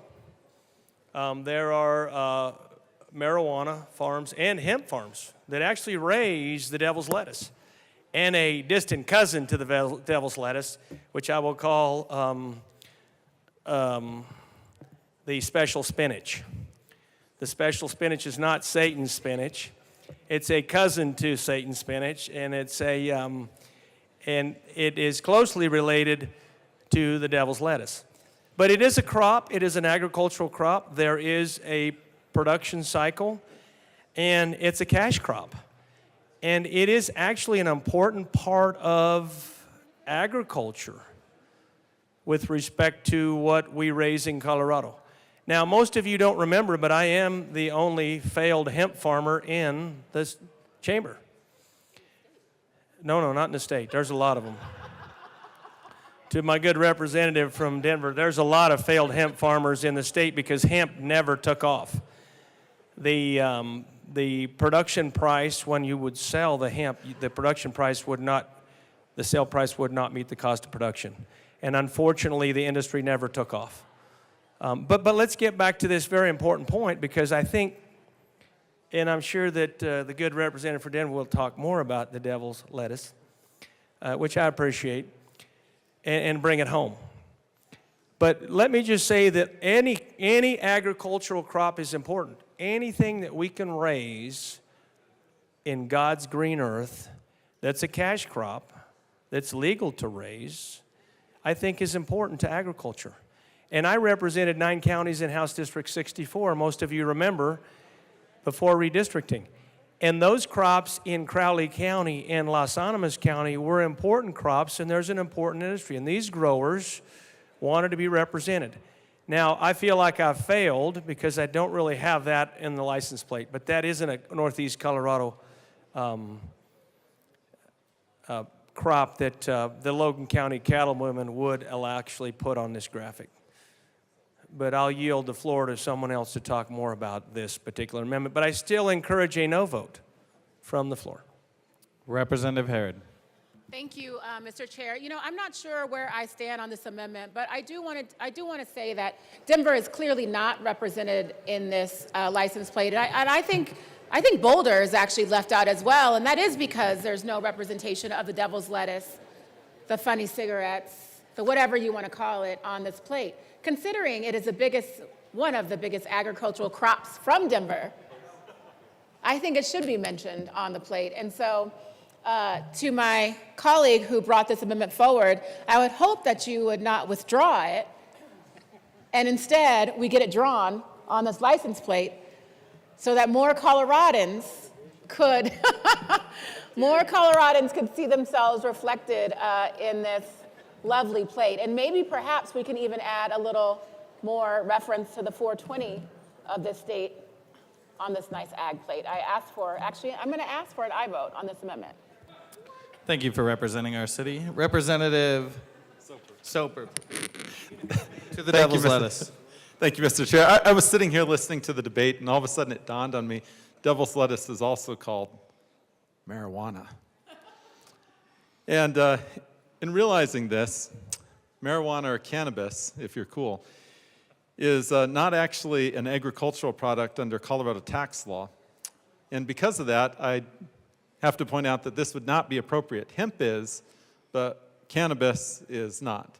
So I would encourage a no vote just because technically and legally, at least within our tax law, this is not considered an agricultural product. And I'm afraid that if this were to get into law, that it would set a really bad precedent and tell our farmers, go ahead and grow all the devil's lettuce you want and make millions of dollars and retire, and then we'd have no farmers to farm all the other great things that we produce in this state. Representative Armagast. Thank you, Mr. Chair. And on my colleague from the Western Slopes advice, again, I'm going to have to withdraw this amendment. But with all of the amendments failed, I still encourage an aye vote on the bill. This is a great thing. Thank you. Is there any further discussion? Representative Soper. So I do have one thing to talk about. In Finance Committee, there was a debate that ensued over this, and I'm afraid members can't see me because of the... Here, I'll hand it back.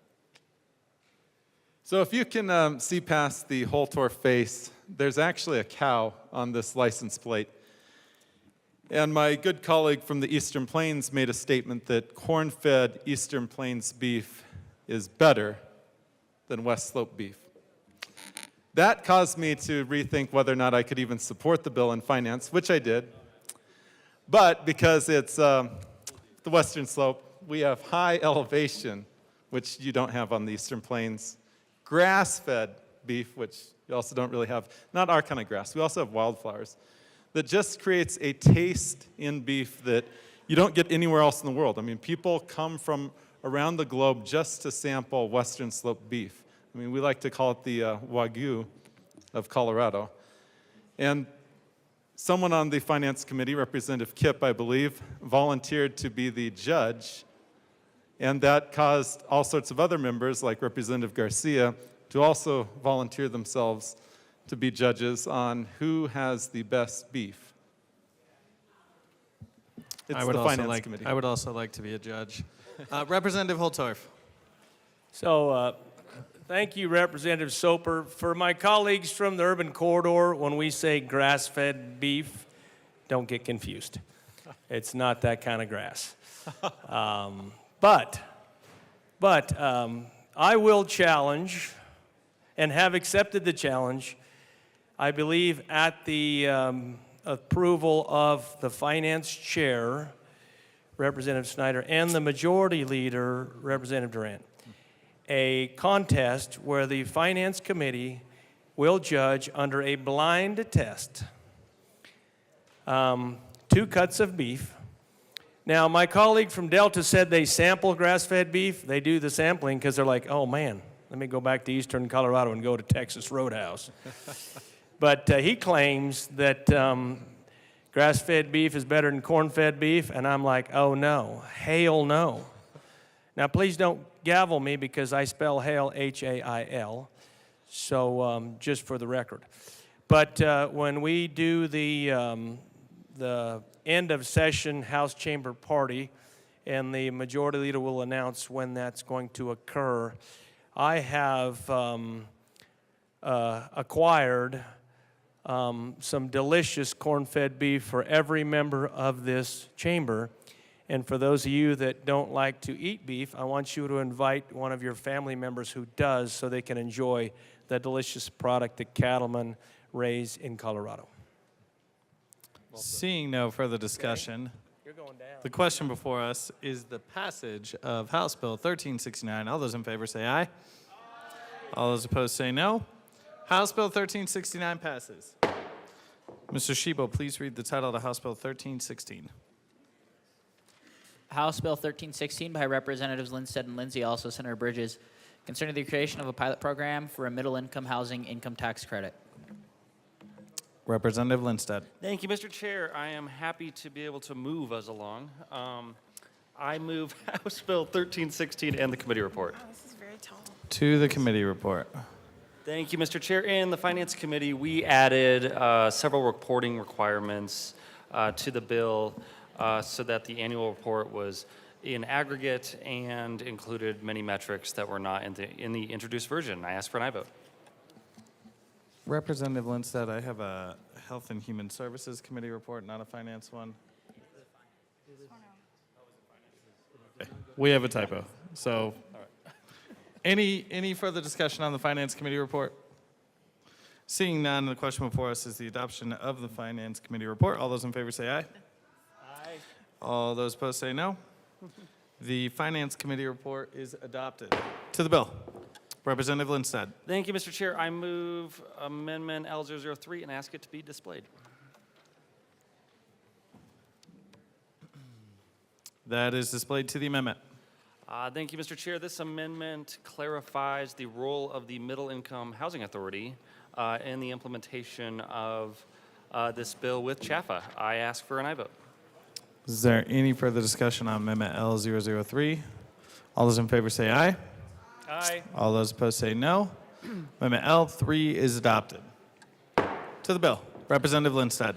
Thank you, Mr. Chair. I move Amendment L004 and ask it to be properly displayed.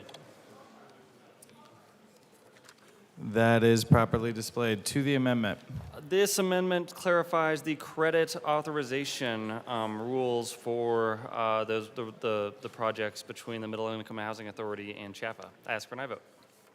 Is there any further discussion on Amendment L4? Seeing none. Question before us is the adoption of Amendment L4. All those in favor say aye. Aye. All those opposed say no. The amendment is adopted. To the bill. Representative Lindsay. Thank you, Mr. Chair. This bill creates a pilot program for an income tax credit for owners of housing developments focused on rental housing for middle-income households. There's many factors that contribute to our housing crisis, and there are many ways to fix them. This is on the menu.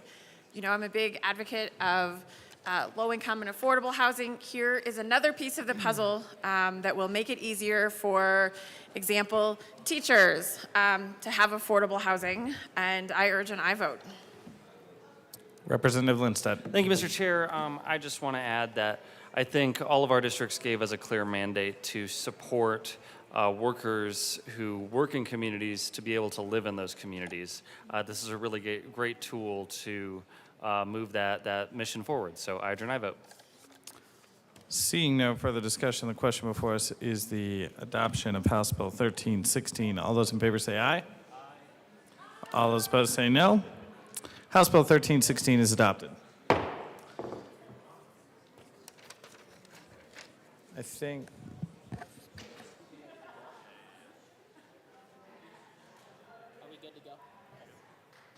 Mr. Shebo, please read the title of House Bill 1448.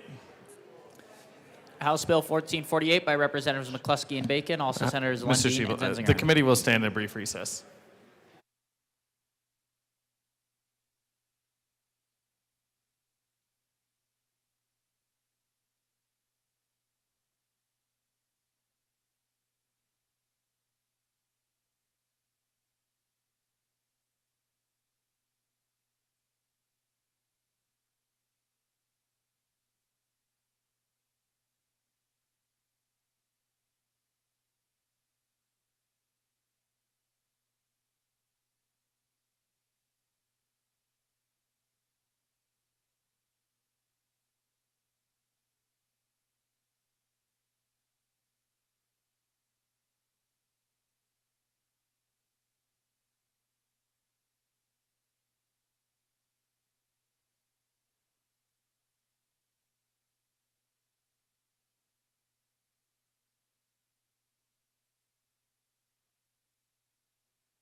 The committee will come to order. Mr. Shebo, please read the title to House Bill 1448. House Bill 1448 by Representatives McCluskey and Bacon, also Senators Lundin and Zenzinger, concerning the creation of a modernized approach to funding public education. Madam Speaker. Thank you, Mr. Chair. It is an honor to serve with you. It's an honor to serve with you as well. Thank you. I move House Bill 1448 and the Education Committee report and the Appropriations Committee report. To the Appropriations Committee report. Thank you, Mr. Chair. Members, in our Appropriations Committee, we did run a number of amendments to make sure that we were addressing our progress that we had had with multiple conversations with folks from many different perspectives in the world of education. We did replace our approach on the land board study facilities funding to create something that was much more streamlined. We did put in language to ensure that we were closely monitoring, with the help of our JBC and leadership, triggering language that would help protect our state education fund in the event of an economic downturn, a pandemic, whatever might arise. And we also put in an amendment to ensure that small school districts with high populations of at-risk students who were not benefiting from the shift to a more student-centered formula because of their size, because they were so small, that they too could get a new concentration factor. And for our rural schools, we did some smoothing between the transition from our current School Finance Act to the new school finance formula, which meant adopting some of the current tenets for rural schools into House Bill 1448. While I do ask for your support, nothing is ever perfect until it's perfect. So with that, I move L045 to the Appropriations Committee report and ask that it be properly displayed.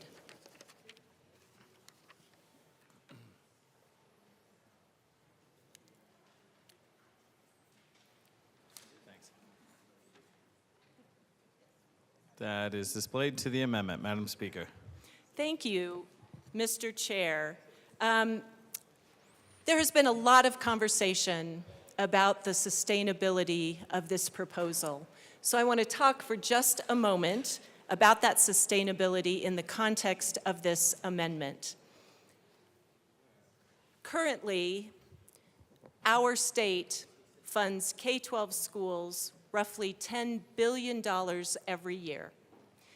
That $10 billion total program is made up of local and state share funding.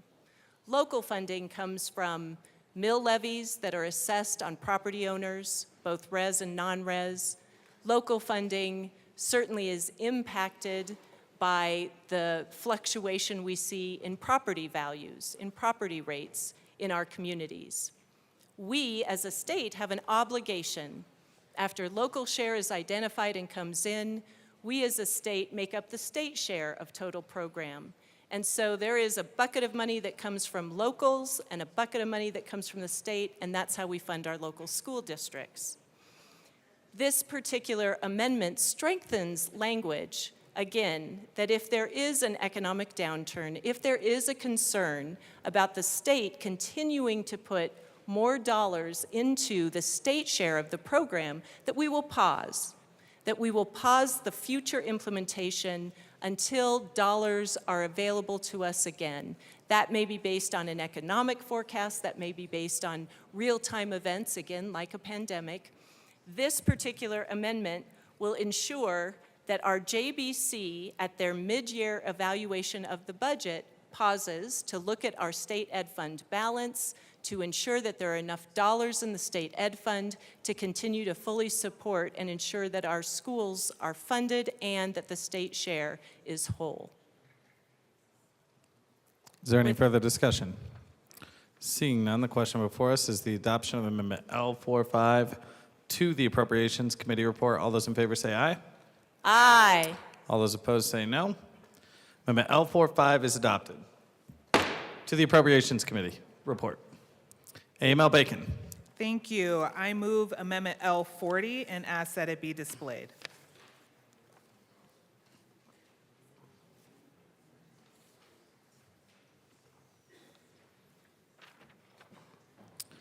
That is properly displayed. To the amendment, Assistant Majority Leader Bacon. Thank you, members. So this amendment addresses the SMART Act hearing requirements that we established in L28 that we moved in appropriations. And this comes as feedback from CDE. Particularly, they were requesting clarity on what they need to report annually.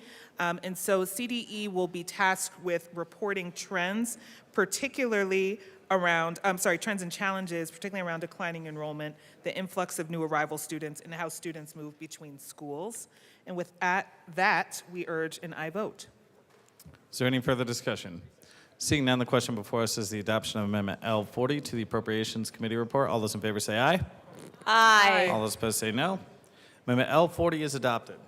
To the Appropriations Committee report. Madam Speaker. Thank you, Mr. Chair. I move L033 to House Bill 1448 and ask that it be properly displayed. Sorry, I did that wrong. I move L033 to the Appropriations Committee report and ask that it be properly displayed.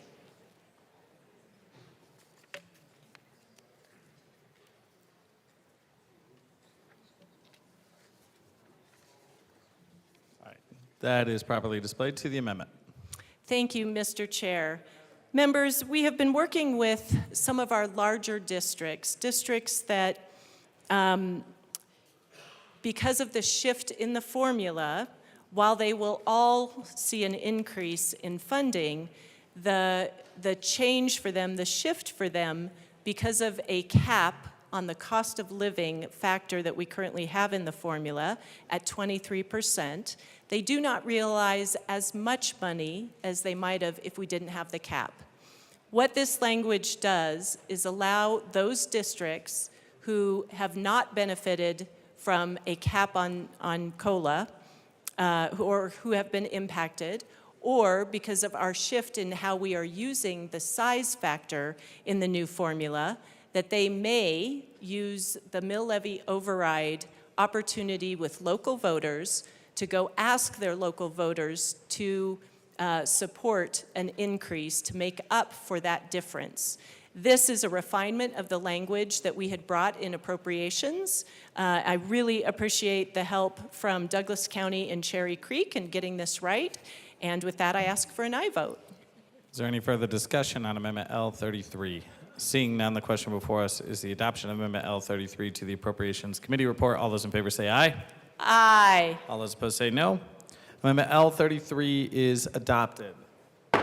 To the committee report. Madam Speaker. Thank you, Mr. Chair. I move L046 to the Appropriations Committee report and ask that it be properly displayed.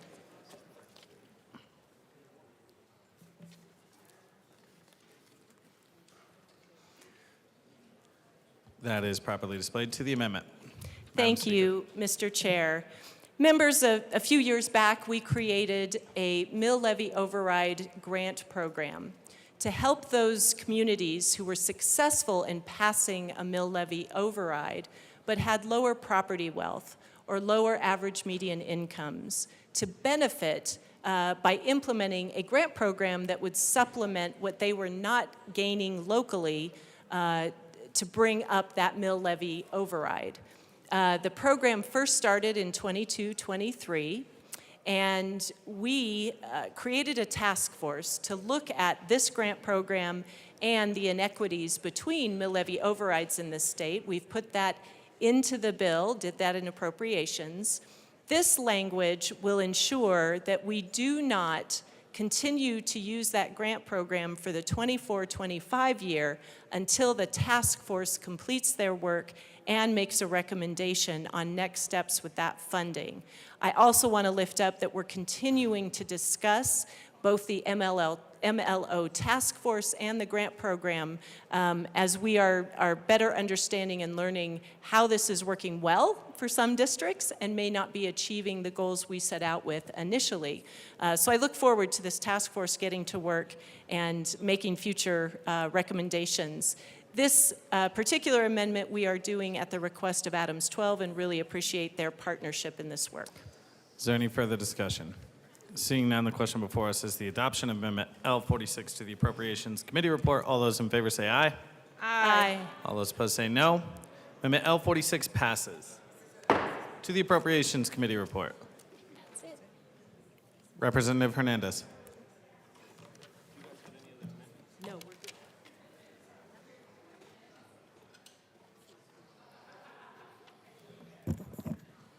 Thank you, Mr. Chair. It's an honor to serve with you.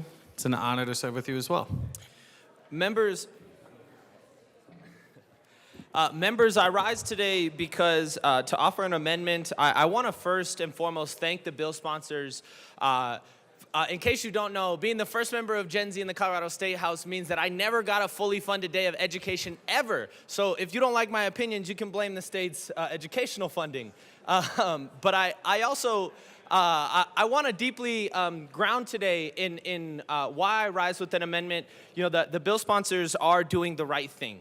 And I see your work, and I deeply appreciate the level of brevity and just the amount that it takes to actually advocate for these pieces. I think we do need a more equitable school finance formula. We do need to make sure that we are funding all districts, rural districts, urban districts, and I want to make sure that all things are taken care of. My amendment today that I'm going to speak to and I'm going to move, Mr. Chair, is specific to a provision within the bill related to charter school capital construction financing.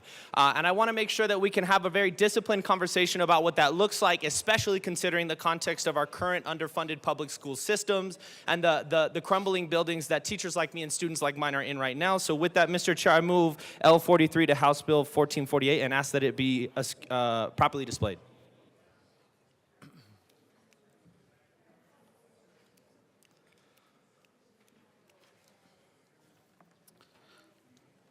That amendment is displayed to the amendment. Rep. Hernandez. Thank you, Mr. Chair. I want to talk about why this amendment is deeply important to folks like me in my district. Specifically, members, there was an amendment brought in committee that struck all of the best funding, which was a good idea at first, but there were residual consequences for rural districts, for BOCES, and I think that was deeply problematic. It's important that those schools receive an equitable financing too. I'm looking at our friends in rural districts and how important that is. I want to make sure that charters are held accountable to the same level of public schools, but I want to make sure that rural schools and schools that are under the BOCES category are not caught in the crossfire of what it would mean to potentially reevaluate the way that they are funded within this model. Members, within the current iteration of the bill, there is a section of the bill on, I'm going to go to it right here, Mr. Chair.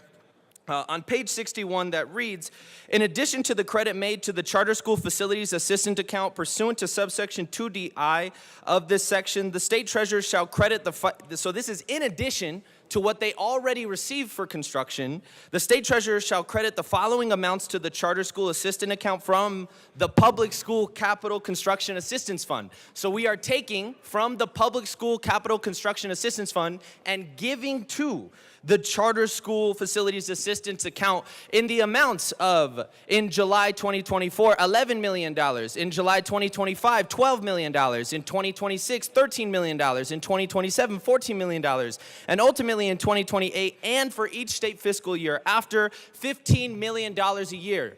We would take away from our public schools that are crumbling, where members of this legislature are writing other legislation to address HVAC issues, that we don't even have air conditioning in our public schools, but we are going to take, just outlined in this bill, up to 2028, $65.5 million. $65.5 million out of the Public School Capital Construction Assistance Fund, and we are going to give it to charter school facilities account transfers, which is deeply problematic to folks like me in my district, where charters often operate in a very specific way.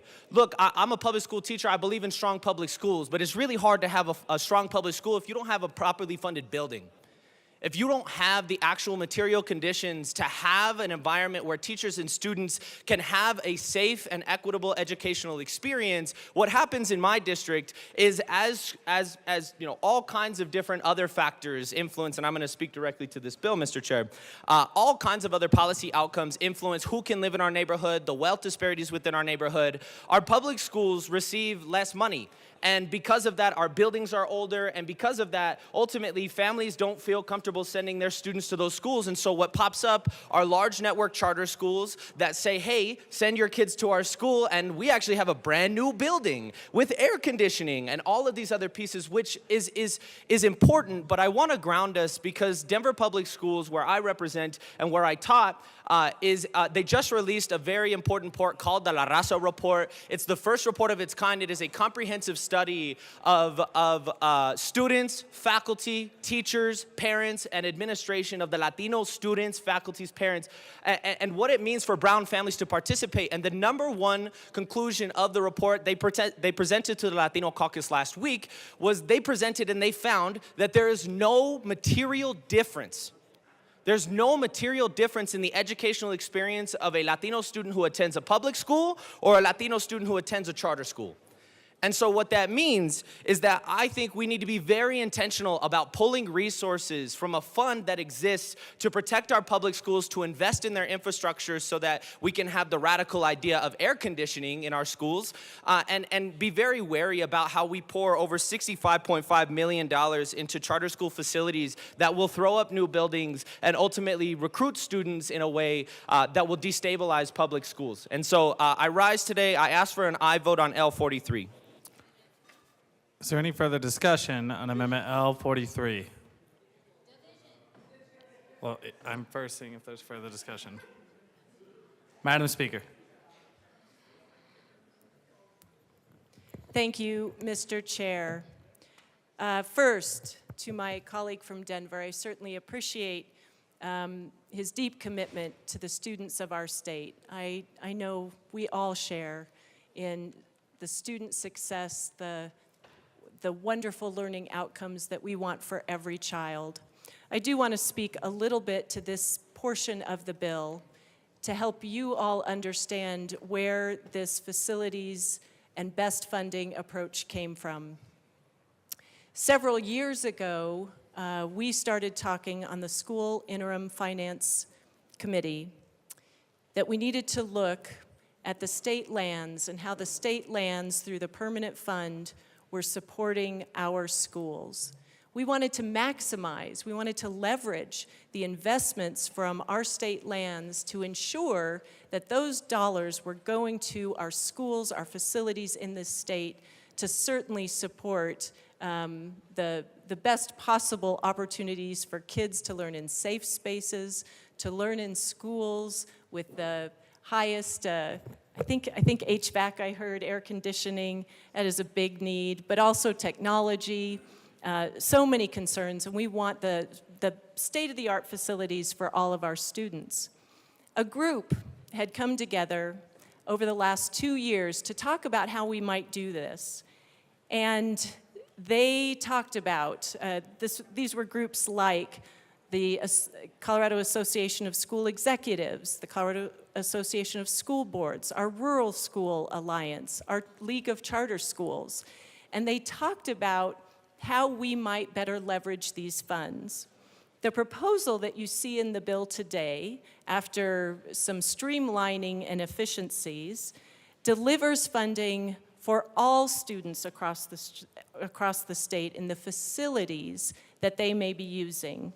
Charters would receive $15 million out of our bill, while BEST, the BEST program, Building Excellent Schools for Tomorrow, would receive up to $250 million for traditional schools. We're raising the COP cap, and obviously the bulk of our funding is going to our public schools in this state. All of this money is going to public schools and benefiting all students. I would ask for a no vote on the amendment respectfully. I appreciate the circumstance of what has been shared and what people have seen. I would just offer that we want the best facilities for all kids in our state, for the small little charter school that I know about in Paonia, to the charter schools elsewhere, to rural schools on the eastern plains or the western slope, and to our bigger suburban and urban facilities. We want everyone to benefit from this funding, and I believe that that's what we are accomplishing in this bill. I ask for a no vote on this amendment. Is there any further discussion? AML Bacon. Members, I want to say thank you to both of my colleagues, but I do want to share with you some conversations that we had leading up to this amendment. I can understand some of the concern, and quite frankly, as a sponsor, we've been talking about this for a little bit and a while. I can say that while I was not part of most of the conversations that led to this conclusion, I have been part of the conversations currently, and I want to be sure that we can be in a space to kind of honor what we are all committing to as we talk through this language. I do also want to take the opportunity to say, we'll get to a place where we're further talking about the bill. I can understand some of the questions and some of the concerns around this, particularly having not been close to the conversation. But I do also understand that we want to be in the best position we can move forward with this bill by understanding where different stakeholders land so that we can have a clear path and understanding of what's moving forward. And so I just wanted to share that as a sponsor, particularly to those who I've talked about, particularly to those that I have talked to about this issue. You have heard my commitment in deeply examining the connection of this to this bill. I don't want to kind of step away from that because I have been having those conversations, but also the conversations have been around where is it that or what other conversations we need to have with other stakeholders to get to a better place so we could even potentially move to this outcome. And that last conversation happened not too long ago as well. And so it's a particular predicament for me as a sponsor. I want to honor what I said I would do by way of conversations as I vote on this amendment. Madam Speaker. Thank you, Mr. Chair, and I want to lift up my co-prime in this moment. We have certainly been talking with so many different stakeholders in the education system, our superintendents, our teachers, our parents, even our kids, and I am really grateful for that. I particularly want to lift up that we've heard voices about the need to keep talking about how we are addressing facilities in this bill. So I want everyone to hear my commitment that while we are moving forward with this discussion today, the conversation about how we are delivering dollars for facilities needs to continue. And I anticipate that with our good partners in a variety of different education organizations, we'll be able to ensure these dollars are reaching our kids who need it the most. I ask for a no vote on the amendment. Representative McLaughlin. Thank you, Mr. Chair. Charter schools are public schools. Charter schools are public schools. This money goes to all public schools. It's not just to charters, it's not just to traditional. There are bad traditional schools and there are bad charter schools. I think instead of doing this one step at a time where we just do these little dog fights all the time, I think charter schools and traditional schools need to get together and work it out. I think that there's a lot of conversations. I think there's a lot to be had by that. But they need to figure out how we can stop fighting all the time. If you're going to put kids first, this is a really stupid way to do it, is to start saying we hate this school and we love this school. Let's do what's best for our students. Charter schools are public schools, so this is public money. Thank you. Representative Garcia. Thank you, Mr. Chair. I want to first start off with thanking wholeheartedly the sponsors of this entire bill. I will get to the amendment in a hot second. I know the incredible amount of work that they have put into this and the stakeholding they have put into this and the agreements and negotiations to where they've gotten to where they are today and the amendments that they're bringing. And I also stand in support of this amendment. I have charter schools in my district. I like my charter schools. I think they're fantastic. We're not saying to defund charter schools with this amendment by any means. We are saying that one type of school should not have an advantage over another school. And by the language here, in addition to the credit made to charter school facilities assistance, in addition to, that itself gives an advantage to one subset of public schools over another. We are striving for equity in this entire bill, and yet in this one particular section, we are violating that principle. This amendment makes it equitable for both charters, which need funding, and our traditional public schools that also need the funding. I urge an aye vote on this amendment. Representative Hernandez. Thank you, Mr. Chair. And again, I will show my deep love for the bill sponsors. I want to be really clear on why we are doing this and why this is deeply important for every district. In no way am I either against charter schools, but I do think that there is an important moral question for us to ask ourselves. That if we do believe that charter schools, that as the chair of the education committee I'm looking for, there she is, reminded us, if we believe that those are public schools too, I would ask, why are we pulling funds from a set of public schools and the way that they are allotted money for their capital construction to give to another version of whatever that educational system is? I think that's a deep moral question for us to ask. I do want to be very clear. In no way is this a fight against the bill. I'm excited to be a supporter of this bill today. I think that this, and I do plan to support it on the vote today, but I think there's an important question for us to ask of, is this the type of precedent that we would like to set, that we are going to take from one set of public schools that already are in need of money to keep their buildings operating, to give to charter networks and schools that are going to be instituting new buildings? And I think that that's a really deep moral question for us to ask. I ask for an aye vote on this amendment, and thank you.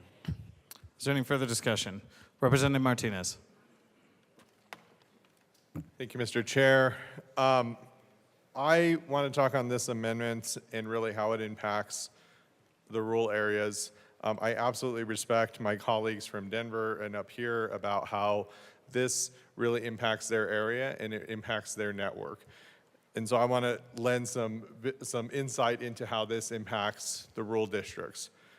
In my district, I have 2 charter schools that we have in there. One that has been established and one that is currently trying to get established. I absolutely respect the argument that's being made here, and I want to lend my side that they're not always equal in other parts of the state. I have one charter school that's operating out of a basement of an old church because that's what they have. And so, again, I understand that there are different parts of the state that are affected differently in this, and I want to make sure that I'm being respectful of that because it is different in those parts. But I also want to make sure that members know how this affects in the rural parts of the state, too. I have one charter school in the town of Crestone that is 20 miles, 20 minutes, 30 minutes away from the nearest school district. They don't have another option to being able to do this. So I want to just make sure that we're cognizant of that when we're moving forward on this, that those students still need these facilities as well too. I don't want those kids in the southern part of my district to having to operate out of a basement of a school district. If they choose to do so and they choose to build a building, I want those kids to have the same sort of funding that the schools in the public schools sector go as well. So I just want to make sure that we are including that in this conversation as well. Is there any further discussion? Seeing none, the question before us is the adoption of Amendment L43. A division has been requested. All those in the chamber who are not entitled to vote, please be seated. Will all those in favor of Amendment L43 please stand and remain standing, or raise your hand and keep it raised until the count is taken?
You may be seated.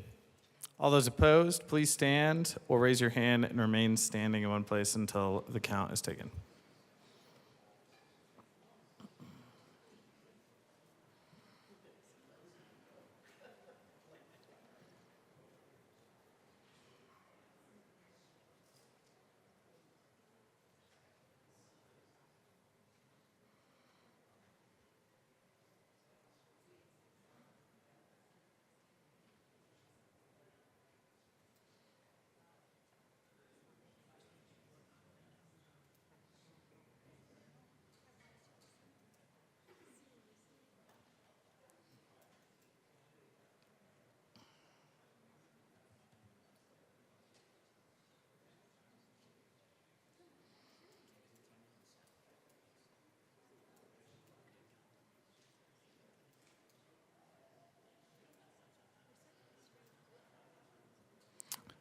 You may be seated. Amendment L43 fails.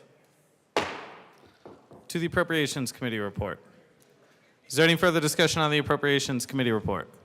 Seeing none, the question before us is the adoption of the Appropriations Committee report. All those in favor say aye. Aye.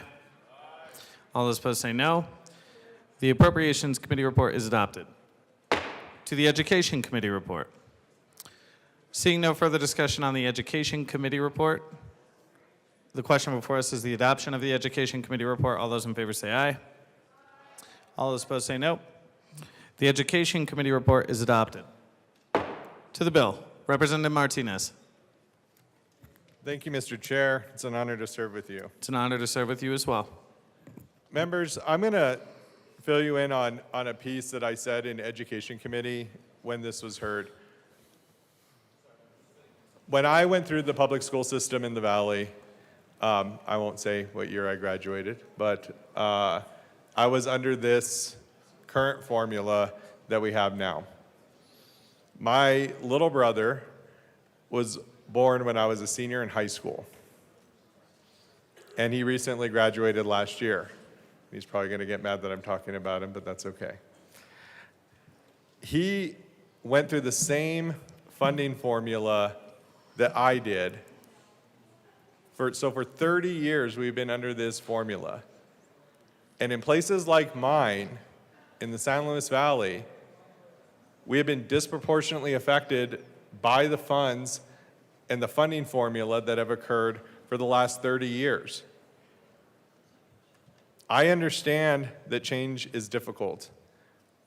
I understand that when we start talking about how we're shifting something as big as the funding formula, how that's going to affect and impact areas.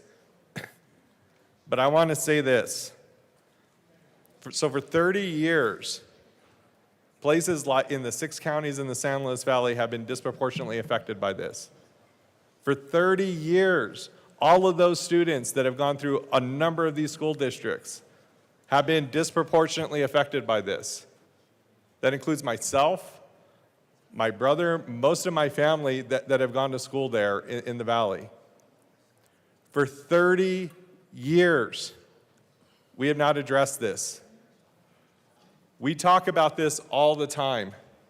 How do we make these changes? How do we make an impact in the areas that have not been affected? Members, this is the time to put pen to paper and make a choice. Yes, we've heard about sustainability. Yes, we've heard about that this isn't perfect. I don't think anything in this life is perfect. But House Bill 241448 makes the investment in rural Colorado when we haven't done so in a generation. I'm going to say that again.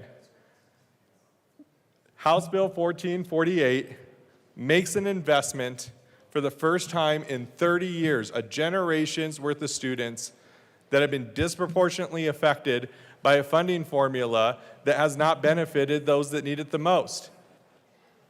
I'm a product of that system. My little brother is a product of that system. I do not want to sit here and wait and have this conversation again when another generation of students is disproportionately affected. 7 of my school districts who have not received full funding, not just because of the budget stabilization factor, but because they've received less funding historically, are supportive of this. Resounding. I get calls every day from these schools saying, how can we do this? How can we advocate? Because this is going to be the first major investment in education in Southern Colorado in a lifetime.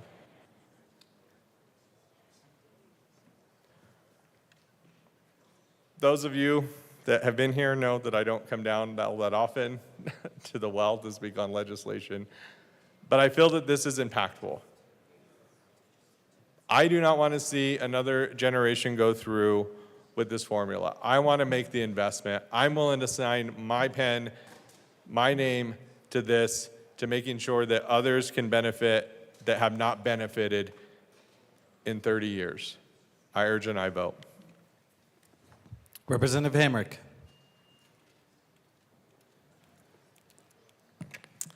Thank you, Mr. Speaker. It is a pleasure to serve with you. It's an honor to serve with you. Speaker McCluskey and AML Bacon, you are two people that I very highly respect and view as mentors in the House to me.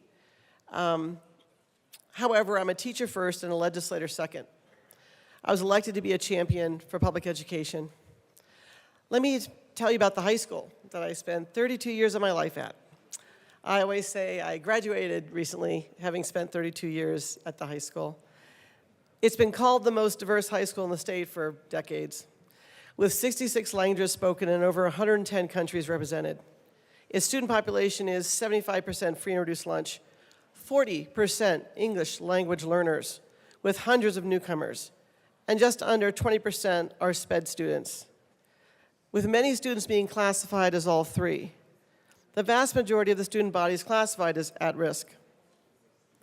The faculty and the staff are devoted to the students, and they do all they can for them. They work long hours developing, engaging, and challenging lesson plans while also keeping snacks, coats, and supplies for them in the classrooms, and scour the earth for opportunities for their kids.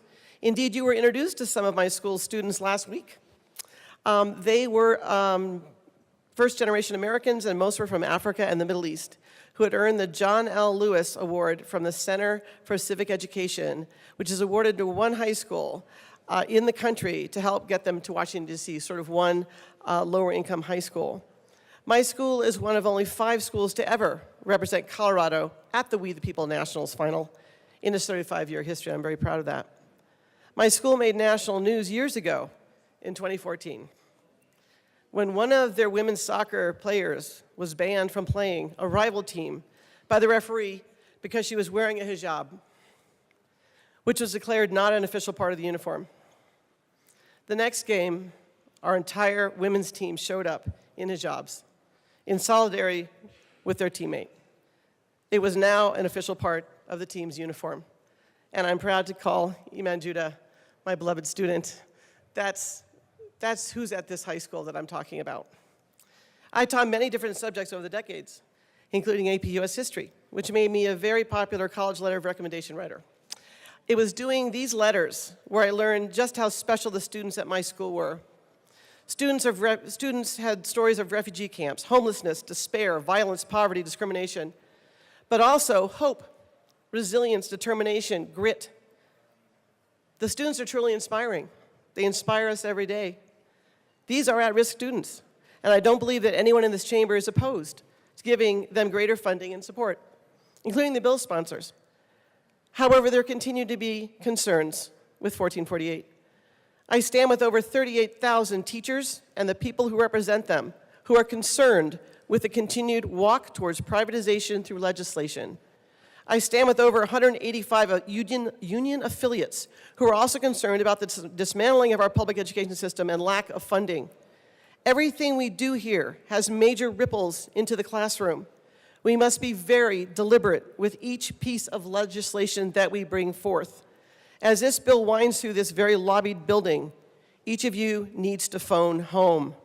I urge each of you to speak with teachers in your district, speak with your district superintendent, speak with your Board of Education members, see them, hear them, be informed. Thank you. Representative Story.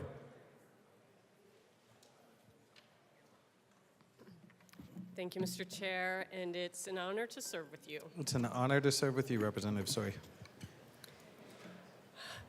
Colleagues, it is a reality that public education is wholly underfunded in Colorado. There's a bill in the pipeline, as you all know, to end the budget stabilization factor. This is huge. Public education lost over $10 billion over the last 14 years. For Jefferson County, the second largest district in Colorado, serving 9% of all Colorado students, this has been nearly $1 billion total, which was not too long ago and was the annual budget for Jeffco schools. While the budget stabilization factor will be eliminated next year and public schools will receive full funding as stipulated by state law, public education in Colorado will then be funded at 1989 levels. Still, Colorado will be near the bottom of all states for annual funding, and this is absolutely shameful. Because public education funding is wholly inadequate at the 1989 funding levels, at-risk students, English language learners, and special ed students are also underfunded. There is no disputing these facts. In the House Education Committee, many witnesses argued against 1448 for the basic fact that base funding must be increased to address all public schools. That's foundational. The bill will definitely help at-risk ELL and special ed students, but increasing base funding is a top recommendation from the School Finance Task Force. Base funding raises all school districts and would allow for increasing pay for educators and counselors, all licensed professionals, all in high demand and experiencing years of exceptional shortages in our classrooms and excessive caseloads for counselors. Educators are sharing rental housing because they can't afford to buy a home. Educators are living with family members, including with their parents. Educators are living outside of the district where they work because it's an affordability issue. And educators are living in their cars. These are our licensed professionals. As far as classified staff, base funding would also increase pay for classified staff who serve students in cafeterias, paras, administrative assistants, bus drivers, custodians, all in high demand and experiencing shortages and with low pay. Schools don't run very well without well-staffed, well-paid classified staff. And base funding will help resolve all of these issues. Many districts spend 85% of their budget on staff because it's a people business. Base funding will help hire more staff and pay them more, and this will benefit small and large school districts, metro and rural, and will help resolve these issues. Additionally, 2 studies were a significant concern among witnesses in the Education Committee. One is on backpack funding, where the funding follows the students identified in the bill, at-risk, ELL, and special ed. The language came straight from the American Legislative Exchange Council, a think tank that promotes corporate privatization of public education. They support the elimination of the U.S. Department of Education. Just a few word changes could lead to public tax dollars going with students to private school tuition. Our public tax dollars for private school tuition. The second one would risk instability of budgeting and forecasting for staff and program planning. Both were drafted as studies with implementation, offering a foregone conclusion that the studies would lead to implementation. This is wrong for public education and wrong for Colorado. They were amended out in appropriations and they should not come back. Adequacy studies are focused on school finance will be released in 2025.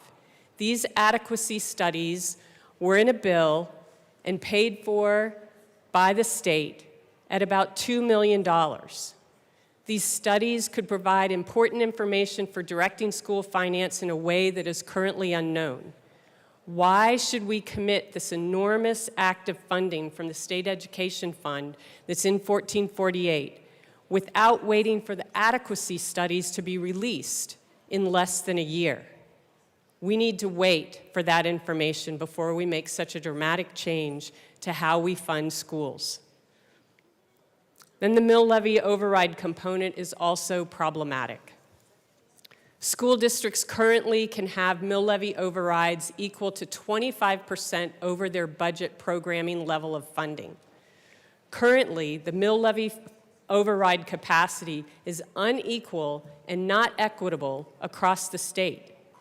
There are many districts that can't pass a mill levy override, and others are at their maximum, leaving schools with inequitable funding.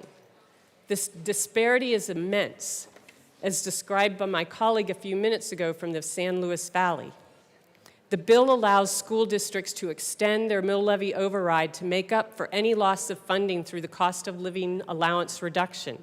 Again, districts that can pass a mill levy override will do so, and many others will fall behind, making funding more inequitable than it currently is, providing greater disparity among students and services.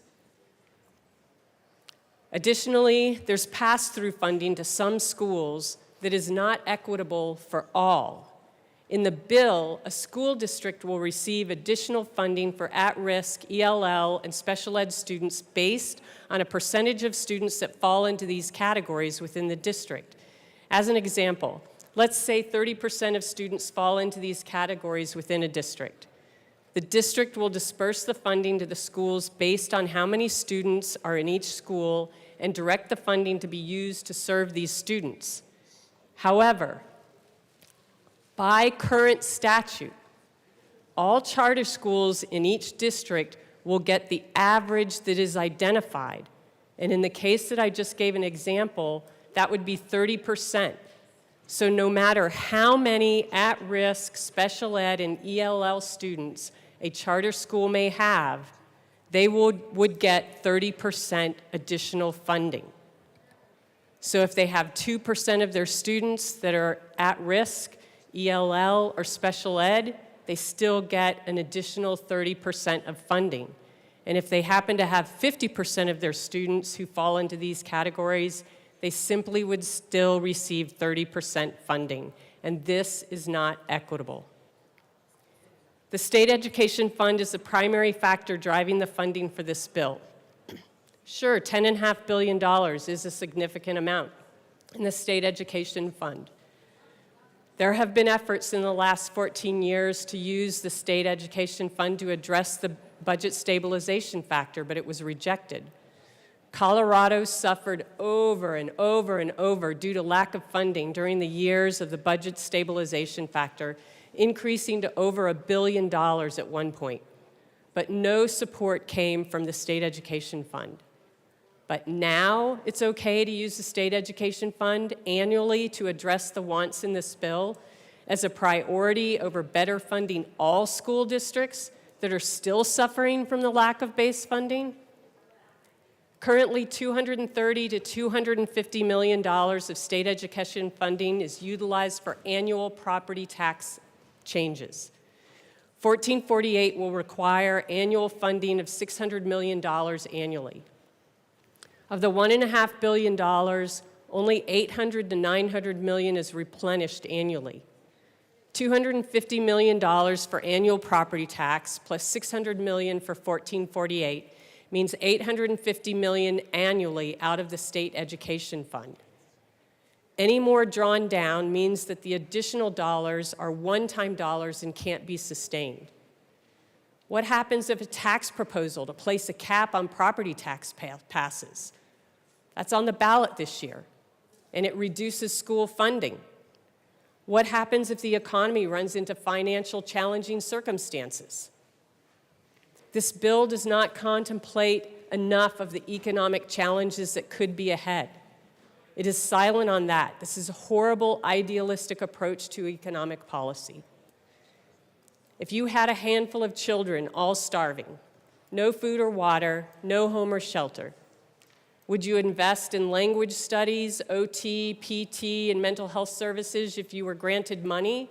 Or would you deal with the life, safety, health risks of food, water, and shelter first? This is where our schools are. They all need the basics first. Base rate increases so educators are paid a living wage and paid as licensed professionals that they are, and maybe we can catch up a little bit on the shortages that we have. There are so many entities that are public education advocates who represent the people in public school districts who do not support 1488. School districts These school districts do not support 1448. Adams 12 five-star schools, Boulder Valley School District, Cherry Creek School District, El Paso Schools, Jeffco Public Schools, Pikes Peak School District Alliance, Littleton Public Schools. These education partners who represent people within public education do not support 1448. The American Federation of Teachers, AFT, the Colorado Education Association, CEA, the Colorado Association of School Executives who represent our superintendents, the Colorado Association of School Boards who represent our school board members, the Colorado BOCES Association, the Colorado School Counselors Association representing our school counselors, the Colorado Consortium of Directors of Special Ed, the Colorado Association for Career and Technical Education. Additionally, these two prominent entities do not support 1448. The American Federation of Labor and Congress Industrial Organizations, the AFL-CIO, and the League of Women Voters. For all of these reasons, a higher need for base funding increases for all public schools. The need for the adequacy studies to be presented in 2025 that will likely drive changes in school finance. This bill is premature. Inappropriate exception of funding for capital funding for charter schools when there is exceptional capital need across all Colorado public schools. I think that was addressed, my bad. A mill levy override component that will further exacerbate the already existing inequitable funding across the state that leaves districts behind that can't pass a mill levy override to save their lives, and other wealthier districts that are at a maximum and will have the capacity to expand it even further. This component drives inequity. The charter school pass-through funding that more often than not provides more funding to charter schools that don't serve a comparable number of at-risk ELL or special ed students, this reduces funding for students who need it. The unsustainable process for funding using excessive amounts of state education fund that will likely throw Colorado back to the use of the budget stabilization factor in a few years down the road. Ledge Council staff has reviewed and analyzed the funding mechanism, and the analysis is not sustainable. There has been much work done on this bill, and I appreciate the stakeholding that has happened, and many people have talked about being a part of it. Nonetheless, school districts are frustrated and alarmed at the many components of the bill and the bill overall. Our education associations are not supportive. A precious few districts are winners, but most districts will lose money. A simplified spreadsheet shared on our desk yesterday shows funding increases in a third column, but what it doesn't tell you is that the amount is spread out over 6 years. It is not an annual amount. And it doesn't share how this number compares to the current funding without 1448. For many school districts like Jeffco, this is not a winning number. I urge a strong no vote on this bill that will be devastating to our public schools overall. Representative McLaughlin. Thank you, Mr. Chair. Change is really hard. And when you've done something for 30 years, it hasn't worked for 30 years, and you go, we should change it, it's going to be a little tough. And that's what this is doing. We have had, like a representative has said, that there's been kids who have gone through school and it's never been fully funded. Ever since I've been in this house, there's been a committee being formed that meets all the time about school funding. How do we do it? And they always come up with the same conclusion: we just need more money. But what this committee did was wonderful, because they started looking at the kids. Instead of funding school districts, they are funding children. And if you have a lot of children in your school district who are special needs, special ed, ELL, that you live a long way from anywhere, that's me, let's give them the money instead of just handing money over to the districts that can pay everything themselves, really. Let's give it to people. Let's give it to people who are teaching the kids who really, really need the extra money. And that's what this bill is doing. We are helping the kids, okay? We're not helping school districts. I have to say that not one school district is losing money, as was said up here. Not one school district is losing money. So when you hear that we're all crashing and burning, and that's not true at all. I represent 8 rural districts, and they couldn't be happier. For 30 years, they have not been funded. They have leaky roofs. They can't hire teachers. They can't do pay raises.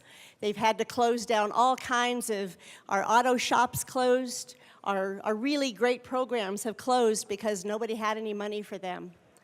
I am thrilled beyond belief that my districts are going to be getting money, and they're going to be getting the money they deserve. Do you know, they used to, a few years ago, they would give $35 million, one time only, to rural schools. You can't pay for teachers, you can't hire teachers, you can't do anything with one-time money. For the first time, they will be getting substantially more money, and this is fabulous. I am so excited for this bill. I'm so excited what it's doing for kids all over Colorado, not just my district. We are paying for the kids. We are not paying districts. And if your district thinks that, oh, wow, we're not getting as much money as we used to, you have been getting more than my districts have forever. And I think sometimes fairness is hard and change is hard. And I totally support this bill. I'm very, very excited for it. Thank you. Representative Lukens. Thank you, Mr. Chair.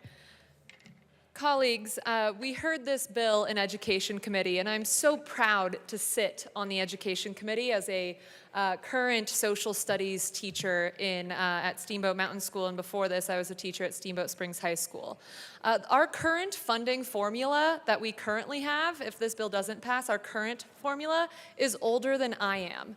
And so I stand up today in full support of this bill. I know that a lot of changes were made to this bill, and I want to thank the bill sponsors for their Herculean effort to make amendments and work with all of the education stakeholders in this regard. This bill increases funding to every single school district in the state. And philosophically, this aligns with my views on education, which my views on education are student-centered. And that's exactly what this bill does. It centers the student in our conversations around how schools should be funded. All of us had quite a journey to even get into this chamber, and I talked on a regular basis about my firsthand experiences as a teacher and how I have seen how schools are desperate for more funding. And this bill increases funding to K-12 schools across 6 years by $500 million. This is a huge celebration for our schools across the state because they are getting this increase in funding. So as a teacher, I am fully supportive of this bill. I am grateful for the compromises and the amendments that have been made and the compromises that are or the continued conversation that is to come. So I just, as a teacher, I wanted to say thank you to the bill sponsors because this funding formula is student-centered, and I'm excited about the direction that we are headed. Thank you. Is there any further discussion? Representative Harrod. Thank you, Mr. Chair. And I just want to quickly add my 2 cents here. I want to say I appreciate the Speaker and the Assistant Majority Leader's work on this bill. As someone who has been involved in the school finance formula for a while, I will tell you that this is one of the most equitable school finance formulas I've seen come out of Colorado. I have yet to see a school finance formula that prioritizes at-risk students the way that this bill does. I have yet to see a school finance formula that decreases the reliance on a COLA that inflates the need in some areas than this bill does. And I know that we can talk about certain things around the edges, but at large, this is one of the most equitable school finance formulas I've ever seen. And that's not easy. And as you can tell by the number of Democrats who have come in favor and opposition to this bill, it is difficult to change a formula like this. But it's because of the work of so many, both in this room and those across Colorado, who have said it's time for us to put our students first. It's time for us to put at-risk students in play and ensure that there is funding. I also like the piece particularly for at-risk students in smaller rural districts. Those schools really need this support as well. It will go towards students, typically students who are Latino students who need this support as well. And so I rise in strong support, and I hope that we can all get behind this change. Thank you. AML Bacon.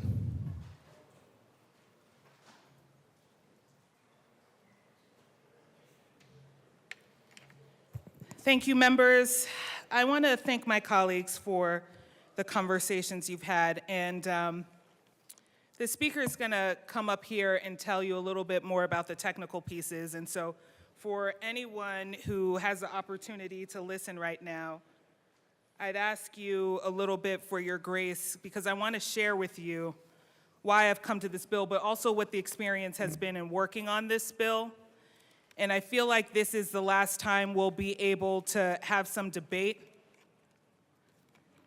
And I want to be sure we demystify some things. So first of all, for all of you all, thank you for asking the questions that you've asked. Thank you for checking in with your school districts. Thank you for your care. But also I want to thank you for kind of hearing what I'm going to say right now. I've been a school board member, and I served on the Denver Public School Board. And so I really get what it means to be a fiduciary to your district. I'm not sure if we all know how many school districts we have in the state. We have, I think it's 178. We have 178 school districts. This issue now is not along partisan lines, but because of that, it's a little bit more geographical. Many of us have rural districts. I have one corner of one district, but many of us have a combination of urban and rural districts. But what I want us to kind of listen to by way of what's happening here, and I want to call attention to, because I heard some of my colleagues, particularly from rural districts, I want to thank my colleague from 95 counties in the San Luis Valley. I want to thank him for sharing, because my experience in talking about equity and figuring out how do we support even the little guy that does not have as many resources as the other has been replicated here. We are having a whole big conversation based off of 5 districts out of 178. I want to say that again. We are having a lot of these conversations for big districts out of 178 while we are simultaneously talking about equity. Not every school district has somebody who can come up here every day. And so when our colleagues say to you, we have never been fully funded in 30 years, I hope you hear them. There is not, you can check the fiscal note, a district that will lose dollars that is not going to be made whole over 6 years. The other thing that's interesting about it is I hear, for example, we're only getting $4 million more. I want to reiterate, that is more. The alternative is to not have that much more.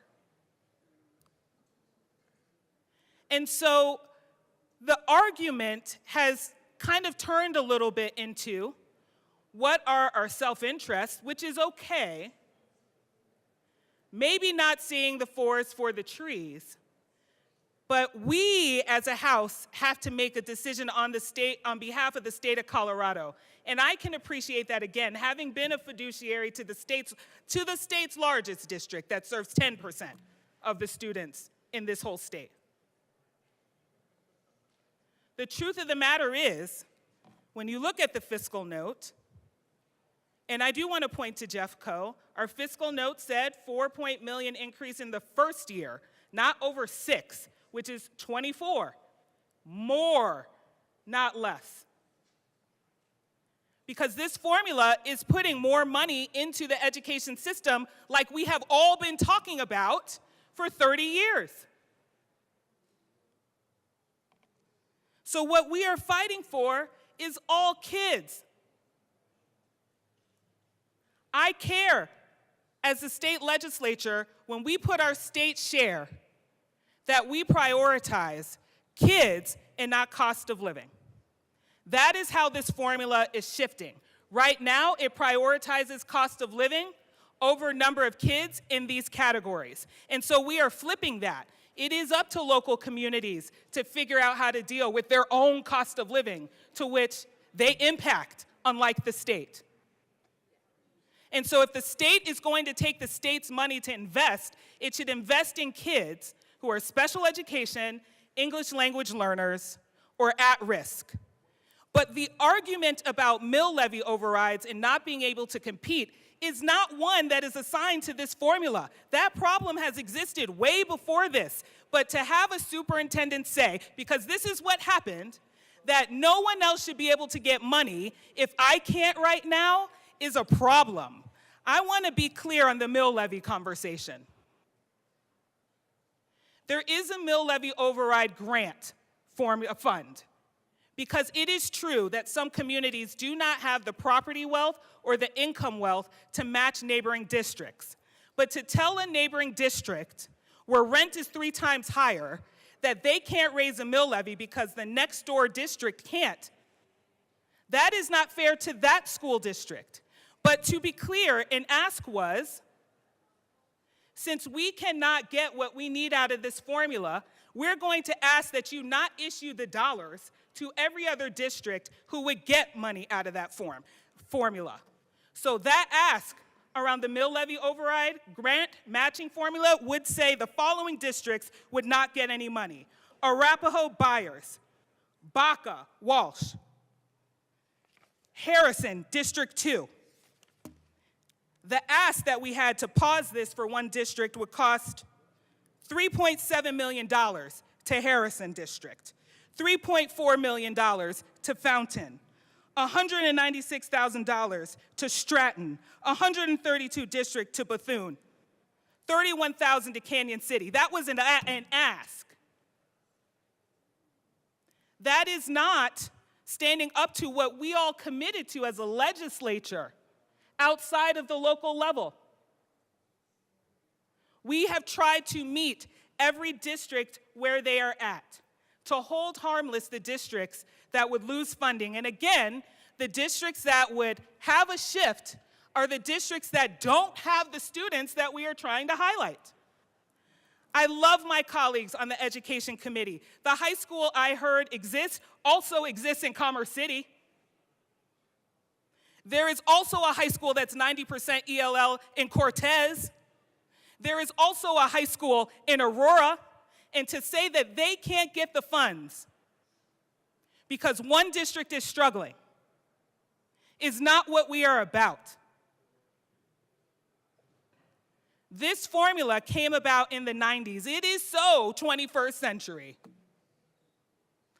We are 25 years into the 2000s, and our formula does not match the reality of what we know to be true for our students. We now know over decades what it takes to support students on IEPs. You know what they need? They need small class sizes and paraprofessionals. Can anybody pay for that right now? And even if it's $4 million only, that's $4 million more than we got now. We now know what it means to support at-risk students. How many of our kids do we know won't eat unless they go to school? How many? And we are asking schools to do everything. We ask teachers to be in school buildings from 6 a.m. to 9 p.m. to take care of kids. Wouldn't it be great if they could find some people, because they have extra dollars, to be able to cover that? So I want to also say, lastly, there are a lot of conversations about policy that we need to have. But what we need to do is separate some of those policy conversations from this formula. I want to say, and maybe 5 people are listening. I know there's some people from Denver listening because nobody knows better than me what it means politically to talk about union and reform, charter and district. Don't nobody remember. I guess I'm still in my sorrows. I remember 2017 and 2019 and having a school board race that cost $300,000 to take on these issues. That was my race for one corner of town. And this was the issue. Nobody knows better what it means to try to figure out how to fund district schools or to tell a charter school no because you don't have enough kids and we don't have the resources. I have also tried to open a charter school, and I was a union member, so nobody knows better than me in Denver, especially Denver public schools, what it means to take that on politically. But through all of that is everybody agrees that we need to meet kids where they're at. So I am open to having these conversations. We need to have them, but I just want to be sure we understand what we're also talking about. Again, the mill levy conversation is not new to this formula. Being neutral does not equal opposition to the bill, as we heard. Being neutral means you are satiated. And that's what we did. We ran over a dozen amendments to get there, and nobody can say that we didn't. Being sure that our formula matches what we say is critical for all of us in our credibility. If we are going to talk again about equity to get to equality and inclusion, and we have an opportunity to do something very difficult, then we need to do it. You cannot expect change or want change and then not change anything. You cannot expect different outcomes also doing the same thing. And so it requires, for some, a little bit of a sacrifice to which we have made people whole, but it requires a tangible step to say, if we believe that these children need to be prioritized, then our money has to match our mouth. I will no longer entertain special education teachers who come to my office and sit on the couch and tell me they need more resources and say to them, maybe another 2 years after the last 30.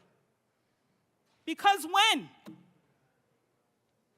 I will no longer entertain them saying, I need more help in the classroom, and then saying, I tried, because we have the opportunity to do this now.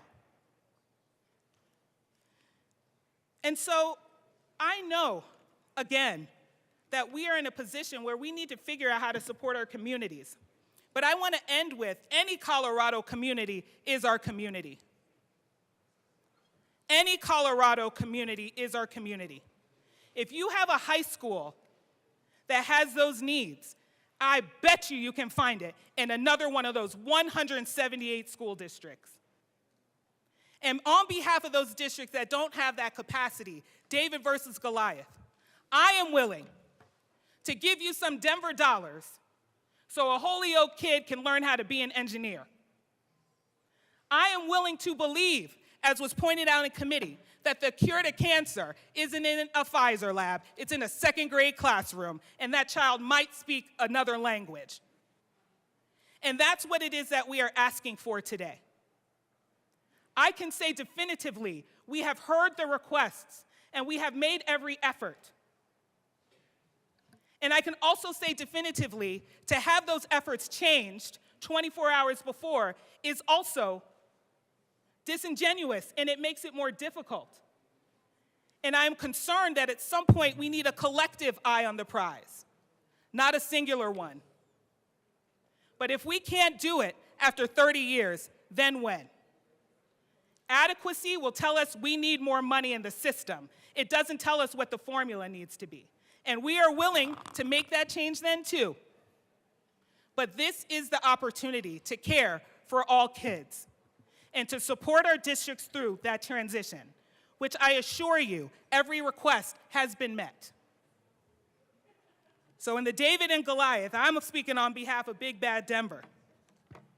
You will see me in some of our corners because every classroom deserves teachers who are paid. Every classroom deserves resources. Every school building deserves to not have holes in it. Every classroom deserves, not just my district. And so for any of you who listen today, thank you, because this is what the opportunity is that we have to do, and it might require us to step up, but we can do it. And I have faith in us, and I have faith in this chamber, and I have faith in this legislative branch. Representative Holtorf.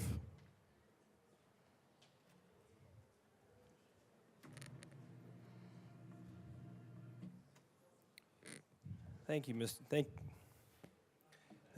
Chair. I want to thank the bill sponsors, those on the Education Committee. I will tell you they have done so much work. They've listened to so many voices. They have analyzed the complex, and they have worked very hard to find solutions to fairness. What I believe is fairness and an equal consideration for school children across the state. Now, I noticed in testimony that the sponsors said the focus was on the students. And what really touched me was my representative, colleague, friend here in the chamber from Montbello, who talked about a school in my district because she actually knows and has taken the time to learn about some of my communities in this journey in the 7 counties in House District 63 in Northeast Colorado. This is a direction that is generational change. My colleague, my good friend and colleague from the San Luis Valley. We've had many conversations during this session. This, ladies and gentlemen, I believe, is closing the rural-urban divide. It closes it in a way that is fair. Now, not everybody gets everything they want. And not to quote a famous singer from the Rolling Stones, we don't always get what we want. But do we get what we need? I will be a yes. And I'm very thankful that we are here today with changes, difficult changes, but I think the changes are for the better in Colorado and for Colorado kids across this state. So thank you for the hard work, and I appreciate the professional discussion that we are having today. Representative Luck.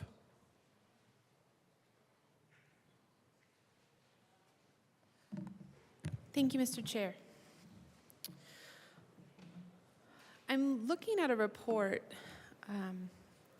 It is the financial report audit from July 2021 through June 2022 It's based on audited reports furnished by school districts, charter school collaboratives, and boards of cooperative services pursuant to Section 291603 of CRS.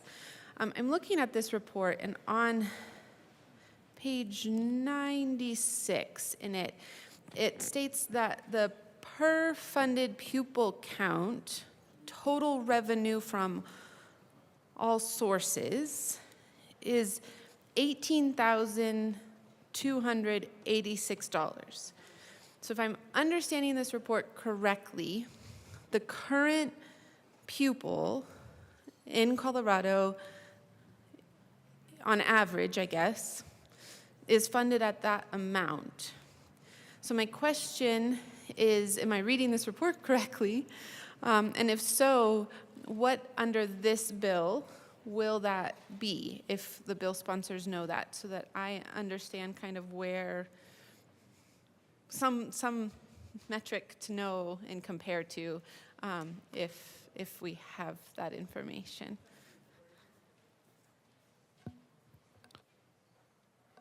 Madam Speaker.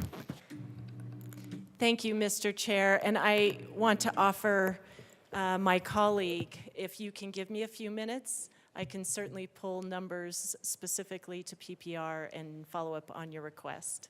Thank you. Minority Leader Puglisi. Thank you, Mr. Chair. I'll be really brief. I heard this in the Education Committee, and it was a journey for me to get to a yes in committee on this bill. I had a lot of consultation with my school board members, making sure I've got 3 very different school districts. I have one that's very high performing, I have one in the middle, and then one that struggles. And so having all of the information to make sure this formula change would be beneficial for all of my school districts was quite the journey. And I just want to say thank you. I had a lot of questions in committee. The sponsors were able to answer those questions, make me feel comfortable, and my school board members affirmed my yes decision in committee. And so I continue to support this bill and appreciate the hard work of the sponsors to move this forward. Thank you. Representative Garcia. Thank you, Mr. Chair. And members, I don't know about you, but I gotta say that this has been one really difficult, challenging piece of legislation to get to. I absolutely love so much about this bill. As most of you know, where I work, it's about establishing equity for our Black and brown students, for our non-English speaking students, and for students who are pushed to the margins. This bill addresses that. This bill does exactly what my organization has been fighting for the last 44 years. Equity in our schools. I wonder that sometimes we forget what the word equity means. And we tend to think back to what equality means. I've heard and I've seen many times throughout these conversations, so many people saying, well, if they have a size 7 shoe, I should have a size 7 shoe, even if it doesn't fit. That's not what equity means. Equity, whether you like it or not, is about giving to those who need it most. It's about leveling the playing field, and sometimes that means that one group needs a little bit more grass than the other. But that does not mean that we are taking away from one group to give to another. Every single district in this formula benefits. I represent 4 school districts. I don't represent the 25 that my colleague in the South does, but I do represent 4 in my tiny little square of a district. 2 of my districts love this bill, and 2 of my districts really, really don't. And that makes this even harder. But it comes down to what I believe and what I've seen and in my career and what is the legacy of my family and what is necessary to ensure that we have an effective, with the blocks that we have around us, but that we have an effective system for ensuring that those districts, those schools, and ultimately the students that will benefit will have the funds necessary to thrive. Of course, as you saw in the onset of this bill, there are things in this bill that I don't like. I don't think it's a secret to anyone in this entire building what I don't like. But I also will never let the good be the perfect be the enemy of the good. And I mean this by no disrespect to the incredible sponsors, but I don't believe this is a perfect bill. Is this a good one? Yeah. It's a good bill. I might lose trust from some folks in this chamber. I might lose trust and allyship from folks outside of this chamber. But I'm here to do a job. And that job is to vote for what I know is going to be most effective, not only for my 4 school districts, whether they like it or not, but for the state. And with that, until this very moment, am I firm in my decision that I will be supporting this bill today. And I urge and I ask all of you to consider voting yes. Thank you. Madam Speaker. Thank you, Mr. Chair. I don't think I've ever known this chamber so quiet.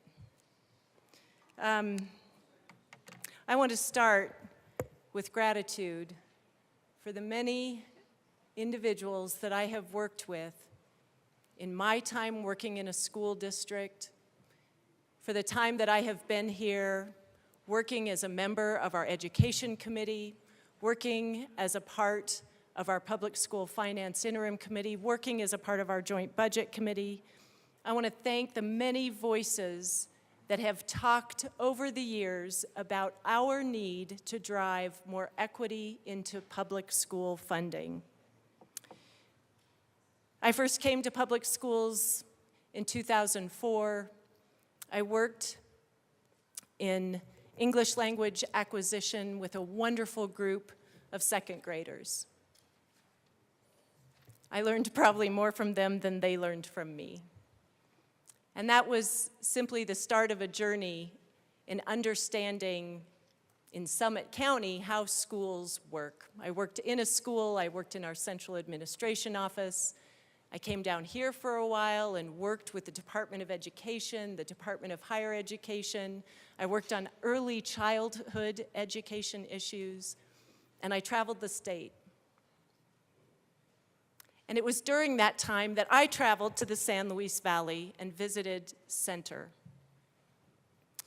Now, my school district in Summit County is fortunate to have both the will and desire to better support schools from our voters, but to also have the property wealth to be able to do so through mill levies. And not just mill levy overrides. We passed a mill levy for full-day kindergarten decades ago. We passed funding locally for universal preschool well before the state. We passed mill levies for buses so we could transport our kids through the mountains. We ran a mill levy for capital construction. We ran a mill levy for technology so every kid in our school district could have a computer. And then we ran a mill levy override so we could better pay our teachers. And that was a hell of a lot of work. Then I go to Center in the San Luis Valley.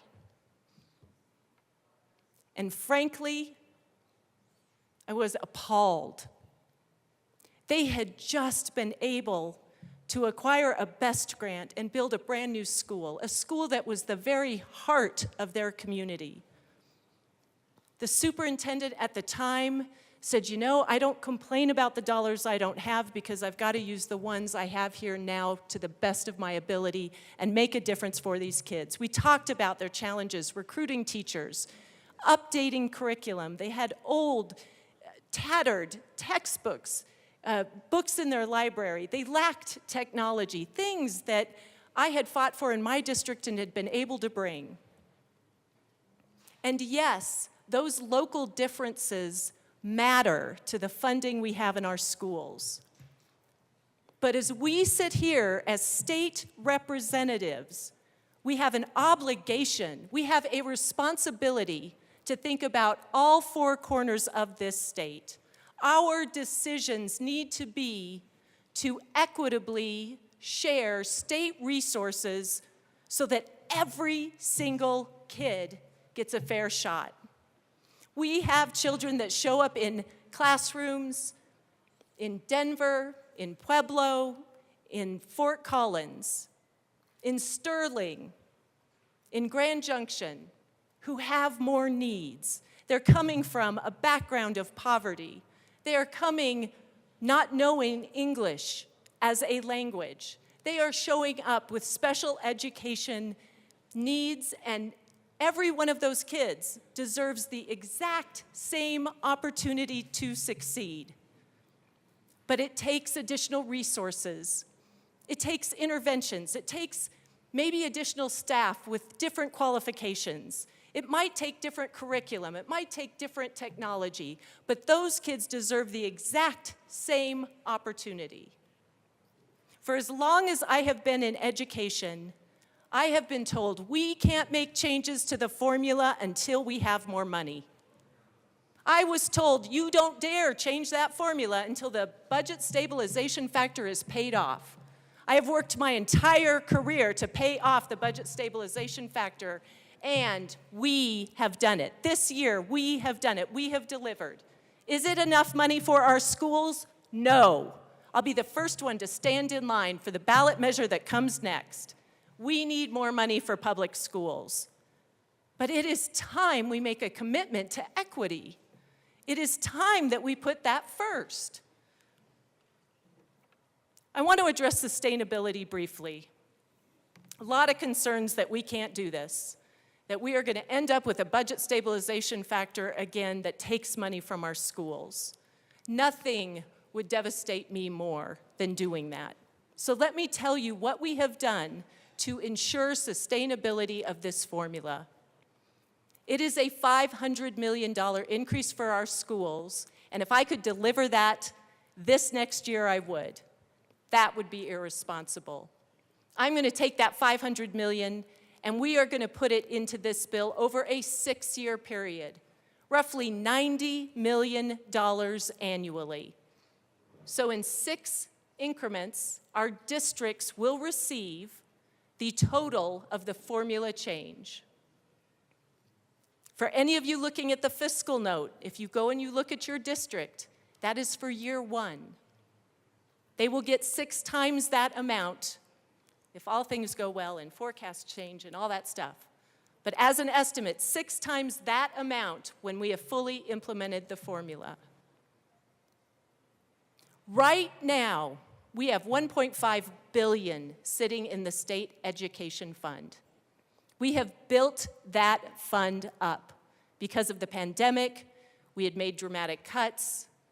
The state was not impacted at the level that we had anticipated. We were able to put some money into the state ed fund, hold it there to protect our schools, to eventually be able to pay off the BSF. But every single year, we make a deposit into the state ed fund. A very tiny, small percentage of taxable income goes into the state ed fund that totals around $1.3, $1.4 billion. And then we take that money to fund that $10 billion of total program. So it's a pass-through. It was built when Amendment 23 was passed to ensure that we could be sustainable with Amendment 23. When I was on JBC, we had the discussion that we'd like to keep $100 million in that fund as kind of a safety net for the year when maybe things were a little bit tight, we needed to put some money there. $100 million. We now have $1.5 billion. And a year from now, there's going to be that same amount of money sitting in the state ed fund. Because we're not implementing this formula now, we're implementing it in a year. Those dollars are sitting there and they could be helping kids. We have put in trigger language to make sure that if we face a pandemic, an economic downturn, if we see something on the horizon, a reduction in local share, we can pause. We can stop the implementation of the formula. All to make sure that we protect the state and protect our schools. We have had some arm wrestling matches, some back and forth with some of our larger districts. I want to thank them now because they continue to stay at the table and work with us on their concerns about trigger language, on their concerns about the MLO grant fund. We're going to keep working that, I promise you. Our facilities language in this bill is $250 million more for all public schools, $15 million for our charters. This bill is, frankly, amazing. I would ask you all to remember those kids in center. They have been waiting since certainly more decades than I've been in public schools or certainly in this chamber. But when I met them, they were waiting, and they're still waiting. With this bill, we can shift this dynamic. We can make sure that rural schools, our kids with greater needs, get more resources.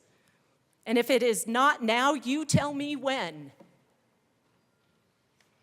And if it is not us, you tell me who. This is the moment to do the right thing by our kids. I ask for an aye vote. Seeing no further discussion, the question before us is the adoption of House Bill 1448. All those in favor say aye. Aye. All those opposed say no. No. House Bill 1448 passes.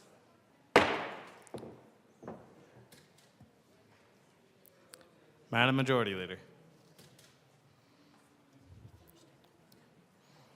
Thank you, Mr. Chair. I move the committee rise and report. Members, you've heard the motion. Seeing no objection, the committee will rise and report.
The House will come back to order.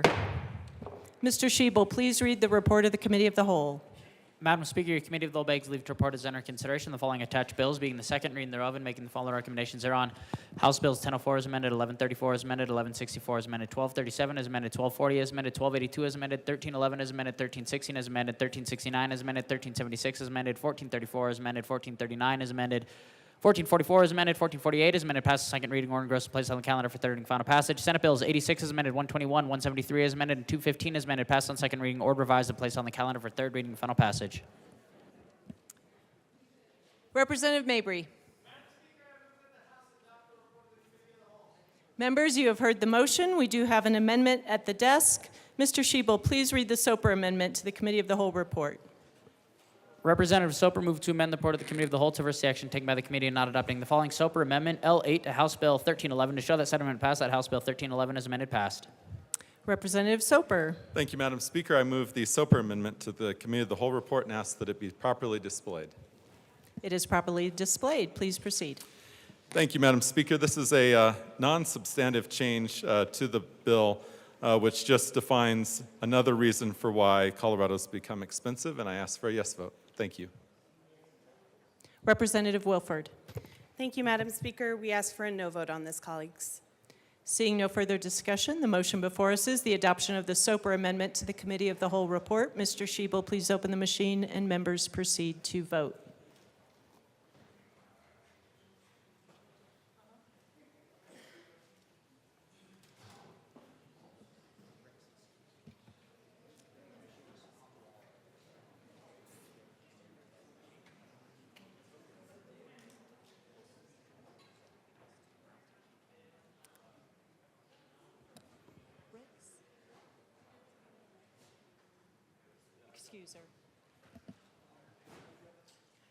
Representative Ricks is excused.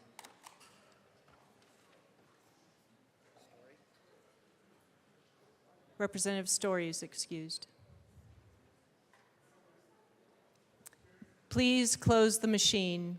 With 18 aye, 44 no, and 3 excused, the Soper Amendment is lost. The motion before us is the adoption of the report of the Committee of the Whole. Mr. Shebel, please open the machine and members proceed to vote.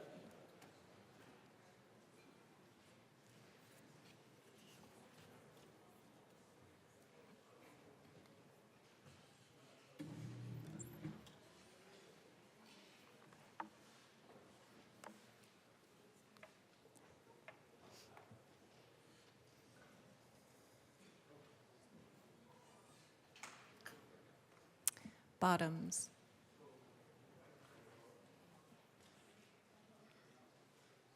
Please close the machine. With 44 aye, 18 no, and 3 excused, the report of the Committee of the Whole is adopted.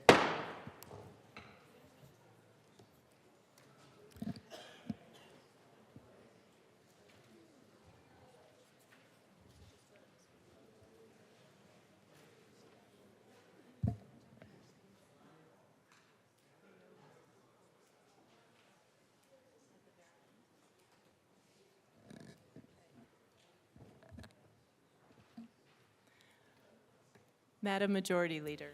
Madam Speaker, I move to proceed out of order for consideration of Senate amendments. We will proceed out of order for consideration of Senate amendments. Madam Majority Leader. Oh, sorry.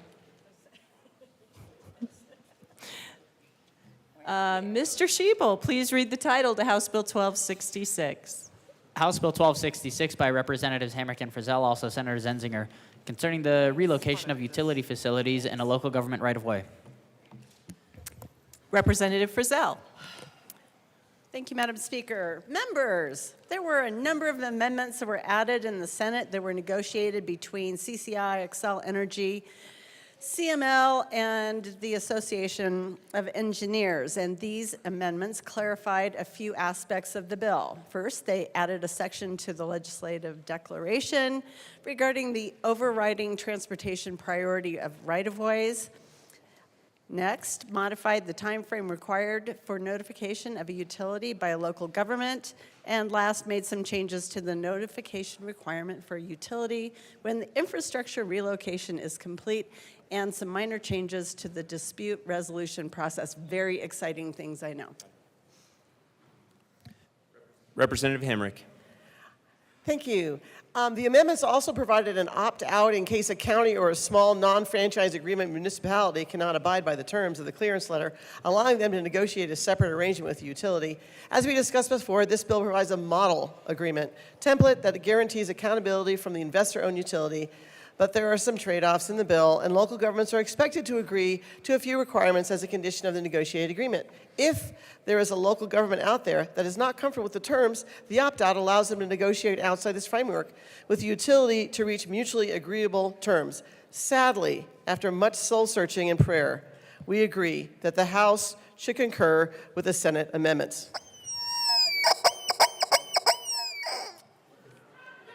I don't know what to say about that. It's a turkey. Would one of you also please move to concur with Senate amendments? I move that the House concur with Senate amendments to House Bill 24-1266. Very good. Is there further discussion? Representative Hamrick. I have a poem. Through the House's halls, the bill took its form. Eric Bergman toiled through a legislative storm. Both chambers agreed, not a yea was heard. Unanimous votes for each line and word. Amendments 4 refined its stance for utilities' timely advance, ensuring roads could enhance with progress that's not left to chance. From House to Senate debate, the votes were cast with little debate. A unanimous decision sealed by fate for a law that will truly facilitate. Thanks to Bergman's steadfast hand, the process smooth, the outcome planned. A new law stands on demand. Utility moves no longer jammed. Thank you. Well done. Seeing no further discussion, the question before us is to concur with Senate amendments on House Bill 1266. Mr. Schiebel, please open the machine. And members, please proceed to vote.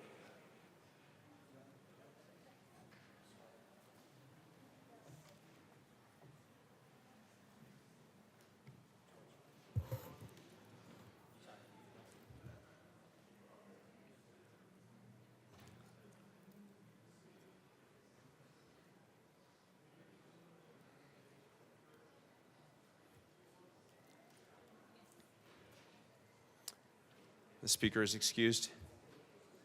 Please close the machine.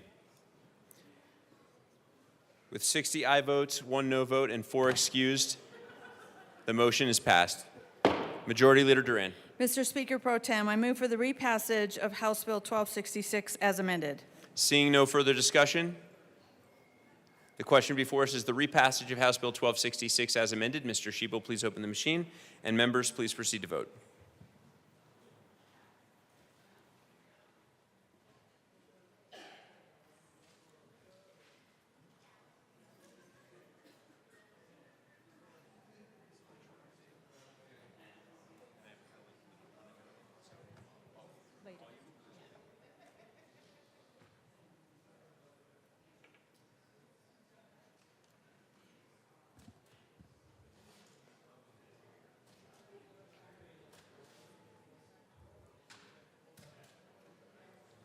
Young, Representative Young. Oh. Please close the machine. With 62 ayes, 0 no, 3 excused, House Bill 1266 as amended is repassed. Co-sponsors.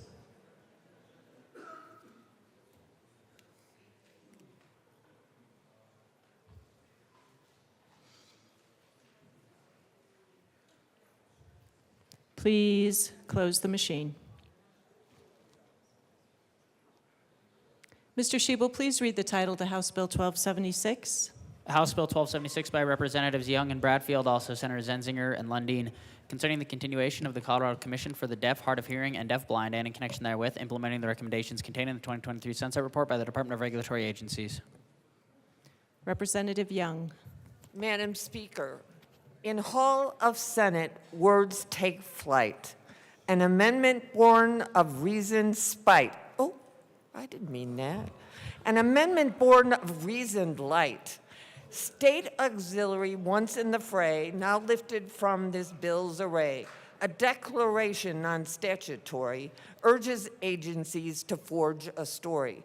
DPA, CDLE, CDHS, three arms that seek clear access where all who seek auxiliary care find solace in this shared affair. The Commission, steadfast and true, continues on its missions through to serve the deaf, the hard of hearing, their needs upheld, no end appearing. Representative Bradfield. And so with that, you can infer that we move to concur. Oh, I love it.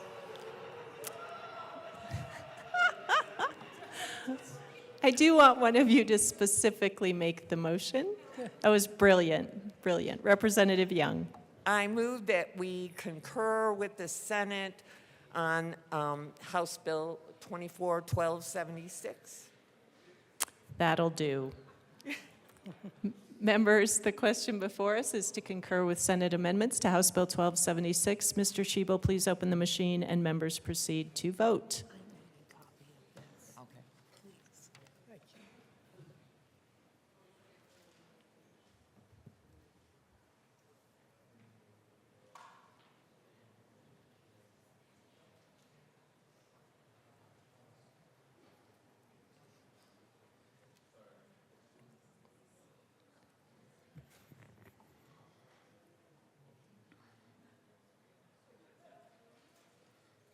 Please close the machine. With 62 ayes, 0 no, 3 excused, the motion to concur with Senate amendments is passed. Madam Majority Leader. Madam Speaker, I move for the repassage of House Bill 1276 as amended. The motion before us is the repassage of House Bill 1276 as amended. Mr. Shebel, please open the machine and members proceed to vote.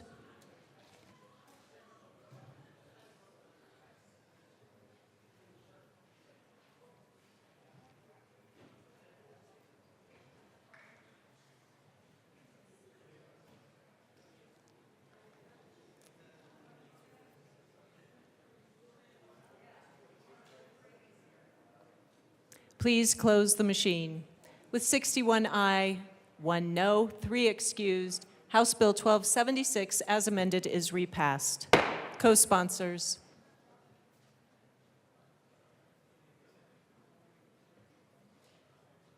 Please close the machine. Mr. Shebel, please read the title to House Bill 1362. House Bill 1362 by Representatives Lukens and Catlin, also Senators Robertson Simpson, concerning measures to promote the use of gray water. Representative Lukens. Thank you, Madam Speaker. I move that the House concur in Senate amendments to House Bill 1362.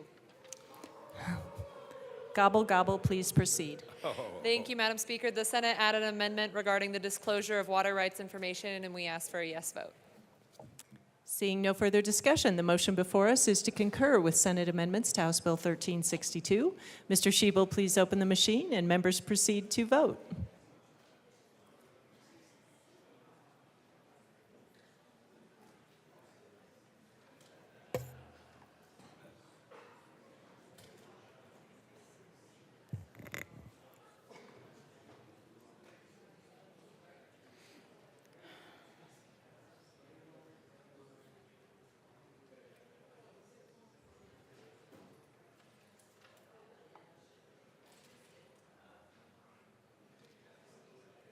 Catlin, Degree, Kennedy, Hamrick, Ortiz, Taggart.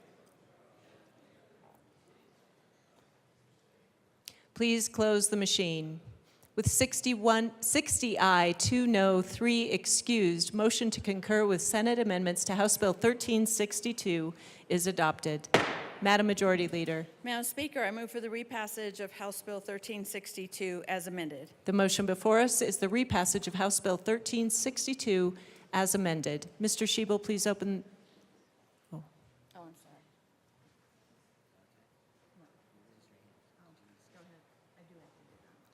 Mr. Shebel, please open the machine and members proceed to vote.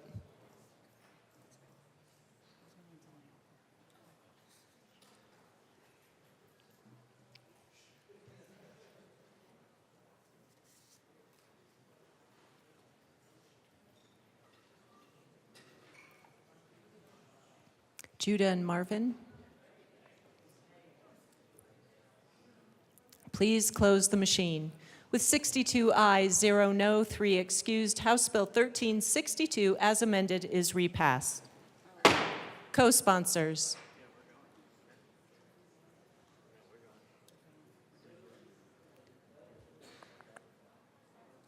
Please close the machine.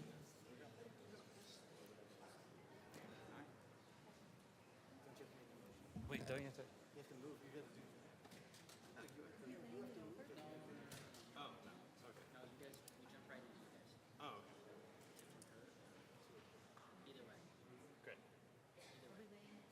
Okay. Mr. Shebel, please read the title to House Bill 1057.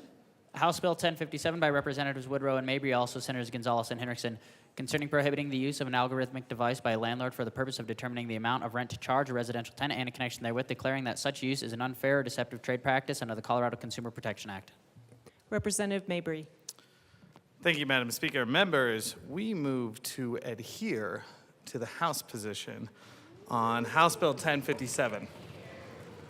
Please continue. Thank you, Madam Speaker.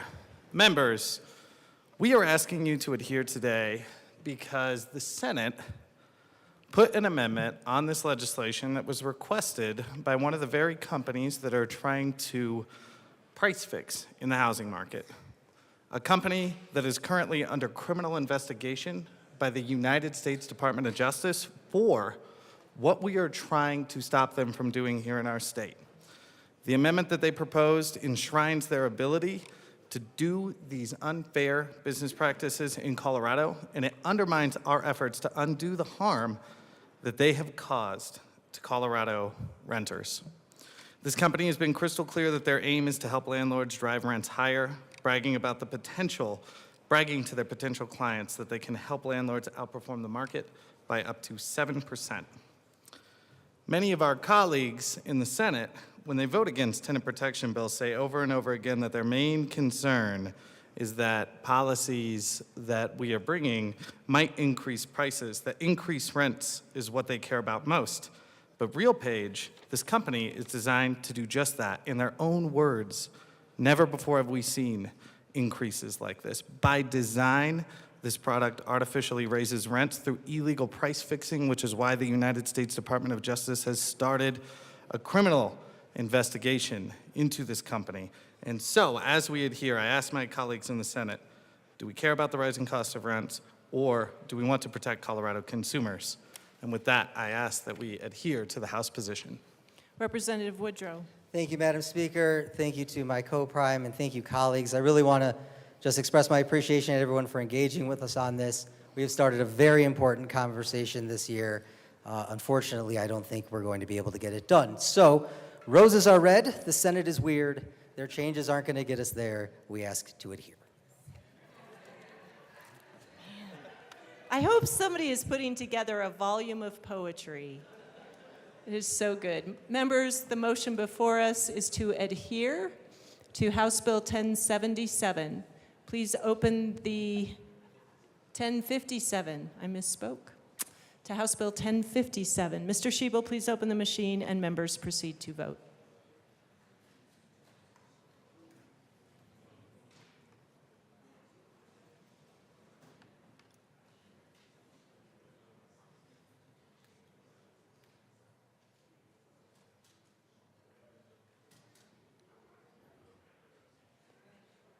Please close the machine. With 44 aye, 18 no, and 3 excused, the motion to adhere is adopted. Mr. Shebel, please read the title to House Bill 1079. House Bill 1079 by Representatives Amabile and English, also Senator Fields, concerning persons detained in jail who are held on an emergency commitment and in connection therewith making an appropriation. Representative Amabile. Thank you, Madam Speaker. I move that the House concur with the Senate amendments to House Bill 1079. There we go. Please proceed. In the Senate, we had taken out part of the bill, and, well, we had this part in the bill, and then we took that part out. But it was still in the printed bill, even though we weren't doing the thing anymore. And in the Senate, they wanted us to take that out, and so we did. It doesn't really change what we sent over there. And I asked for a yes vote. Representative English. I don't have anything fancy. I just asked for a yes vote. Seeing no further discussion, the motion before us is to concur with Senate amendments to House Bill 1079. Mr. Shebel, please open the machine and members proceed to vote.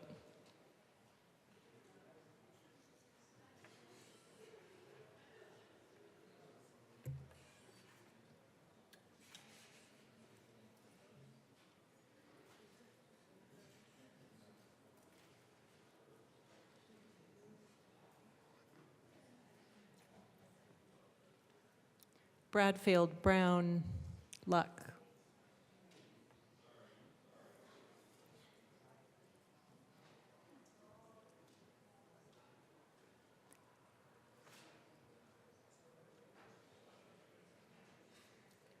Representative Luck. Please close the machine. With 53 aye, 9 no, 3 excused, the motion to concur with Senate amendments to House Bill 1079 is adopted. Madam Majority Leader. Madam Speaker, I move for the repassage of House Bill 1079 as amended. The motion before us is the repassage of House Bill 1079 as amended. Mr. Shebel, please open the machine and members proceed to vote.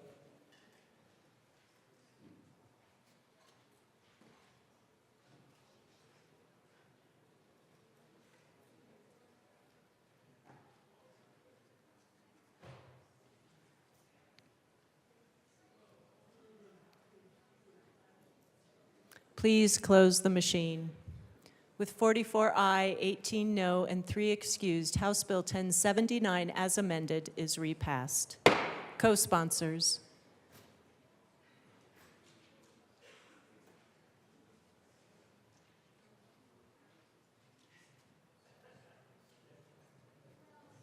Please close the machine. Mr. Shebel, please read the title to House Bill 1121.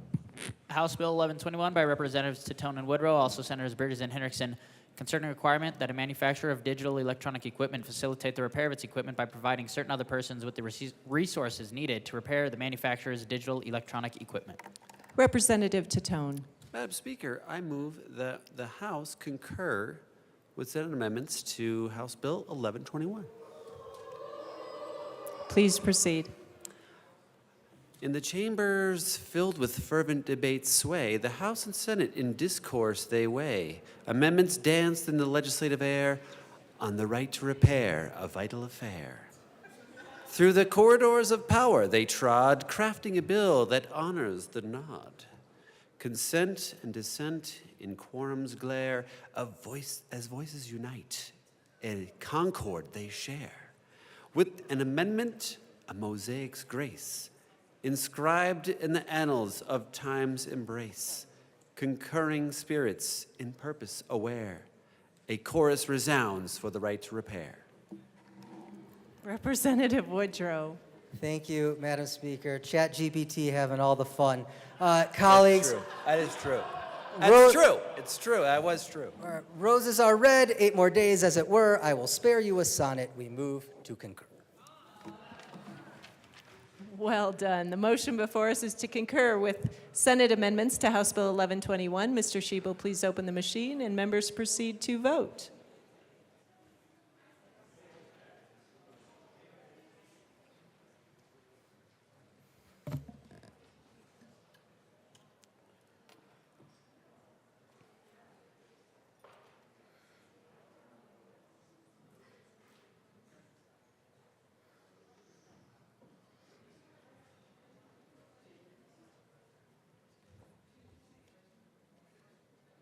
Clifford and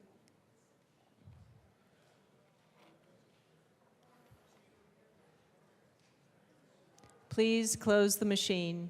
With 53 aye, 9 no, 3 excused, the motion to concur with Senate amendments to House Bill 1121 is passed. Madam Majority Leader. Madam Speaker, I move for the repassage of House Bill 1121 as amended. The motion before us is for the repassage of House Bill 1121 as amended. Mr. Shebel, please open the machine and members proceed to vote.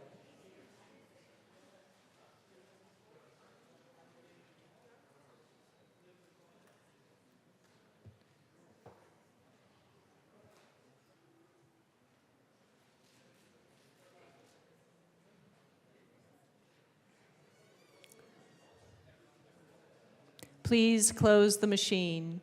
With 42 aye, 20 no, and 3 excused, House Bill 1121, as amended, is repassed. Co-sponsors.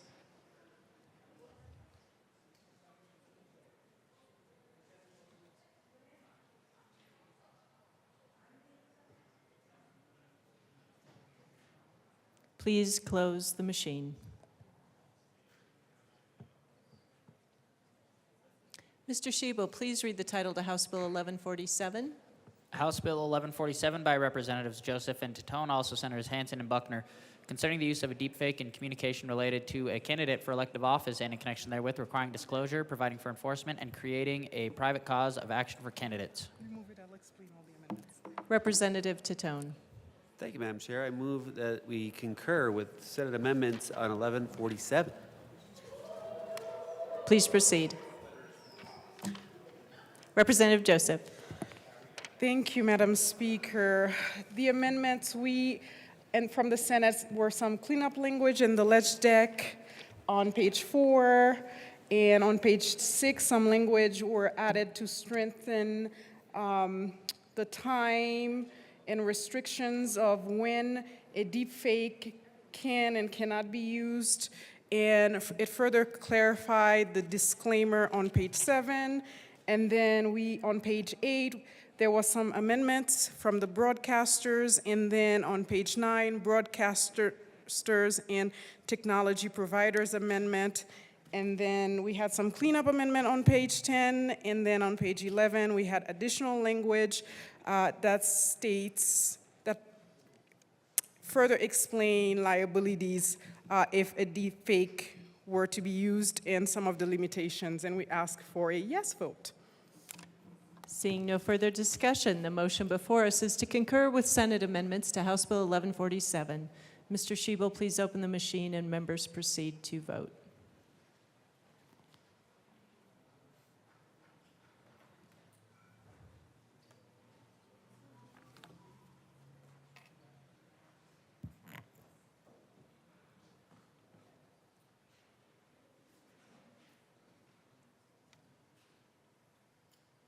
Evans, Holtorf, Luck.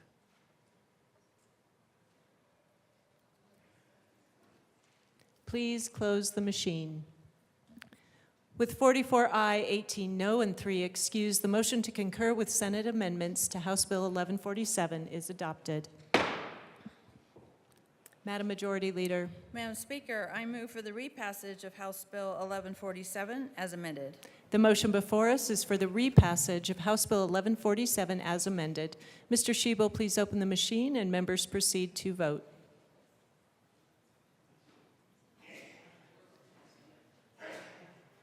Bless you.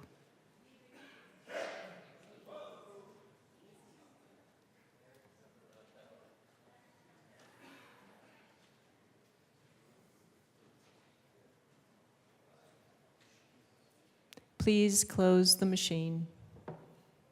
With 43 aye, 19 no, 3 excused, House Bill 1147 as amended is repassed. Co-sponsors.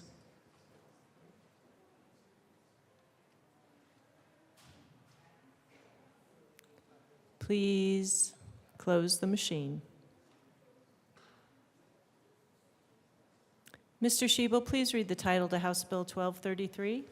House Bill 1233 by Representatives Wilson and Snyder, also Senators Roberts and Gardner, concerning modifications to certain procedural requirements with which a unit owners association must comply when seeking payment of delinquent amounts owed by a unit owner. Representative Wilson. Thank you, Madam Speaker. I move that we concur with the Senate amendments on House Bill 1233. Please proceed. Do you want to go ahead? Please proceed. Representative Wilson. Thank you. In the Senate, with further stakeholding, we had removed one requirement and we were asked to add some additional options. So we added some additional options to that requirement. It made it easier to handle posting of notices. So we asked for a concur. Representative Snyder. We added phone calls. Seeing no further discussion, the motion before us is to concur with Senate amendments to House Bill 1233. Mr. Shebel, please open the machine and members proceed to vote.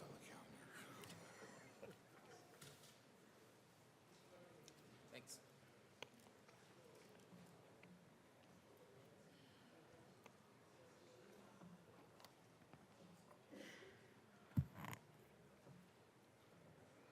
Please close the machine. With 62 ayes, 0 no, 3 excused, House Bill 12, the motion to concur with Senate amendments to House Bill 1233 is adopted. Madam Majority Leader. Madam Speaker, I move for the repassage of House Bill 1233 as amended. The motion before us is the repassage of House Bill 1233 as amended. Mr. Shebel, please open the machine and members proceed to vote.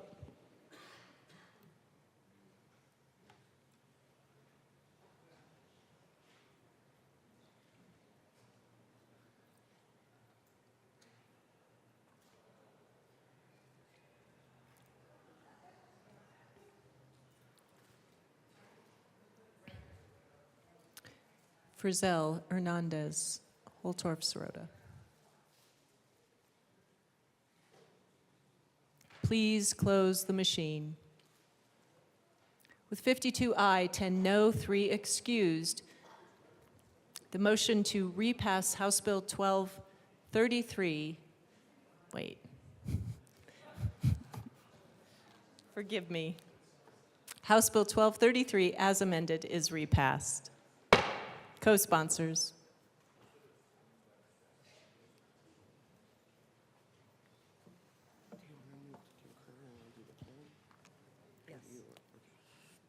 Please close the machine. Mr. Shebel, please read the title to House Bill 1269. House Bill 1269 by Representatives Morrow and Frizzell, also Senators Colker and Pelton B., concerning recording fees and in connection therewith, modifying fees collected by county clerk and recorders, delaying the Electronic Recording Technology Board's repeal and sunset review, and making appropriation. Representative Frizzell. Thank you, Madam Speaker. Regretfully, members, I move to concur with the Senate amendments to House Bill 1269. Please proceed. Representative Morrow. In the halls where decisions dwell, sometimes the Senate wisdom swells. Amidst the din of partisan fight, occasionally the Senate can get it right. Seeing no further discussion, the motion before us is to concur with Senate amendments to House Bill 1269. Mr. Shebel, please open the machine and members proceed to vote.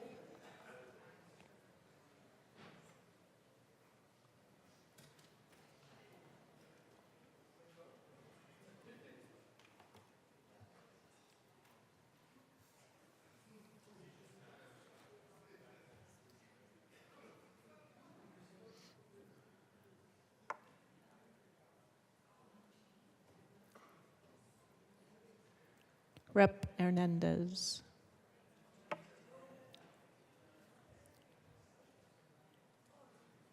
Please close the machine. With 55 ayes, 7 no, 3 excused, the motion to concur with Senate amendments to House Bill 1269 is adopted. Madam Majority Leader. Madam Speaker, I move for the repassage of House Bill 1269 as amended. The motion before us is for the repassage of House Bill 1269 as amended. Mr. Shebel, please open the machine and members proceed to vote.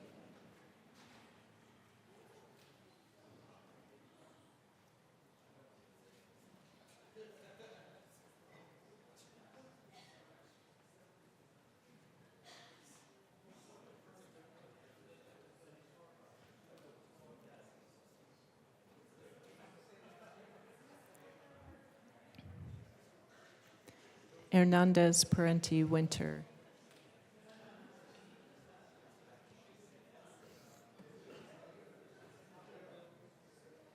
Please close the machine. The 56 ayes, 6 no, 3 excused, House Bill 1269 as amended is repassed. Co-sponsors. Please close the machine. Mr. Shebel, please read the title to House Bill 1252. House Bill 1252 by Representatives Vigil and Bradfield, also Senator Michelson Janae, concerning the continuation of the Suicide Prevention Commission. Representative Vigil. Thank you, Madam Speaker, and colleagues, I regrettably will ask you to concur with Senate amendments. To House Bill 1252. Thank you. Please proceed. Colleagues, not a huge thing. I was going to elaborate via interpretive dance, but nobody wants to see that, so no poem, no choreography. You want to see it? Minority Leader says she wants to see it. Perhaps later, my friend. All we're doing that the Senate sent back to us is to move the sunset date back out to 2034 and ask for your aye vote. Representative Vigil, I will ask you to restate that motion just so we're clear. I move to, make me say it twice. I move to concur with Senate amendments to House Bill 1252. Thank you very much. Seeing no further discussion, the motion before us is to concur with Senate amendments to House Bill 1252. Mr. Schiebel, please open the machine and members proceed to vote.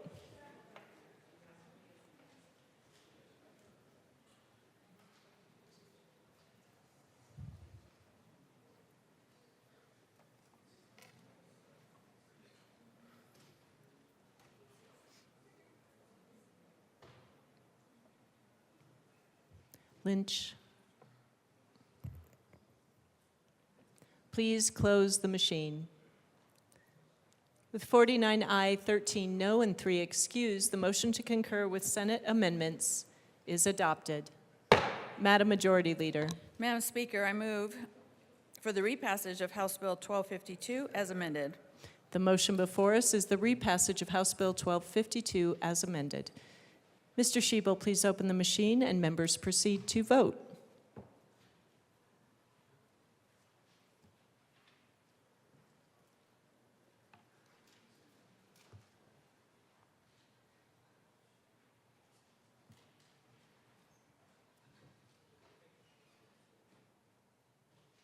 Please close the machine. With 48 aye, 14 no, and 3 excused, House Bill 1252, as amended, is repassed. Co-sponsors.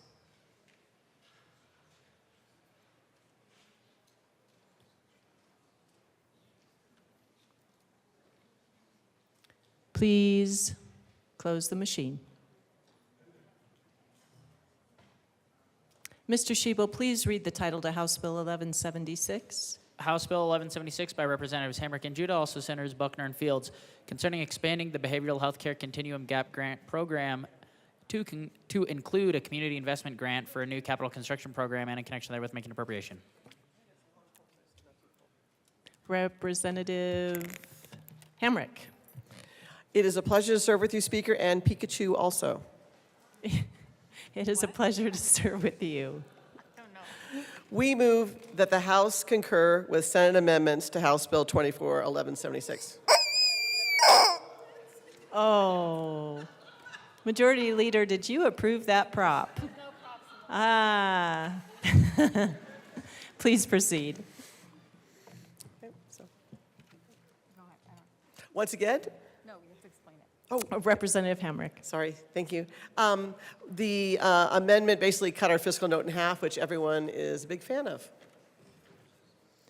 Seeing no further discussion, the motion before us is to concur with Senate amendments to House Bill 1176. Mr. Schiebel, please open the machine and members proceed to vote.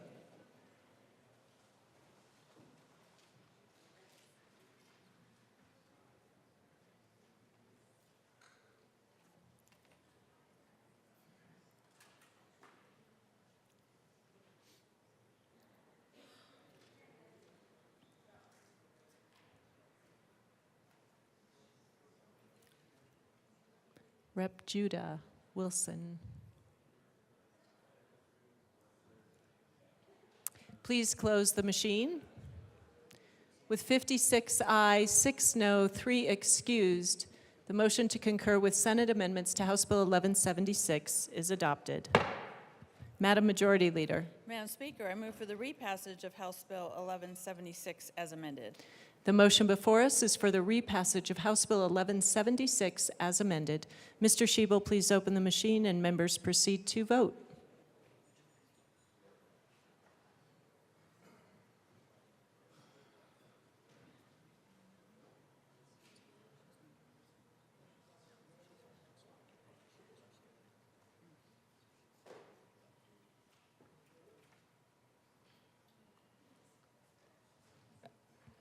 Hernandez.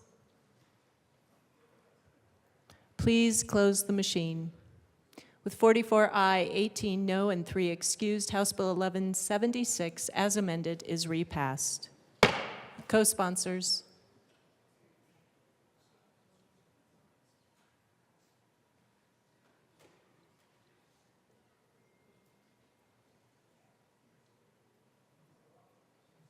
Please close the machine. Madam Majority Leader. Madam Speaker, I move to lay over House Bill 1380. House Bill 1380 will be laid over. Mr. Schiebel, please read the title to House Bill 1273. Oh. Madam Majority Leader, let's change that motion to a, sorry, thank you. Thank you, Madam Speaker. I move to lay over House Bill 1380 until tomorrow. House Bill 1380 will be laid over until tomorrow.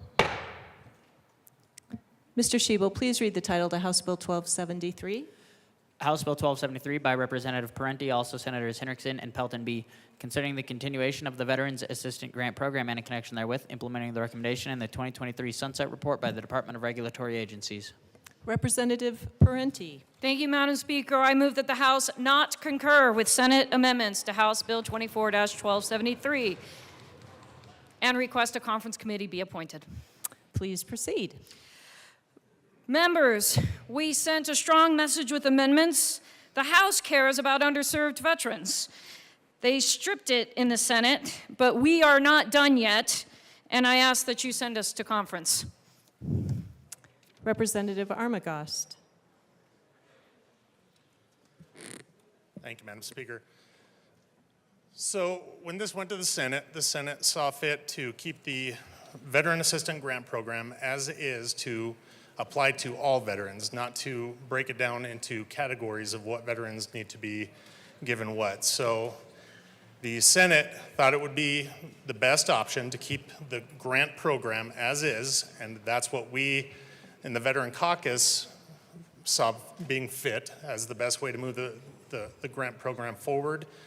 And that's why it came back here. So I encourage you to reject the sponsor's request to not concur. I think we need to go with what the Senate did to this bill. So as my colleague would have said, push the red button. Thank you.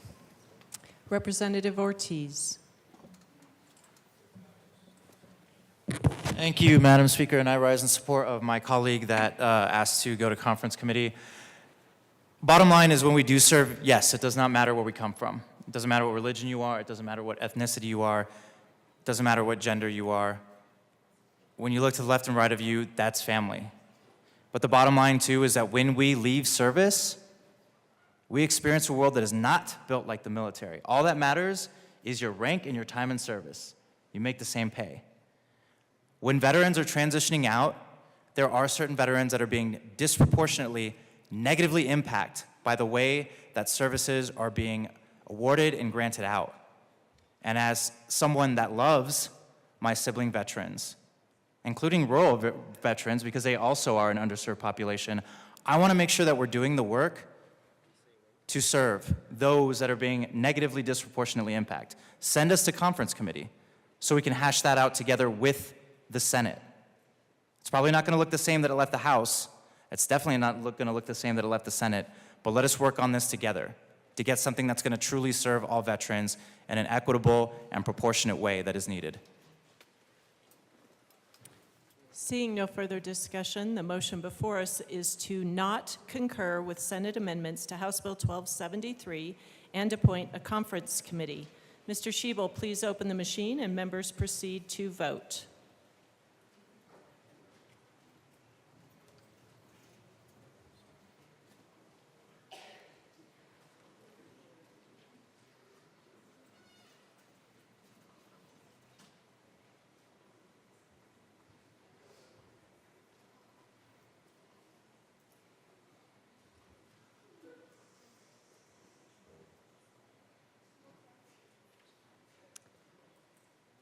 Holtorf, Marshall.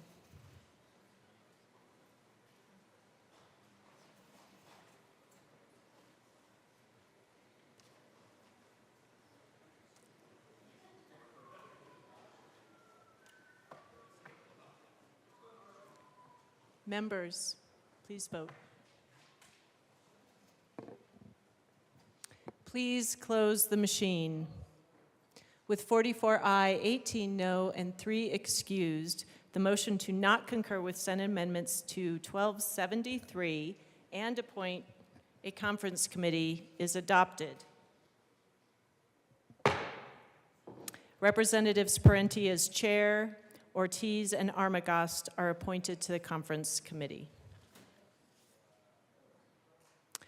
Mr. Schiebel, please read the title to House Bill 1337. House Bill 1337 by Representatives Judah and Bacon, also Senators Coleman and Exum, concerning the rights of a unit owner in a common interest community in relation to the collection of amounts owed by the unit owner to the common interest community. Assistant Majority Leader Bacon. Madam Speaker, I move that the House concur the Senate amendments to House Bill 1337. Please proceed. Oh, Representative Judah. Thank you, Madam Speaker. Okay. Second reading, second chamber. Clients finally read the bill. Lobbyists scrambled for amendments on paper. Second reading, second chamber. Please give us an amendment, senators. We will ask House sponsors for forgiveness later. Second reading, second chamber. Amendments pass for consideration by the upper chamber. AML Bacon. Spice. Members. The Senate added provisions to our bill pertaining to certain individuals with a conflict of interest from purchasing a home in foreclosure. We added language that a home sold in foreclosure maintains any deed restrictions, and we clarified language on how lower alternate lieners can exercise the right of redemption if a higher alternate liener's attempt falls through. And with that, we encourage, and I vote. Gobble. With enthusiasm, unlike my poem. Representative Soper. Yeah, I'll be nice. Thank you, Madam Speaker. Members, on page 7 of the re-revised version of the bill, I just want to thank the Senate and the stakeholder groups for, on lines 26, that it applies to workforce housing, because one issue that came up on the floor during the House debate was why we were creating 2 different classes of individuals, whether they were natural persons or corporate entities, and treating them differently under this particular bill.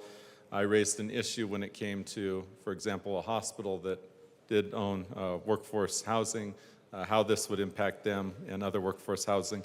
While I'm not super happy to have 2 different standards, I am very much appreciative that we are at least treating workforce housing the same as natural individual persons. So I'll support this. Thank you.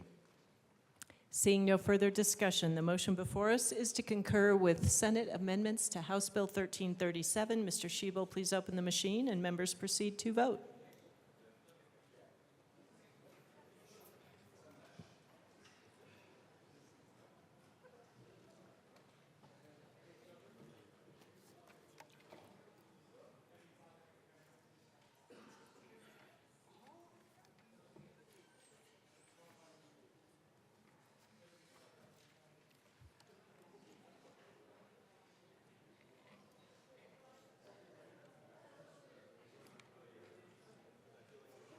Bradfield.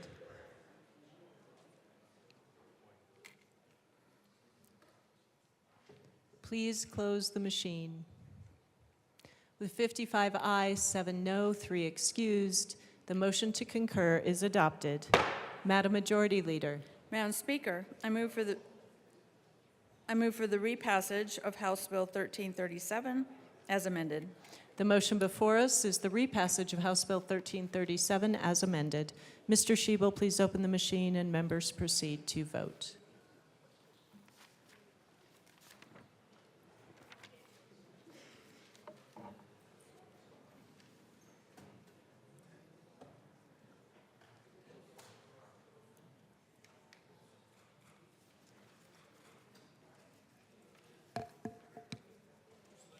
Please close the machine. With 43 aye, 19 no, and 3 excused, House Bill 1337 as amended is repassed. Co-sponsors.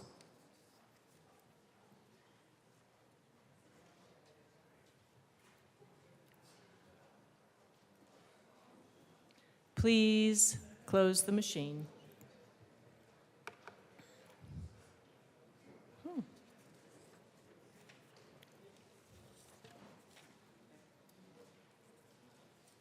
Madam Majority Leader.